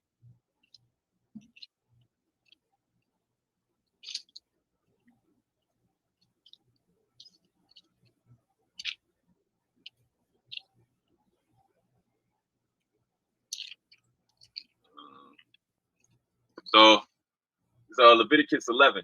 Everything among the animals that has a split hoof, which is completely separated into double hooves, and that brings up the cud, that one you may eat. But this is what you shall not eat from among those that bring up their cud and that have split hooves. The camel, for it brings up its cud, but the hoof is not split, it is unclean. Hyrax, for it brings up its cud, but its hoof is not split, which means it doesn't discern. It is unclean to you. The hare, if I'm saying, is like a rabbit, for it brings up its cud, but its hoof is not split. The pig, right? We're not to eat a torn apart carcass, and we're not able to eat things of the sea without fins and scales, because the scales are to protect the fish from parasites, and the fins is to help it move to and fro.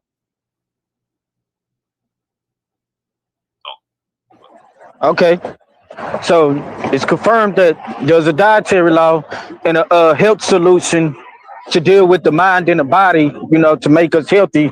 He pulled out a scripture, he pulled out a text, he pulled book, chapter, and verse and showed that. So now my question to you, Genesis, is can you show me a text in an ether of the dietary laws that can help us strengthen our minds and our bodies and to keep us healthy?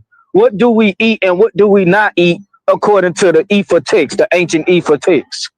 Okay, so based on Ifa, you would go to a Babalawo and they would do a divination for you, and each individual person would get individual diet based on their destiny. So the way that it works is, but there are specific animals that you're forbidden to eat, like dogs, snakes, rats, cats. But basically there's specific animals for a specific diet for a specific person, and a person is not supposed to eat. It's not a blanketed belief system. It's individualized. Okay. There's also, based on the Odu that gets cast, that you'll be restricted to eat. So one Odu might tell you not to eat eggs, that'll like last for a certain amount of time until your next reading. It might tell you not to eat any red meat. It might tell you not to eat any birds or any, so your diet is really at that time based on the divination at the time and what Odu comes out during that reading. If you have a life reading or a tefa, then you are forbidden to eat that particular animal for the rest of your life. So and that is taboo, considered a taboo. So our dietary restrictions are based on Odu, based on individual.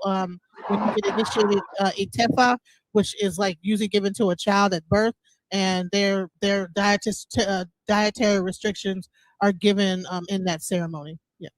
Yeah. What text can I find this in though? Okay, you would go to a Babalawo. It's called the Okipa. You wouldn't read that in a book. You go to a Babalawo, and the Babalawo would tell you your individual, like I said, dietary restriction based on the Odu that comes out.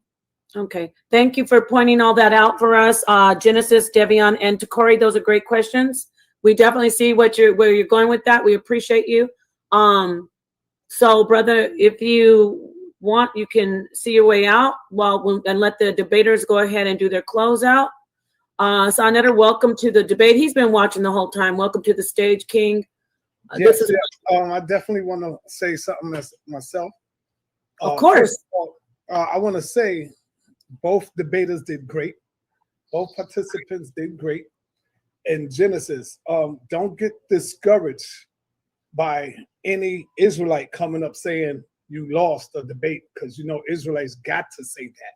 Oh, they've been going off on me. Off on me in this chat. I've been like, we're not done with the debate yet. So remember, we're not done with the debate. We're not done with the debate. Well, I'm not the moderator, so I could say what I want. So Genesis, don't get discouraged. Israelite got to say Israelite brother won, because to say he lost is to say they lost. You see what I'm saying? Is to say God didn't hold it. Is to say the Torah can't stand up. I'm going to say, without any biasness, you did win the debate based off of your question and answers, because you was asking questions that I feel Davion really could not answer. You was killing it on the question and answer period. And that right there, I would say gave you the win by far. And that's just my opinion. No, we weren't. The debate isn't done though. And I appreciate you doing that. I just am saying, I wish like JJ came in and said who won. I know, but that was that. No, I'm not mad at that. I'm just saying I want them to get on with the closing, and then we can definitely go in on who won and who didn't. You just if you want to moderate the last part. Go ahead. I'm good. You good? No, I don't want to moderate at all. All right, I'm so gonna just stay fall here back. though. No, don't leave the panel. Oh, he left. He's in the background. Okay, thank you, Sonetter. So anyway, we're going to go into our closing. You have 5 minutes, Genesis, to go ahead and close out. I'll start the time. Wait, do I present my screen? Should I present You can do whatever you want in your closing. Just let me know when you're ready to start your time. And in that case, we will not be able to, once it's started, I can't pause it for you, but tell me when you're ready. Hold on 1 second. Let me. Definitely. Go ahead. Thank you so much for everybody. I like everybody's questions who came in. Sonetter, definitely always wonderful for you to come in. You always boost anything that you come in on, but I just want them to get to this last part. Yeah, we're almost done. I'm trying to. I didn't. Okay, please don't summer jam. Who do I sound like, Sonetter? Please don't. Okay, so tell me when you're ready. I'll start your time. Okay. So okay, let me just trying to find the page.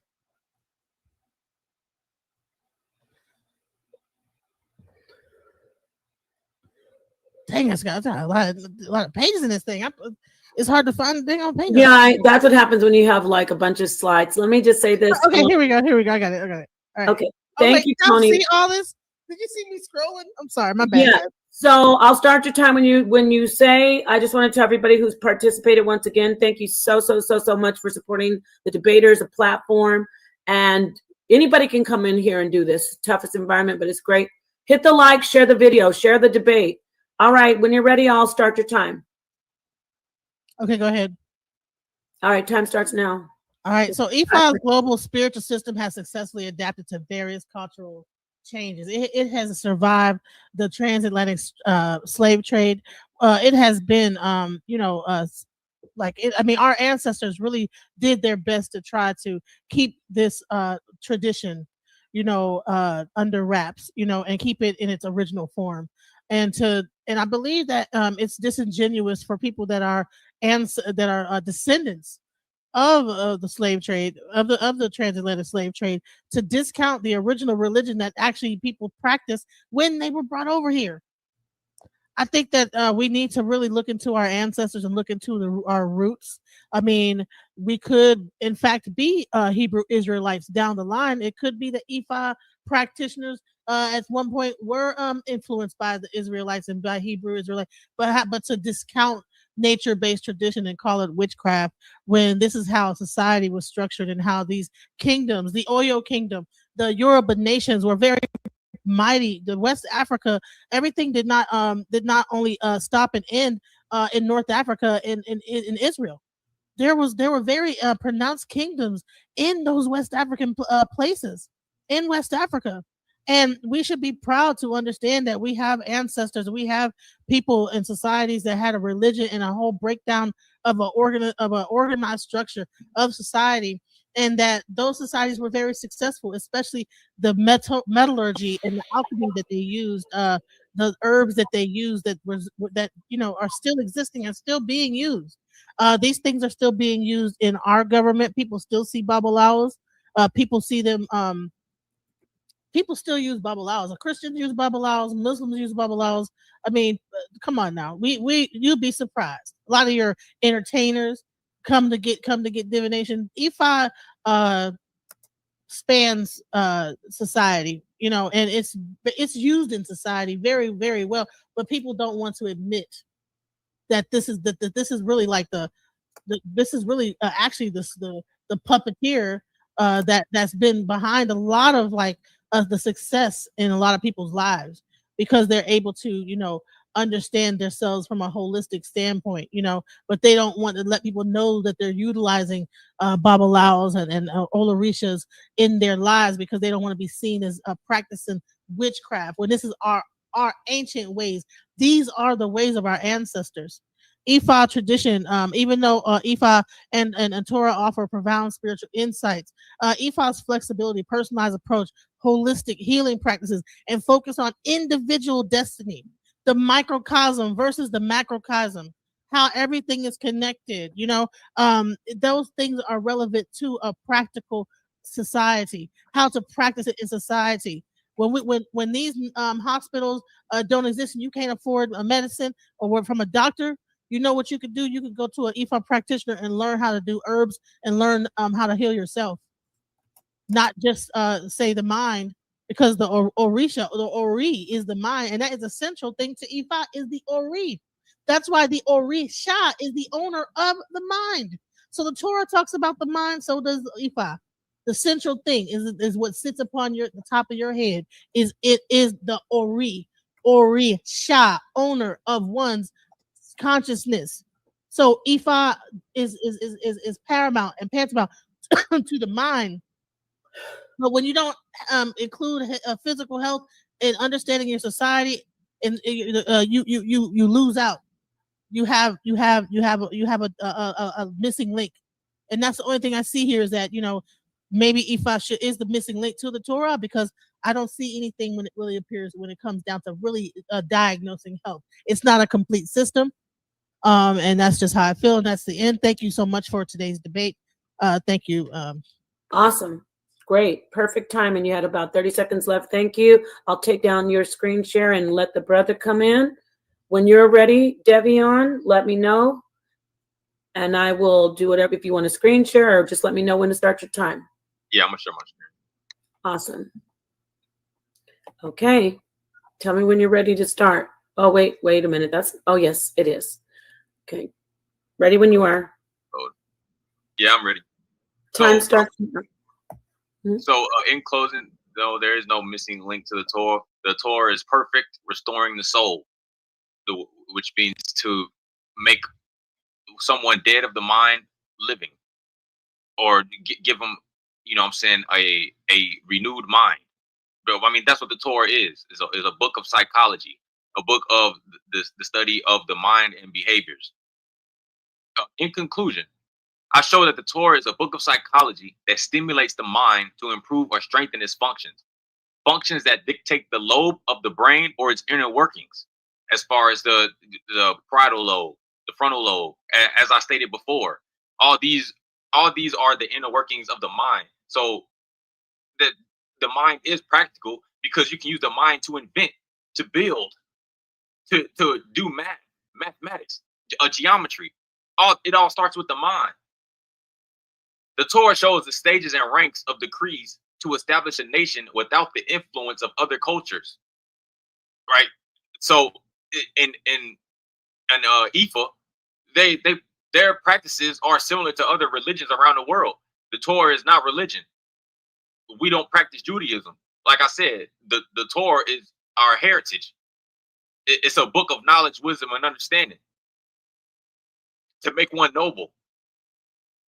Being placed in a trance-like state or under hypnosis, which is basically a trance, deteriorates the mind or spirit by the possession of spirits or demons, which is what they call the ancestors, or nothing but familiar spirits, which is the Ewab and the Aniyam, which means also sorcery or conjuring of spirits, resulting to a state of inactivity and loss of consciousness while awake.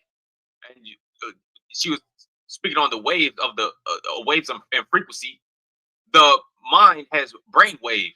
You got alpha waves, theta waves, delta waves, gamma waves, beta waves. Like, come on, the theta waves are a low.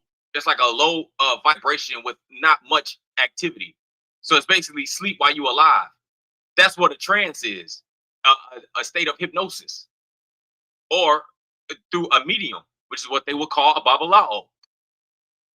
In the Torah, there is no mediums. How is that better for our people? And no, he just represents himself in Israel. All he did was atone for Israel's sins. But he is elevated above his brother. He's not a medium, because we that's why we don't deal with ancestor worship. We don't deal with, no Orishas, no, none of that. We don't pray to angels. We don't do none of that. How is that better for our people? Again, she didn't want to to touch on that human sacrifice. People around the world practice animism, which Ifa will be a part of the worship of nature. This results in us lacking our own cultural practices and building a nation. Ifa is witchcraft, divination, sorcery, which does not benefit our people at all. So, and she's talking about the religion that's practiced from West Africa through slavery that made it to the Caribbean and other whatever place where the Yoruba was taken as slaves. They have that's their practice. The Israelites, we didn't practice Ifa. We kept the Torah. If you go to the Dead Sea Scrolls, they were keeping the Torah. It said revert to the Torah of Moses, not Ifa. So with that, the Torah establishes it even established how to conduct yourself through civil interactions. As far as I brought out wages amongst the people of Israel, workers, you can't hold a worker's wage. You are supposed to help the poor, the destitute, the orphan, and the widow. We can't oppress a stranger, for we were strangers in the land of Egypt. Also, no immorality in the land, no prostitution, no promiscuity, no incest, none of that. So, the Torah helps establish and maintain a working society. And with that, I relinquish my time. Yahweh Ka. It was a good debate, and thank you for hosting it, Nepal, and being a moderator. And thank you for the sister for taking the debate. You know what I'm saying? Even though you lost, but it's all good. You know what I'm saying? But yeah, with that, I just want to say, you know what I'm saying? Thank you, and shalom. There is no losers, only understanding.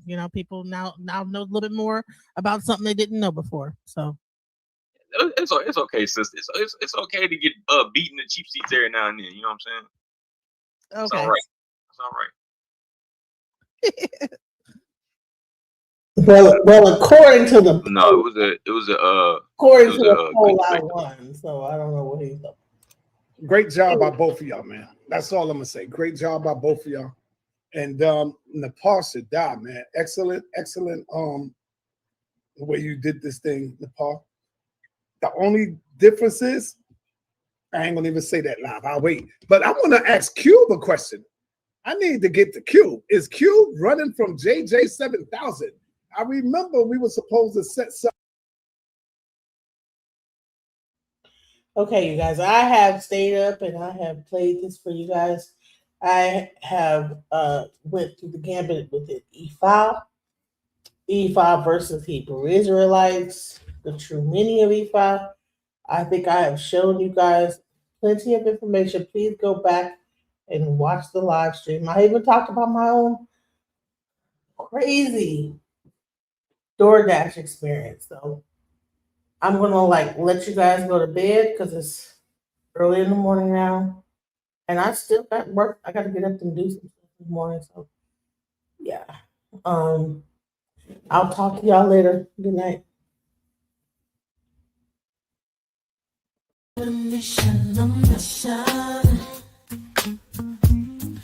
Trying to get it right. Transition. Changing the way that I see life. Transition mind. I'm on a mission. Trying to get it right.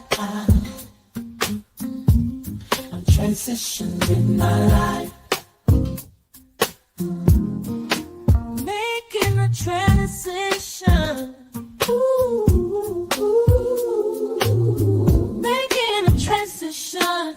Ooh, ooh, ooh, ooh, ooh, ooh. Making a transition. Ooh, ooh, ooh, ooh, ooh, ooh. Making a transition.